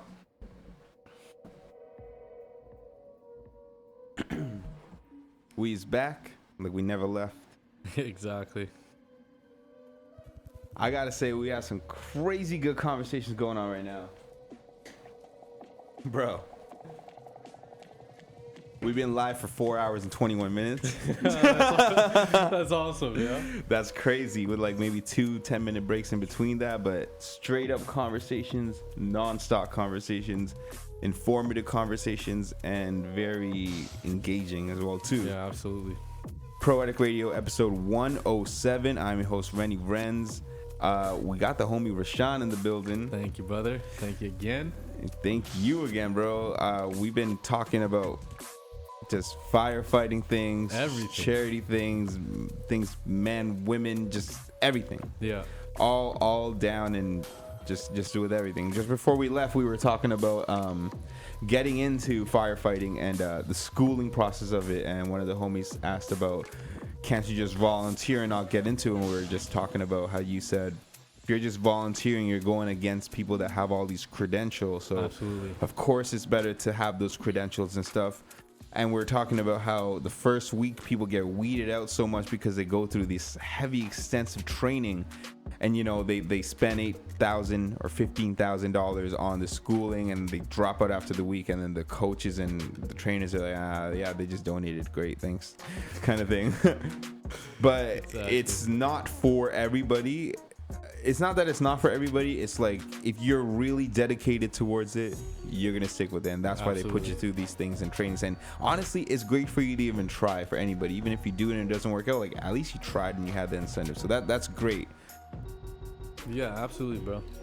I actually, since I've done firefighting, stuff like that, I've met a lot of people that have told me that they've gone through the training and that they just realized that they couldn't. Interesting. They couldn't fulfill their destiny or their end goal, right? So it's just like what you're saying. It's not for everybody, but at the same time, I do think it's for everybody. It's just you have to that switch that we were talking about earlier. It just has to click for you. Yeah. When it clicks for you is just when it clicks for you. Absolutely. But I think it is for everybody because we're talking about this before, and you're saying. Should everybody know CPR first and stuff like that? Yeah. Absolutely. I don't think there's something more, something better to know, a knowledge better to know than to saving lives. Of course. You know what I mean? It's just like you could help anybody in that situation. So it's awesome to know and to understand. But also, when you get challenged with these things, like the first week of weeding people out, it's challenging you. It's not forcing you to quit. It's forcing you to be better. Yeah. So don't quit. Exactly. Just be better. Yeah. Learn what it's trying to show you, and just take what you can from that and grow. Because I promise you, it's not gonna make you fold. It's not gonna make you weak. It might pose those things. Yeah. But as long as you persevere, you'll gross back something that you never thought was possible. Absolutely. And then once you gross that back. It comes back to fight or flight. Every single time after that, you're fight. Absolutely. You're game every time, and you're coming out on top of every situation better than you did before. So, and then to go back to that thought as well, fight or flight. Flight is not wrong every single time. Exactly. Right? Yeah. You just have to choose when it's right and when it's wrong. Absolutely. And just like my brother said, what's the toughest thing you've ever done? Toughest thing I've ever done is thousands of fights I've walked away from. Absolutely. Okay. You know what I mean? So it's not fight or flight makes you strong or makes you weak or anything like that. It's when each of those matter, and that makes you strong or makes you weak. You know what I mean? And it's not gonna make you weak. It's gonna make you stronger. It's gonna make you grow. It doesn't make you weak at any time. Sure, you might realize, okay, I shouldn't have acted this way, or I should have done this differently. But that's okay. That's just for the next time that you roast it back. They're like, okay, this synopsis didn't work, or this method didn't work. Yeah. But I could go another way, and I could try to get that same. You know what I mean? And this trial and tribulations through each scenario after that, and you just try to get better. By you trying to do this certain thing anyways, you realize, okay, maybe I'll do this instead or something. Yeah, either absolutely. way. So regardless, it's not a loss for you. Exactly. Regardless, it's not a loss for you. You learn something no matter what. Absolutely. And what you learn from that, I guarantee you, is gonna prosper you in any way. Of you course. either learn it's not for you, and I'm telling you, most times than not, it is for you. You just have to push yourself. Anything that you've quit in life is for you. You just chose to give up. Yeah. It got hard, and you chose to give up. Choose to persevere. Choose to see the good in whatever horrible that's happening to you, or choose to see what great could come from the bad, right? And you'll learn a lot. So it's wild. It all relates back to our mental, and you're training your mind every step of the way. You're not training your physical being. You're just training your mind. Yeah. And if you could train your mind to be impenetrable and to be the best version of itself, then you have no other way to grow, or other way not to grow but to learn. You might take a loss, but you'll learn. You know what I mean? At the end of the day, absolutely. Like it's always a learning process and stuff. Yeah, that's crazy. When it comes to getting into this field, what are the steps to somebody who just graduated high school or just did something else in college, no relation to firefighting? If they decide that they want to get into this, what are the first steps that they have to do? So the first step after high school, considering that you graduated from high school and you got that bare minimum done, you have to find a accredited college or school that will grant you your OFAI Firefighter 1, Firefighter 2. So my school, FESTI, Fire Emergency Services Toronto Institute, it's right by the airport. They offer accredited services and certifications. So there's some schools that you will pay 15 grand, like what I'm saying, and you'll get the certification, but it's not recognized by the government or the Ontario Fire Marshal. Okay. So the Ontario Fire Marshal Committee will look at it and be like, okay, this is not deemed worthy, right? So you have to make sure you do it at an accredited college or a private institute. And then once you have that, you have to get your firefighter 1, firefighter 2. You need your EMR, emergency medical responder. So you need to be a basic EMT. So you need to learn. What they'll teach you is to administer up to 5 or 6 drugs, and how to keep that patient alive from the time you arrive to site to time you drop them off to hospital, or ambulance takes over, they take over, EMT takes over, and they drop them off to hospital. I see. But either way, you're supposed to keep them alive from that time. And then so after that, or it doesn't really matter what order you get it in, you need to get your DZ, which is DZ. So it's a truck driving license. So there's AZ where you could drive 2 tractor trailers, and then there's DZ that you could drive 1 tractor trailer, and that's what you need for minimum requirement to be a firefighter. And all these things that I'm mentioning, and then you have to do OFAI testing. So you have to do an aptitude test. So it's a written or multiple choice test. Yeah. And then you have to do a vision and hearing test. So these 2 tests aren't that hard, strenuous, or anything. It's just you just gotta do it, right? Basically. The aptitude test you have to study a little bit, because the second part of the test, they ask you the best and worst of an answer. So you have to choose the best and worst. And sometimes that's a little bit difficult because they're HR questions. But then, so after stage 1, stage 2, you do stage 3, which is an obstacle course, and then you have to do skills test.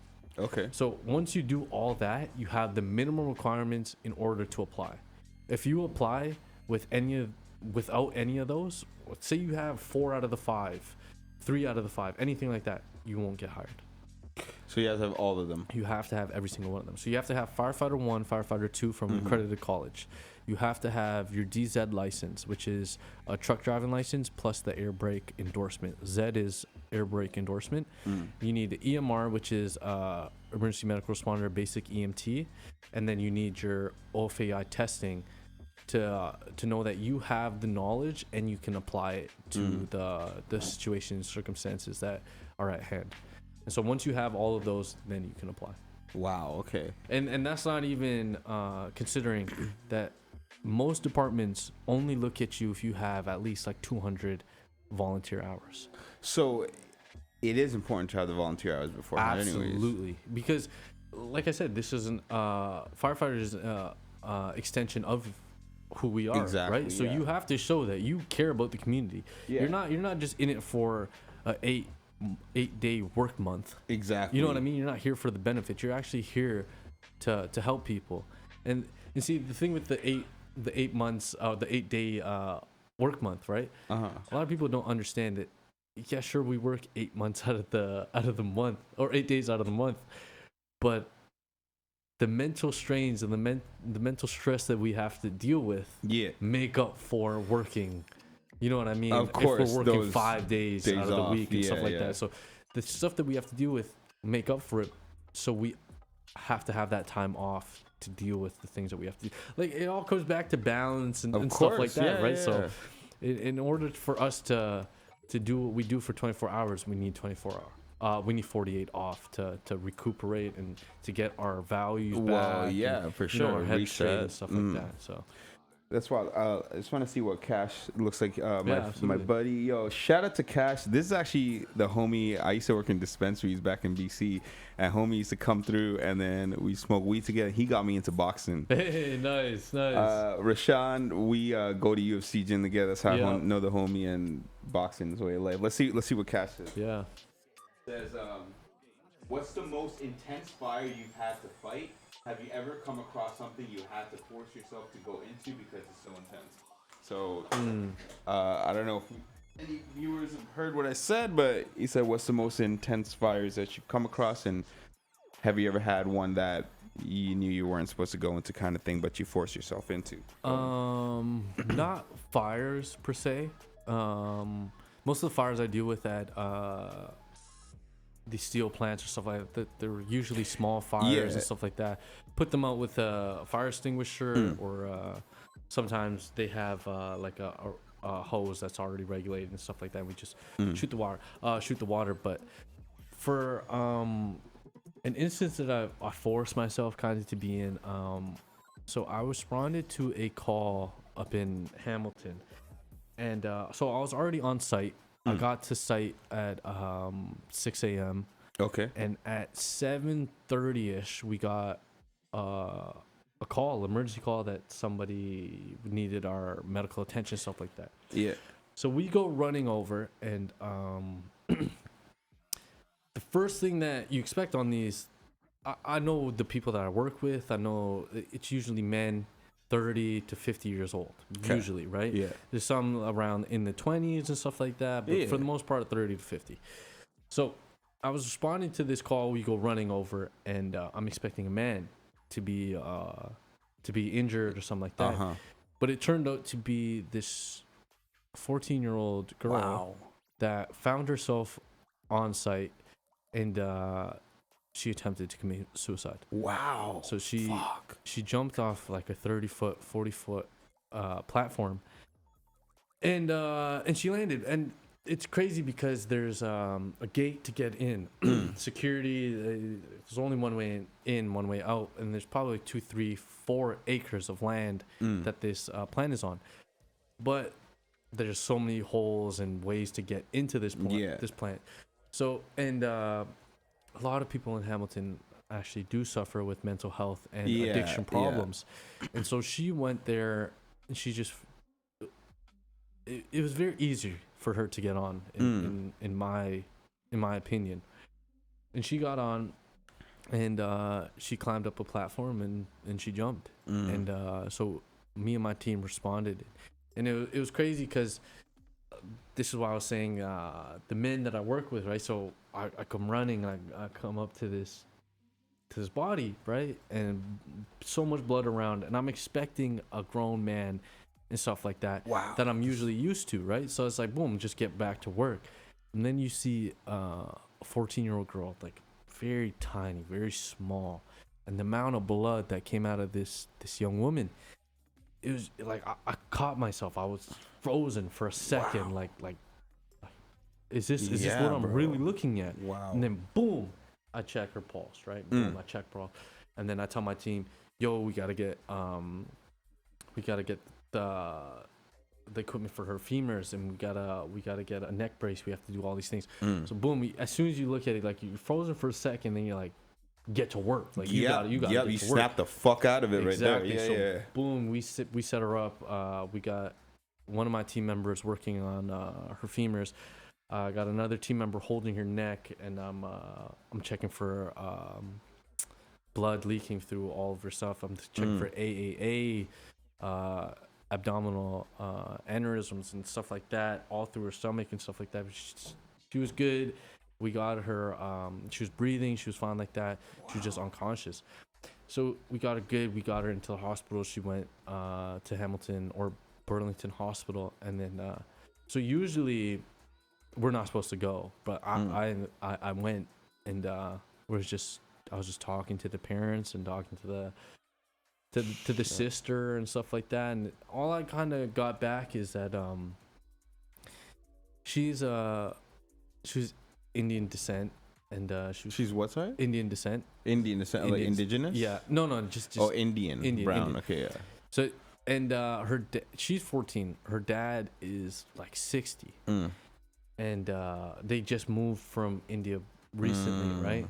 And then so what I kind of got from that is that, like, talking to the parents, stuff like that, it's just, there is no way that this 60-year-old man can relate to this 14-year-old girl. Yeah.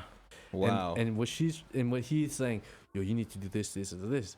She comes to this new country, and she sees all her friends wearing makeup, all her friends dressing away, and then all her friends getting attention from boys, which she's a girl. She wants attention from boys. I want attention from girls. And you know what I mean? We're all creatures of habit and love, right? So we want that love. And so she's searching for that, but she's not allowed to wear makeup. She's not allowed to wear the things she likes. And so she's questioning herself. She's like, am I ugly? Am I is something wrong with me and stuff like that. Crazy. But then it boils down to like, no, it's actually my parents won't let me be who I am. My parents won't let me kind of follow the same norms that other kids follow, so I'm kind of stuck in this spot. And she kind of fell so deep into that spot where she felt ugly, she felt useless, she felt all these things, and it forced her, in her mind, that her only outlet was committing suicide. Wow. And so she took her jump and stuff like that, and it was just real sad. And I was just, the saddest part was dealing with her sister. Yeah. Sister was like, her sister could relate a bit more. 6 or 9 years old, right? Oh, no way, bro. Exactly. Younger sister. And she's and she's asking me, she's like, why is my sister like in the hospital? Why is she sick? Why is she bleeding? Why is all these things wrong? And I'm like, I'm trying to find the answers, right? Yeah, I'm just like, I don't know.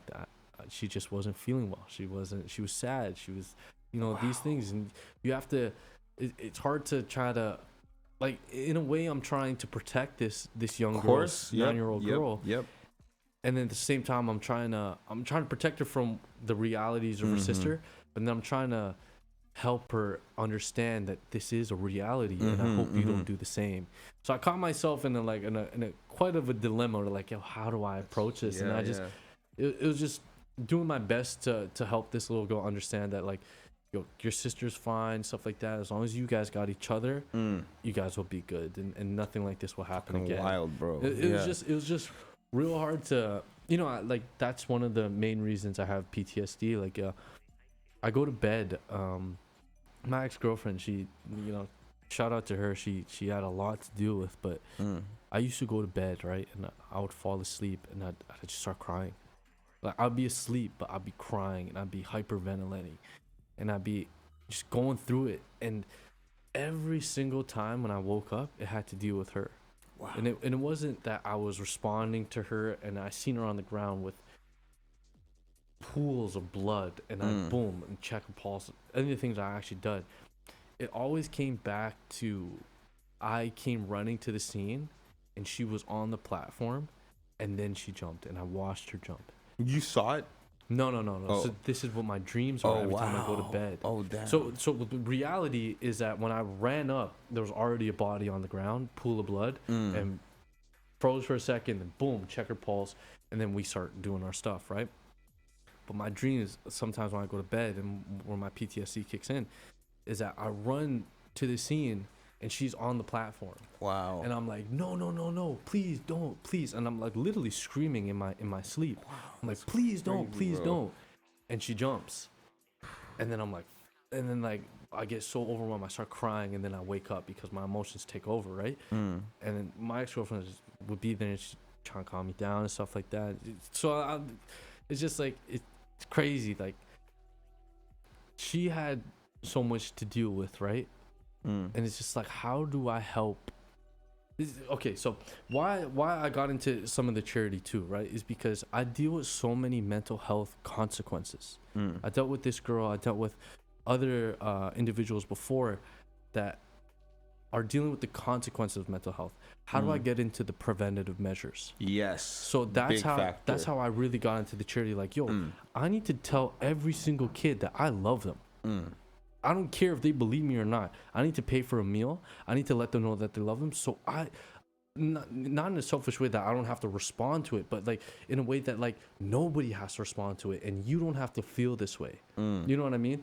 So it really got me into that. Like, she really, really, really invoked that thought into me. Just like, yo, you need to let every young person know that you love them. Wow. Because I know, again, I don't want to deal with that again. You know what I mean? Who does, right? Yeah. But I also understand that I'm strong enough to deal with it. So I'm also grateful and blessed to have these virtues about me that I can deal with it. But if I could stop every child from getting to that point, I will. So that's why me and my boy Sean, we went to the Covenant House of Toronto. We fed them just to let them know, yo, I know your situation is shit. It's the worst of the worst, but I love you. And trust me, I will be there for you. If you allow me to be there for you, I will. You know what I mean? Crazy, So, bro. and you know, I can't blame parents or like say that girl's parents. I can't blame them. No, right? yeah. They're doing what they seem is right. Exactly. Like, they came to this country, brought their daughters a better life, and what all that man has to do, his version of being a father, is going and earn some money and putting a roof over your head. That's what he thinks. That's all it is, right? Yeah. All this stuff that comes after that, we're now privileged to know, like, okay, our kids feel this way when we yell at them. He doesn't care about that shit. He cares about, yo, I gotta get food for my kids and my wife, and I gotta have a shelter over their head. All that other shit is other shit. Yeah, we're just privileged now to know that, like, okay, our job is to provide, but our job is also to nurture and to comfort and let them know that their mental state is because of me, but I will help them get over it as well, right? Absolutely.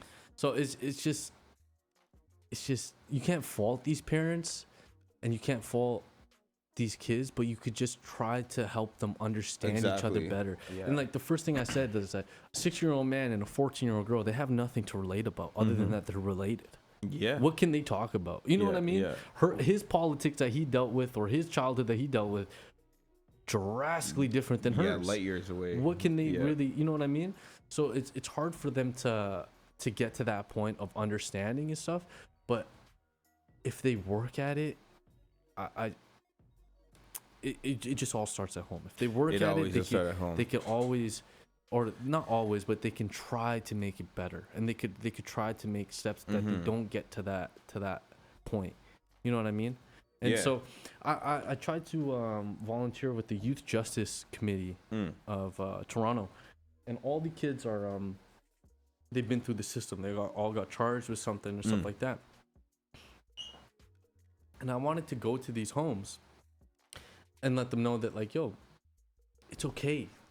All your mistakes are mistakes, but the government and the system understand that at a certain age, it's just a mistake. As long as it's not the extreme murder or grand larceny or some stuff that really, really stick on your record, then we understand it's mistakes.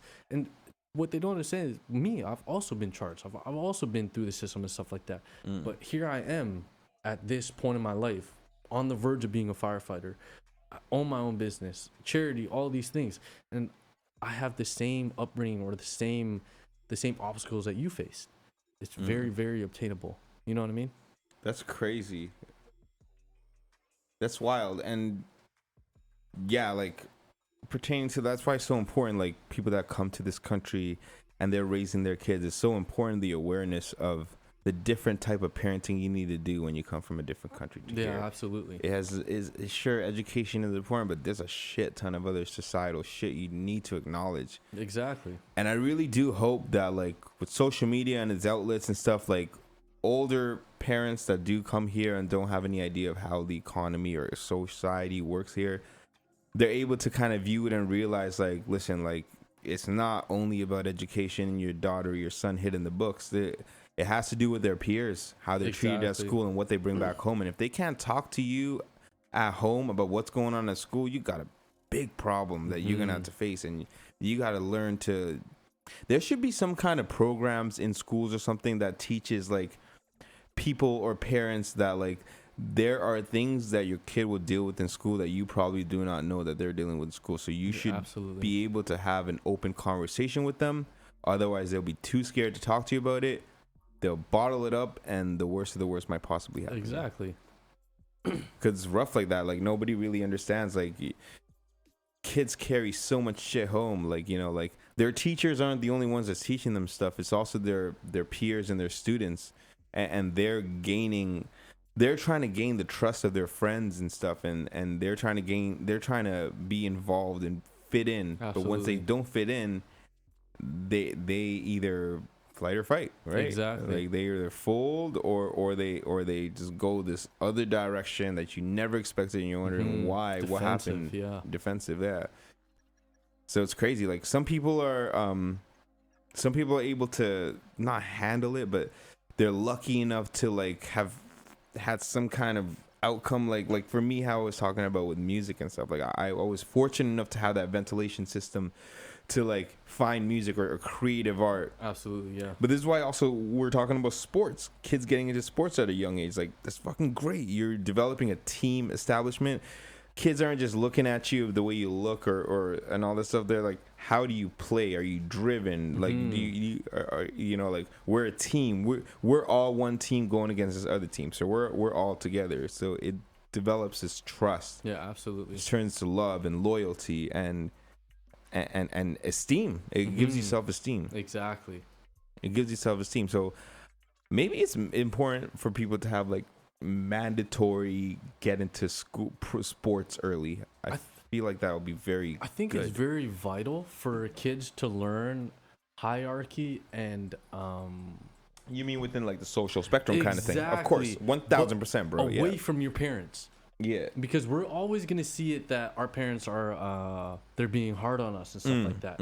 But the first thing I realized when I started playing baseball is that, yo, this coach is gonna yell at me whether I like it or not. You know what I mean? He's not yelling at me because he's my dad or anything like that. He's yelling at me because I'm not doing my job. Exactly. So that was a huge thing. Like right away, it's like, okay, you're not gonna talk back to this person. You have to have some sort of respect. Exactly. And you need to understand responsibility, and you have to understand that you have to take responsibility for the things that you do and what you don't do, right? And so instantly I became privy to understanding that, okay, so I learned in sports, my coach is gonna yell at me, yada yada yada. But also in life, when you come to work, your job, your boss is gonna yell at you. Yeah, you can't just go, oh fuck you, da da da, I quit. Yeah. Or you can't just say, oh, fuck you, I don't care, I disagree. You're going to get fired, right? Yeah. So you have to learn how to take it to a certain degree. And that's all through life. There's going to be a hierarchy of things. You need to know where you fall into place, where your role is, where your strengths are, where your weaknesses are, and how you get better at each and every one of them. You know what I mean? Absolutely. And like that support, that's always going to be the yelling and the hierarchy. That's always going to be there, but it's so important to have that support at home or with friends saying like, yo, it's okay. Don't worry. Like, you're not like lower than anybody else. Exactly. Like, you're good. You're just being trained by the world, and it's okay. Like, we still love you. They still love you. Just don't take it too much to heart, but this is gonna build you. Like, I promise you, it's gonna build you. But I feel like a lot of people don't have that. No, absolutely. And when you don't have that, then you just really, really let it get to your head. And especially in a young, developing mind and stuff that doesn't know the difference between like constructive criticism and hate. That's where it all falls back on and stuff. Yeah, absolutely. I feel that's crazy. Let's see what Cash said something else. Let's see. That's a crazy story, bro. Thank you for sharing. Appreciate it, brother. Thank you. Yeah, that was. I don't tell people that story much, but you know what I mean. It's a way for you guys to understand me more. And understand that, you know, like, I've been blessed. I've been blessed with a mental ability to run into fires with absolutely no fear, and I've been blessed with the ability to deal with the things I deal with and understand that, like, yo, this is gonna make me stronger. It's not gonna break me. And like you're saying, it's a switch, and some people have to realize it and stuff like that. Right? But I got blessed with those things, at realizing it from a young age and realizing it for certain situations. So it's great that I get to share those things with you guys, and so you guys could just understand me a little bit more and understand that. Sure, I may be presenting myself as weak, but I'm also presenting myself as very strong and very capable of handling these things. No matter what, we're gonna get thrown shit our way, right? This young woman, not that she's shit or is thrown my way, an obstacle that or a growth experience that I had to deal with, right? As long as we understand that we're gonna get better every single time, we're good. We're good.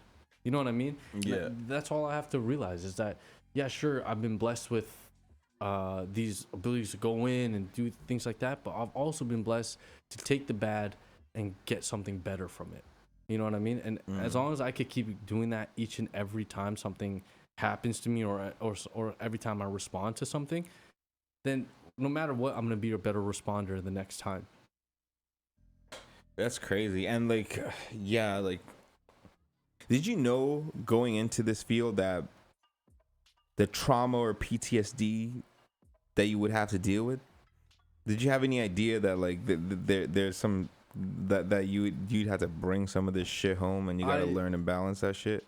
I knew to a degree what I was getting myself into, but I didn't know the toll it was going to take on me. Yeah. So, like, I'm sure I could speak for most firefighters and rescue personnel. We know what we're getting into, right? Yeah. But we just don't know how it's going to affect our day-to-day lives, our personal lives. Yeah. And there's some thoughts that are inevitable when we wake up and before we go to bed. Those thoughts, we all battle them. It's all different thoughts, but it's all shit that we're maybe embarrassed about, or maybe things that we wish we could take back, or we acted in certain different ways, or whatever the case may be, right? But we all battle those thoughts.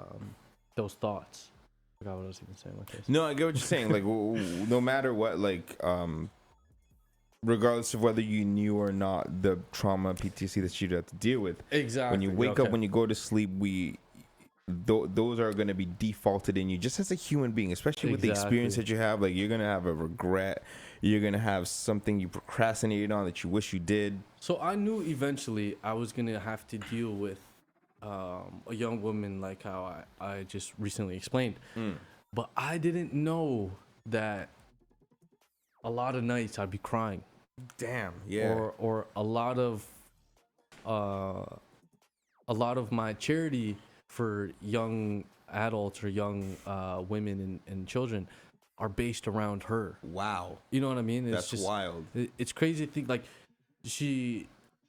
I'm not saying this in a rude way or anything like that. She caused some bad things to come out of me, but she caused some great things to come out of me as well. Sure, I cry sometimes at night, and and I'm not blaming her. I'm just saying that she caused those things because I really feel for her, and I'm sad that she had to go through the things she went through. But then she grows back something so much greater. It's like, yo, give that person who you may see the love that they need. And sometimes I see these people, right? And she really changed my perspective in this sense. I see people that need love and need help all the time. And sometimes before, I just wouldn't give it to them. I just would be like, like, I'm busy, I'm doing this, I'm doing that. I'm not gonna, whatever the case may be, I got busy, whatever it is, right? Sometimes I chose not to give that person that love. But that girl showed me that, yo, no matter what, give that person that love. You don't know what it means to them. Wow. that's you don't know what that crazy. little bit of, hey, how's it going? You good? Oh, word. Okay, I love you. You don't know how much that means to somebody to keep them going, to keep them pushing a little bit longer. Bro.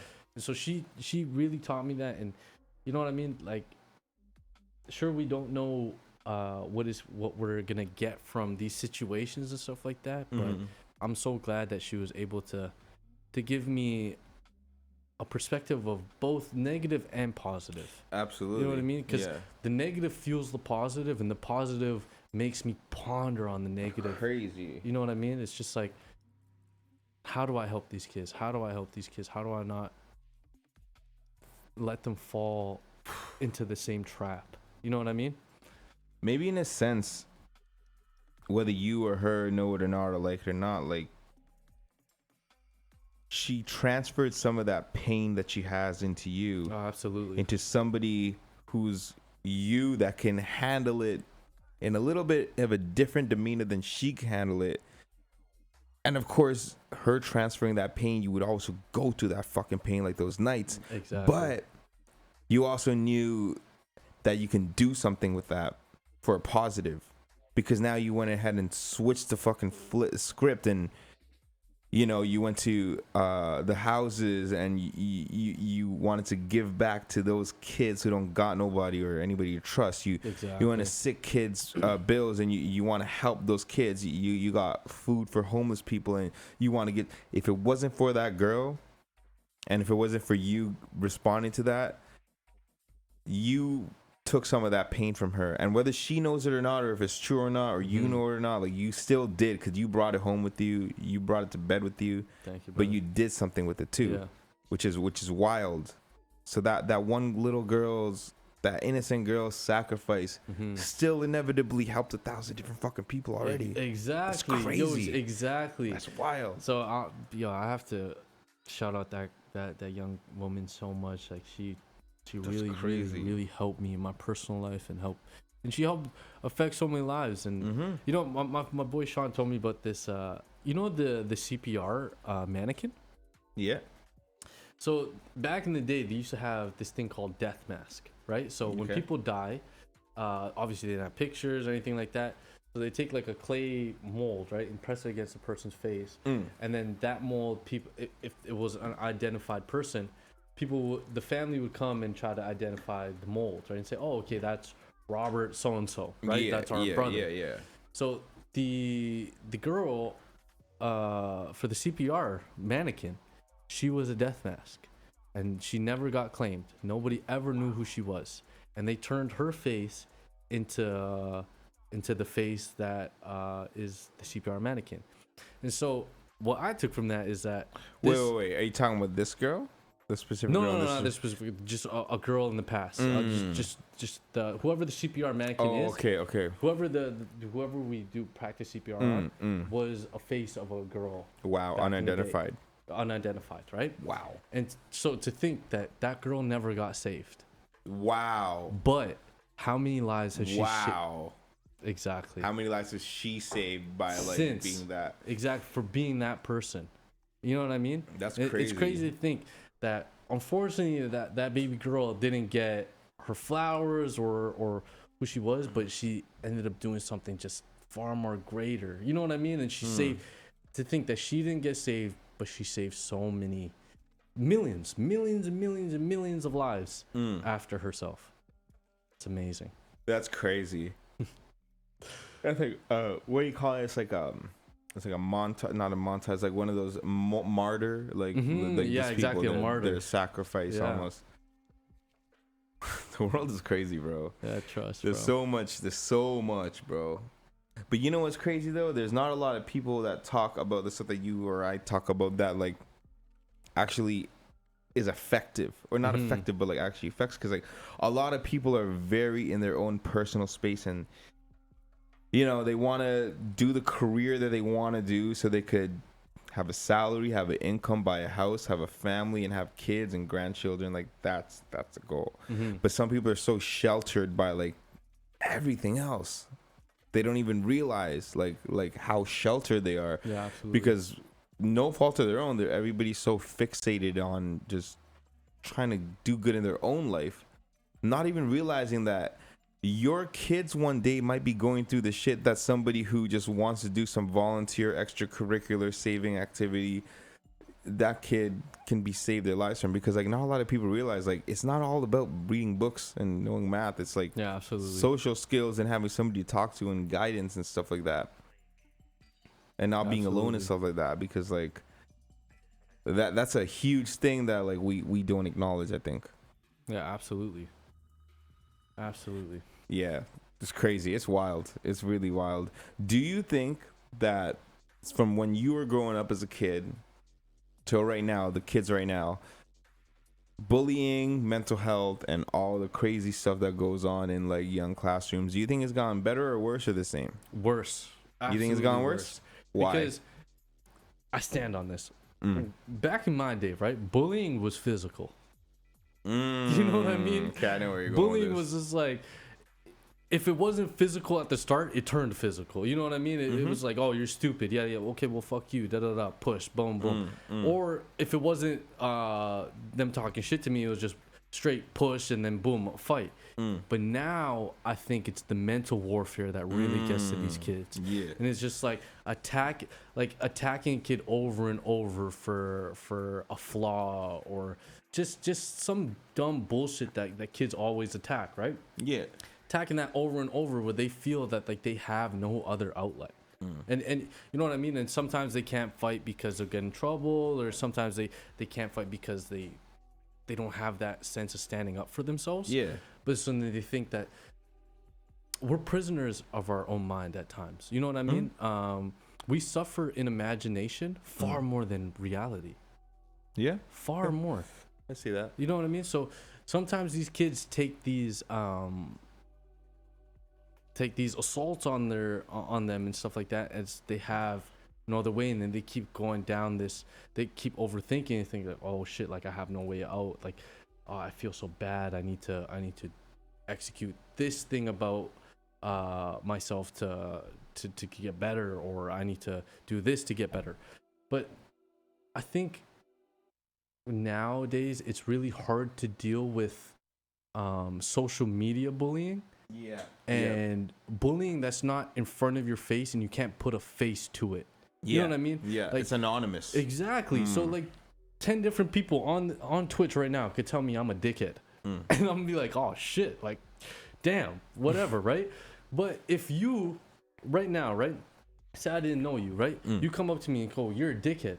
I go, okay, well, you're so and so, and then we get to talking. I go, okay, well, you're actually nobody to me. Yeah, you know what I mean. You're not greater than me. I'm greater than you. So why does your opinion matter? But sometimes on social media, we let the opinions of other public. Exactly, and we let the opinions of other trump ours. Yeah. So it's like, oh shit, like 3 or 4 people said that I'm a piece of shit. I must really be a piece of shit. You know what I mean? And sure, those people are just talking hate and they're just spewing hate or whatever. It's not actually like you're far greater than these people, but sometimes we let the thoughts of and insecurities of other people infiltrate us, and then we fall victim to it. So I think nowadays it's harder to deal with bullying because I know for a fact back in the day I didn't have Facebook. Like when I was in grade 6, I didn't have Facebook, I didn't have Twitter, I didn't have Instagram, where somebody could say, yo, you're an idiot, you're ugly, you're this, you're that, from a fake account. You had to say it to me at recess, and best believe I was going to beat the shit out of you. You know what I mean? Crazy. So now you have to deal with all these unknown haters. Yeah. And then your mind feeds into that too. It's like, yeah, I'm sitting with you, you're my close friend, but then somebody with just was commenting on my shit saying that I'm a dickhead and I'm all these things. And I'm like, wow, is it this person? And then now I'm losing trust on people around me, and I'm like questioning people around me. And it's like it's just a downward spiral. But definitely to answer your question, I think it's harder now to deal with than back in the day. So with that too, like when somebody's saying shit to your face, it's one person saying it to your face. When you got 3 or 4 people on social media saying it, each one of those people can stand for 100 people. Exactly. So that one anonymous person on social media saying something to you, in your head, you're like, there's a group of these motherfuckers saying that behind that one person. Exactly. It's one username saying this, but behind that username, there's 100 people who's probably saying that. So it really fucks with your head. I could tell you when I was like in high school and shit, like I got into a little scrap that got put on YouTube, got taken down, got put on YouTube for a bit, and is when YouTube kind of started and popped off, and I got fucked up. I'm not gonna lie. Like I fought Buddy, and like, you know, like I held my own. Yeah. Like I kept getting back up, but I got rocked, like blood everywhere, kind of thing. Yeah. And days after, like I would walk through school and stuff, and like people would be talking about that fight, and not only just talking about the fight, they'd say they saw it online and shit. So it really started fucking with me. Yeah. To a point where I would go home. My sister was 5 years younger than me. She said, I saw her. I saw her watching it on the computer, and I was like, "How are you watching this?" And she's like, "Everybody's talking about it. She's not even. I'm in high school. She's in elementary school, and like, you know, people in her grade are watching." And so it started fucking with me a lot. And then days and weeks go by. I go to school, and people are still talking about this. I was in a class, and my gym teacher was like, "Rennie, like I heard you got into this fight." That's like, oh, it started fucking with my head to a point where like months go by, and like I'm walking by, and like I know people are talking about it, till it started developing this like trauma with where like if I would walk by lockers and people are laughing and they look at me, I would think it's about me. Yeah, and absolutely. Sometimes it's anxiety and they're not, but I swear sometimes they actually were. And like it started fucking with me so hard. And like as I was growing up, like I would think like anybody that's laughing at me, they probably are talking about that or something. So it fucked me up a little bit, right? Yeah, absolutely. And with that, like, it just made me want to become more bad. Like, you know, like, it made me want to be like, yeah, well, fuck you. Like, I'm still top dog. Like, like, who the fuck do you think you are? Like, I fell that time, but like, you know, it really fucked me over. You're not gonna get the better of me this time. You know what I mean? Yeah. Like, I wonder what is a way I could have combated that at that point in my life, or I wonder if the only way I could have combated that is if I had somebody to show me guidance and be like, yo, bro, it's all good. It's literally not a big deal. Everybody's talking about this behind your back or talking about this. They're going to forget about this a couple years from now. And this is not what defines you. And don't worry about it. Just move on with your life, because you don't need to think that everybody, the world doesn't fucking revolve around you, first of all. So for you to think that, like, that's fucked up. Yeah. But also, like, in my head, I had a valid reason to think that, because like, everybody kind of did see that video, and I actually really did believe that they were just talking shit behind my back and like laughing, because like half the time they were, and like girls I had crushes on, like I would be like, they saw that, they think this, and like, you know, like, so it really fucked with me to a point where like, I just had to like better myself and be more bad, like not even better myself, I just had to be more bad, because like I just had to be more gangster, and like it drove me down this path, right? And like, I feel like maybe the only thing that could have helped me in that situation was if there was some kind of guidance. But who am I going to talk to in those situations? See, that's the thing that I was going to say. I don't think there was anybody for you to talk to. I think this is such a hard thing to deal with. Like,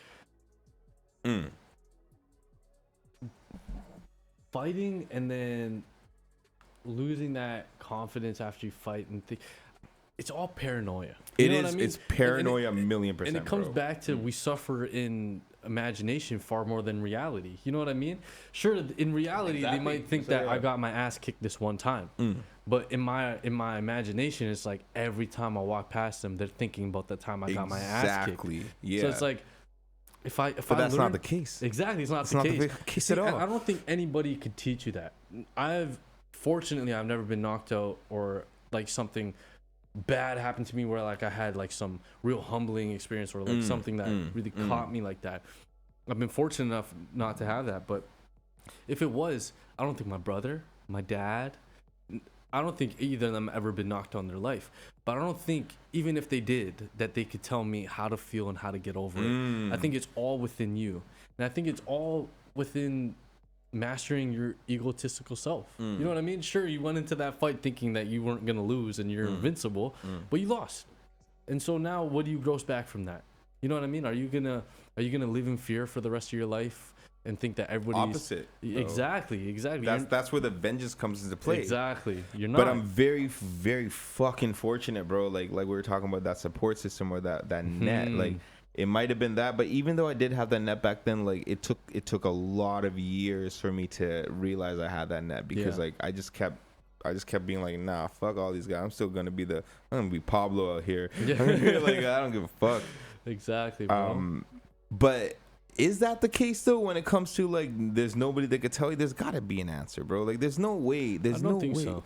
So you're telling me, I'm relating it back to this show called 13 Reasons Why. And if you ever heard about it. Yeah, I've heard of it. So there's a scene where one of the main characters was talking to his friend, and the friend was like, yo, Clay, you remember that time in like the 3rd grade where all those fucking jock pieces of shit, they shoved your head down the toilet, and then I told you, do you want me and my brothers to take care of this? And you said to me, do you remember what you said to me? You said sometimes a guy's just got to go through things on his own. Yeah. And I thought about that. I was like, damn, that's kind of facts. So maybe there's no answer. Maybe there's no like, if this happens, talk to this person or this person. Maybe you do just got to go through it. But what if you try to go through it on your own and just go down this path and you end up on the street or like some fucked up shit? Is that, there's no avoiding that shit? Like that's just what it is? I think there's got to be something, right? So, okay, I understand what you're saying, both sides, right? So I think that people can help you, but you won't come to the realization. You will only come to the realization yourself. They can say whatever they want to lead you in that direction, but it'll take you to take that switch to be like, oh, this ain't shit. You know what I mean? This really don't matter as much as I'm thinking. Facts. Yeah. So I think they'll point you in the direction, but as long, I don't think it'll be like say I got knocked out flat, right? Flatline. I don't think it'll be one person that says a certain line or sentence or phrase to me that I understand, like, oh, okay, this happens to everybody, I'm okay. Right? I think it'll come to my realization of my own and understanding that I am human. I'm not invincible. I made a mistake. Don't put myself in that situation again. You know what I mean? Yeah. And then I could basically learn from that, and I could come to terms with what happened. But I don't think I don't think that's wild to think, that there's nobody that could actually give you that answer. No matter how fucked up the situation that you're going through, whatever age, there's no 5, 10, 20, 30 years from now, we might not be able to have an answer for you to be like, yo, just because you go through that, I'm not going to promise you that you're going to dwell on it. I'm not going to promise you that you might not hurt yourself, because you still might, because you might still be going through that shit. Exactly. All I could do is be there and tell you these experiences are there, but I can't guarantee you that I could save you. Yeah, so absolutely. You got to be strong as fuck. Exactly. You got to be mentally strong as fuck, bro. Exactly. And so we could go through the same traumas, right? It's just how we deal with it. Yeah. Somebody could go through Batman versus Joker, right? They go through let's establish Batman versus Joker again for the people that don't know. Well, let me explain it the way that I understand that you told me, right? Yeah. It's basically shit happens to all of us, right? Batman took it in perspective where he decided all that hate and vengeance that got geared toward him, he decided to help people. Joker decided all that hate and vengeance that got geared towards him, he's gonna reflect that same shit back on the world. He's gonna get revenge for it. Yeah, exactly. So, in that sense, we're Batman versus Joker. Things that happen to us, we don't have to expel it back. You know what I mean? We don't have to. It is common for us to do the same thing back, because the Batman versus Joker theory, I learned it in university in Kansas. No way, this is a university thought. Yeah, and taught theory. And say word. I thought you would have figured that shit out on your own. That's crazy, right? Yeah. So what the Batman versus Joker theory is based on is child molestation. What the fuck? That's crazy. So 90% of child molesters. Okay. Or 90% of child molesters have been molested as children. Okay. Only 8% of children that were molested go on to be child molesters. So if you break that down, what I'm saying is that the people that have been molested as children go on to molest. There's a direct correlation if they're viewer discretion, by the way, guys. Straight up discretion. I'm sorry. I should have told you guys this before. We did talk about sorry. This very discretion, like, like if this is something that affects you or like it's very, very sensitive about, just please, like, have somebody around you that could comfort you on it, or if not, just like don't listen to this. But I don't mean this to offend anybody in trying any way. To help people, and I'm just pointing out the clinical studies and the stuff that I've learned in university. Yeah. But so they say that child molesters, right? Almost all of them have been molested as children themselves. So Makes sense. Comes back to that we're creatures of habit. But 8% of children that were molested go on to be child molesters. That's so crazy. You're Batman or you're Joker. You know what I mean? So you either the people that became child molesters, that were molested as child, they became Joker. The people that were molested as child but didn't become child molesters are Batman. Became Batman. Batman. So that's how I learned it originally in university. That's crazy. And it's just and then so that was the first thought I gave when we started the podcast, is that we're creatures of habit and things happen to us and we expel that back, right? Yeah. So if we look at things like that, it's just things that hurt people. It's just things that happen to us. On that topic. We often do back to people, but most of the times we don't, because we learn that we're Batman. We're not Joker. So the Jokers of this world have been done wrong in their life. Yeah. The Batmans in this world have also been done wrong in their life. It's just what you choose to do with that wrong. You know what's wild though? That latest Joker movie, like so many people looked at that dude like a hero, bro. They love him. He's an anti-hero. Fucking basically. love him, yeah, bro. And like R.I.P. Like unfortunately, like he took that role so much to his head that he died doing that shit. But like, it's crazy, yeah. Anti-hero, like you said, that's wild. But yeah, when it comes to Batman and stuff too, like a lot of like I got a buddy of mine, shout out Jason, like Batman is like his favorite movie and show, and like he's what he said was he's the saddest superhero. I'm like, yo, Trust. That's true. That's Trust. Facts. That's crazy facts. Trust. But yeah, the comparison that you did to that university, that's very interesting that they directly correlated with like child molestation and stuff like that, because like you would not think that for a second with like Batman and so let Joker. Me, that's interesting. Offer you a different story plot of Batman, right? That they might come out with, they might not, but it's a parallel universe of Batman, right? And so in this parallel universe of Batman, you know Bruce Wayne, his parents die in that alley, right? Yes. So in this parallel universe, it's not his parents that die. Bruce Wayne, the little child, gets shot and killed. Wow. In this parallel universe. So the parents are left to live. So the parents are left to live. Interesting. The dad becomes Batman and the mom becomes Joker. What? And that's a true storyline within the comics. Then it just goes deeper down, cause and effect. Who created Batman again? I don't know. Wait, Stan Lee is more the Spider-Man, right? That's Marvel versus Marvel. DC. Yeah. Okay, this so is DC was his own thing. Yeah. That's crazy. You know how insane it is that like we humans have these ideas that turn into a comic or a TV show or a movie that gets passed on through decades and generations. And how fucking long has DC and Marvel been around? Like 50, 40, 60 years now? Trust. And it significantly has different meanings as time goes on. Exactly. And the onion layer keeps peeling back. That's fucking crazy, bro. Yeah. That's insane.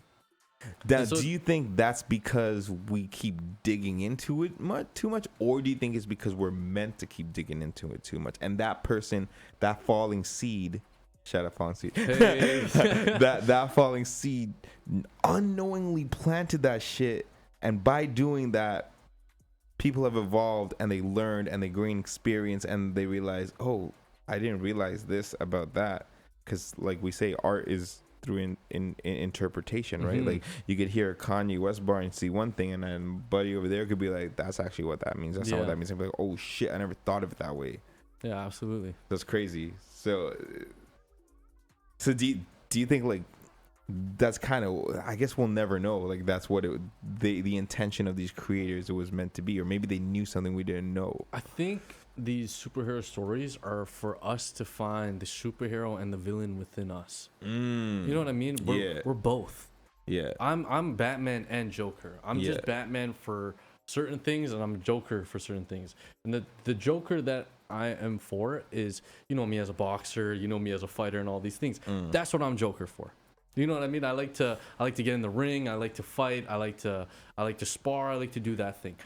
But I'm Batman in the sense I want to help people. I want to do things. So it's kind of just finding out where your strengths and weaknesses lie within the villain and the superhero. Yeah. Because we're both. And exactly. if we realize that they're both as well.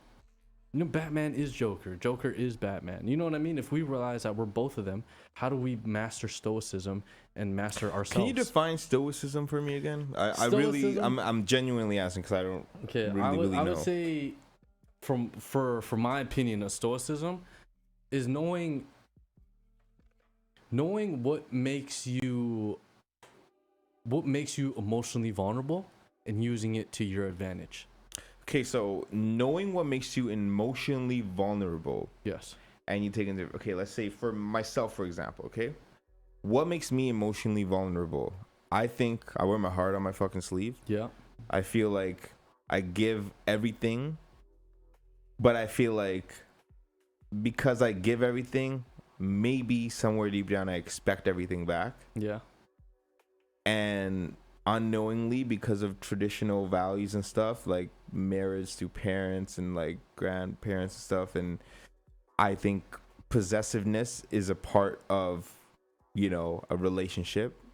So possessiveness is one of my faults. Yeah. And I don't mean to be, but I grew up like, you know, you do something bad, you get your ass whooped. So your aggressiveness, like absolutely. there's yelling going on in the house. So the emotional vulnerability that I feel like I have probably is like I get hurt too easily and I trust too easily, and because I trust too easily, my trust gets broken too easily. And when that happens, I could be on a high for so long, but when I feel something's a little bit off, that high gets deteriorated really fast. Yeah, absolutely. So you were saying something about turning your emotional vulnerability to a positive. What was it exactly? So what you could use it as how you can use it to your advantage. Yeah, how you can use it to your advantage. All right. So you're possessive, right? I'm not possessive. Oh, no. I don't mean. I'm not possessive, but I feel like I do notice when I feel like. I did realize, I'm like, yo, the world doesn't revolve around me. Like, this is not my, like, people aren't meant to be owned. Like, you know, like, even like a boyfriend, girlfriend, man, wife relationship, like, they don't possess each other. Like, that's such a fucked up way to look at it. But I've had so many trust issues in my life. But I see my homies, like, do their homies wrong by, like, being with their women and stuff. And then it's just like, oh, shit, like, that's fucked. But, like, who's in the wrong? Like, who's not in the wrong? So, like, I get hurt by things like I think too much, like, you know, like I feel like you should never be possessive. But the way I grew up, also like maybe by my insecurities and stuff, like I feel like why is she with him and not with me, or why did she do that to him? And like, you know, like, is there something they could have done better, or I could have done better to make that person like just want to be with me? Like, why do you not want to be with me? But some shit like that. Absolutely, bro. I think life is all about fine lines and balances, right? Yeah. Like, the fine line, like for my personal life, the fine line that I have to live by is medication and poison. Okay. What is a poison? So if I give you too much of a dose, that's poison. So what is a medication? It's the right amount of dose. Wow. It's a fine line. That's crazy. You know what I mean? So I could give you 0.8 milliliters of something, but if I go 0.9, 0.10, you're dead. Damn. Or it's poisonous, right? Yeah. Like you've heard that all through life. And then, so like, that's one that I live by, that for my personal, professional life. And then there's anticipation and hesitation. You can anticipate something so much, and then there's a fine line before hesitating. You know what I mean? What is the difference between anticipation and hesitation? Okay, so I can anticipate that you're gonna say something, right? Okay. So I can anticipate that when I say, "Hey, what's up? How are you?" You're gonna say, "Oh, I'm good. You?" And then I could anticipate that thought, my response to it, right? All right. But if I anticipate for too long, I might jump the gun or I might hesitate. So I might be like, "Hey, brother, how are you?" Right? And then I'm anticipating that you're gonna say something, right? And you just say, "Oh, I'm good," and then I go, "Oh, but." Oh, I'm good too. How about you? You know what I mean? And I say something out of turn. Okay, it's like, why? Yeah. You anticipated it so far that you ended up hesitating and you know what I mean, saying the wrong thing. But and then so what you're saying too with I find it with control and what was it? Like discipline or like. There was a fine line that I had. It was control and just kind of I forget what the other word was, but it's like it's a fine line between controlling somebody and just kind of letting things be. And not really letting things be, but kind of just telling them what you like. You know what I mean? And hoping. Exactly. It's trusting exactly. So I could tell you that they understand your feelings enough to cherish it, and exactly. like that they're not gonna walk eggshells around you to make sure, but they're gonna like try their best. Exactly. But you're not gonna be a bitch enough to be like, if they fuck up, you're not gonna like lose your shit. Exactly. Right. So I could tell a female like, yo, please don't cheat on me or something. But that's a very basic. That's a very standard. Like, please don't do this because you're a piece of shit if you do. Especially if we establish that we got a relationship going on here. Yeah. But okay, so I could say, I could say it in a better way. I could be like, yo, if you were to do something to betray my trust, it would break me and yada yada yada. I could explain my feelings in that sense, or I could be like, yo, you cheat on me, we're done, and yo, I'm never talking back to you, yada yada yada. You're just controlling that person. You're just forcing them to act the way that you don't want them to act. So yeah, okay. If you just have trust in that person and say, yo, I here's where I lie. I want you to be the same, and I'm giving you that trust, and then you know what I mean. We could probably we could grow together, and we could probably come to an understanding. You know what I mean? Where it's not like I'm being controlling and I'm asking too much, but it's kind of me just telling you my feelings and you understanding them. So I'm not dictating how you should act. I'm just letting you know that I'm letting you know how I feel, and if you act, I guess, that way towards it, this is how I will feel back toward it. You know what I mean? Like, it's just kind of understanding each other's feelings all throughout. But that's crazy, bro. It's wild, bro. The amount of topics and combos we've covered in this past, I know, 5 hours and 28 minutes. It's wild. That's crazy. That's crazy, bro. Yeah, there's a lot that's it's pretty wild, bro. Thank you so much for sharing all that stuff. Like, that was a very, like, there was not a dull moment, and that, like, you know what I mean. Like, it's pretty wild. Like, you went on from like firefighter talking to charity. I forgot what we initially started off, but exercising, working out, men's mental health, women, the world. Yeah. How to help people, the importance of kindness, and just all that crazy stuff. It's wild. Absolutely, that is wild. Bro. I appreciate you having this platform, working as hard as you did to get this platform. Thank you, brother. For me to be able to speak to your viewers and everybody that's listening. Thank you so much for priding yourself in how much you work and how diligently you do your job, bro. If it wasn't for you working as hard as you do and being the man that you are, none of this is possible, bro. And I wouldn't have a voice. I wouldn't have a platform to speak to these people. So thank you for being a trustworthy voice in the community and people that actually want to listen. You know what I mean? And again, I appreciate you saying that, bro. Like, I truly do feel you would have voice regardless, no matter what. But I really appreciate you saying those things, because that's why. And Cash, shout out Cash, he said, haha, what an episode. Cause like, that's awesome. Thank you, Cash. Appreciate it, brother. That's wild, bro. Yeah, we touched on a lot of crazy topics, man. Like so many. I don't even know where to start. God is water. We talked about rescue. We talked about charity. We talked about giving back. We talked about, mental health and, creatures of habit and stuff like that. Yeah. I've been blessed with baseball to give me the vehicle, to give me all these things. And all I could do is try to offer the perspectives that other people offered me when I was going through my shit, or when I was like, I'm kind of in a rut. I don't know what to do. And they gave me a compelling perspective to ponder upon and grow. So all I could do is just offer that same perspective that they gave me to give to you guys, and then you guys could grow and you guys could drop. Maybe you're like me and you could drop your ego and then you could grow. You know what I mean? Maybe it takes a little bit of convincing or understanding that you will be better and everything does get better. So you just have to trust it. You have to have the hope. You have to have the faith and everything like that. When you wake up, what drives you to do what you do and like motivates you to, because I find like you have a very routine, disciplined type of mentality where like you keep thinking the same way, like day in, day out.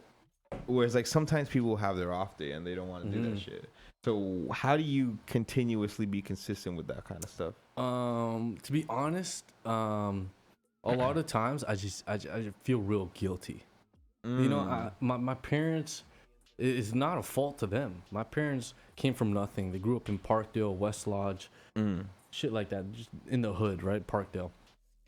And they grew up and they worked hard enough to make a lot of money, and they successful and all these things, right? And sometimes I look at my life and I just feel guilty. Like, you know what I mean? Like I'll get it back and stuff like that. I wish that sometimes my peers or the people that I deal with, I was given their circumstances, they were given my circumstances, and they could be as great as I am. Because I'm not greater than them. They're far greater than me. I just had the opportunity.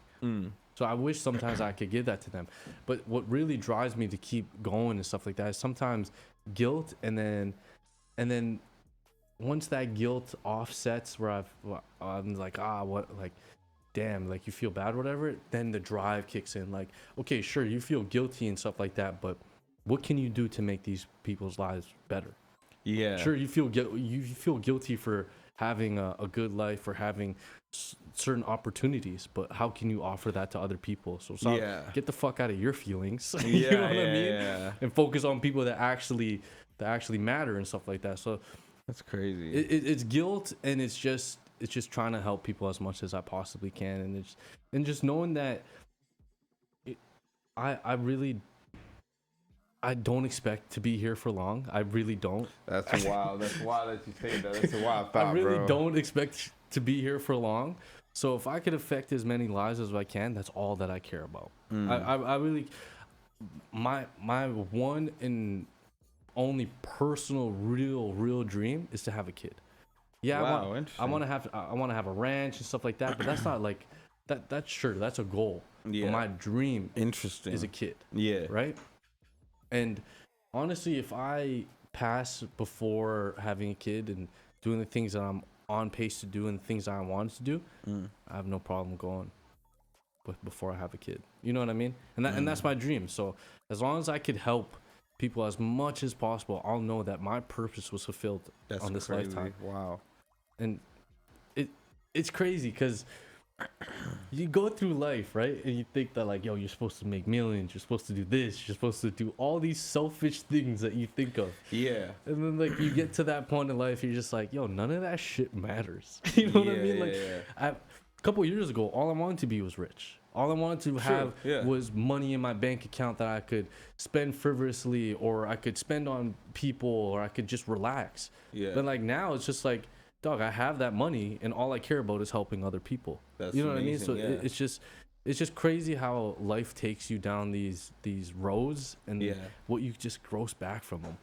It's awesome for a reason too. Like it's exactly. Wild. Like you didn't even expect it. Exactly. Like you got the money that you dreamed of, but the reason you wanted the monies are different now. Exactly. Now it's not about prospering my personal life or propelling my personal life.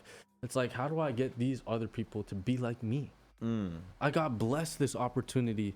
How do I give these guys the chance to get to where I am? And that's why I promote my business all the time, and not just for my business. Just like, yo, look, I made $2,000. I made literally $19.25 for 2 days of work. You could literally do this yourself. Yeah. You don't have to be like me. You don't have to work under me, anything like that.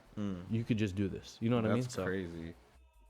Damn, bro. As much as as much game as I could give out to people, that's all that just really matters to me. You know what I mean? I could be greedy, I could be selfish and be like, yo, yeah, come work for me and I'll give you $20 an hour, and I still make $30. You know what I mean? Yeah. It's like, why would I do that? When I could just put you in the position to help people how I'm helping people, and then help your loved ones as well. Yeah. You know what I mean? Because sure, my brother owns a gym. My sister is married with kids. She's successful. She's got bread. They don't need me at all. But say I was in the ruts, or my family was in the ruts, single mom, yada, yada, yada. I'd tell my brother, and he wasn't working or some shit. I'd be like, yo, go to school for 2 weeks. It's 8 days, $1,000, and then you could be making the money that I make. Why wouldn't he be like, yeah, absolutely, I'm gonna do that? You know what I mean? And then we build something together. That's crazy, bro. Yeah, exactly. That's wild, bro. I feel like a lot there's a lot there. A lot of people could learn from a lot of that, and that's very motivational. Yes, and I could learn a lot from other people too. As well too. Yeah, exactly. Yeah. There's a quote, I think Jordan Peterson, he said, like, always talk to somebody like you got something you need to learn from them. Like, yeah, I seen that the other day, that they know something that you don't. Yeah. You like that guy, Jordan Peterson? I have nothing against anybody, well, generally, period, but, like, sometimes I hear little clips or things through people, and, like, regardless of people disagree with them or not, there might be a little clip or something that I think responds to me, and I'm like, maybe not responds to me, but just the motivation behind it, and I'm just like, okay, I get where you're coming from. Yeah. Like, if you're talking about like men and women, and how women like a man that's secure, like, you know, they don't like the men that are weak. Like, yeah, absolutely.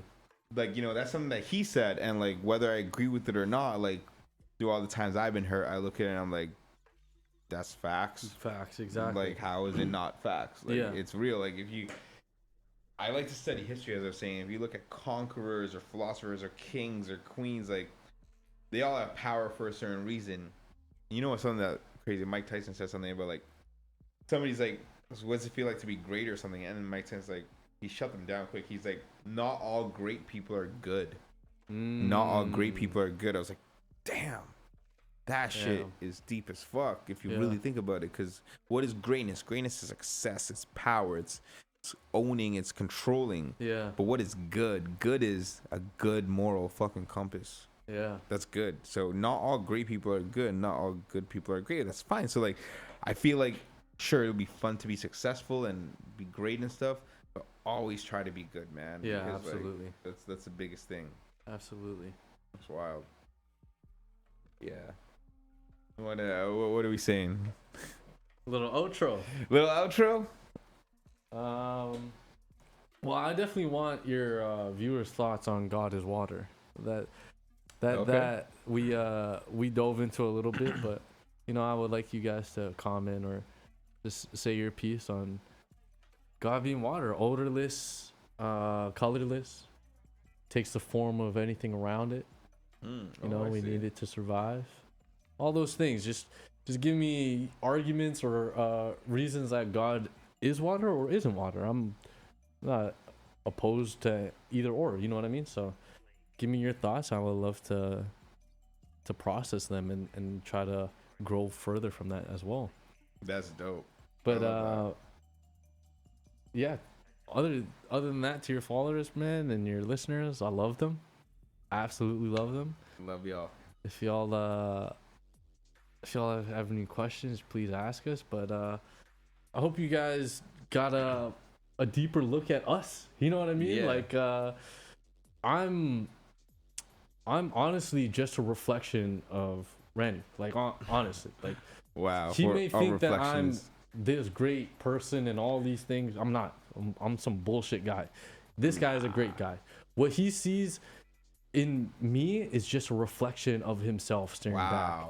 So as great as he thinks I am is far more greater than I think that he is. That is so. I appreciate that. Yeah, thank you, Randy, so much for being the guy that you are, for being as open as you are and offering different perspectives. And bro, I only could wish to be more like you, more open as you, and bro, and just able to affect lives as we are, and you know what I mean, keep growing as much as we are. Bro, likewise, right back at you, man. Like, I'd tell you are who your friends are, and I really appreciate you and like what you do and stuff, and like I hope we can inspire others. Absolutely. You know, and inspire ourselves too, and find that peace within ourselves. That's so important, and that purpose, and just keep striving, and just like not let any of the bullshit in the world distract us from that shit that we're actually trying to do. Way more to come, bro. Exactly. As long as we know that we have faith in something better, and we know that it's gonna get better, no matter what you're going through in life. This is another message I want to get across. No matter what you're going through in life, it gets better. Mental health is 100% curable. Every single thing about mental health is curable. You will get better. You will feel better. You just have to prosper. You just have to deal with it for now, and you will prosper. I promise. But things get better, and that's proven with mental health. So don't do anything rash or anything like that. Just understand that your timing is your timing. You don't have to look at everybody else and say, wow, that person's successful, that person's unsuccessful, and we're at the same level. It doesn't matter. Your time will come, just like I'm going to be a firefighter for Toronto one day at a time. You will be whatever greatness that you decide one day at a time. Yeah. And all you have to do is commit to making that a journey, a lifelong journey, or whatever it is, that you will complete that no matter what. And I guarantee you will. Smile and never give up. Exactly.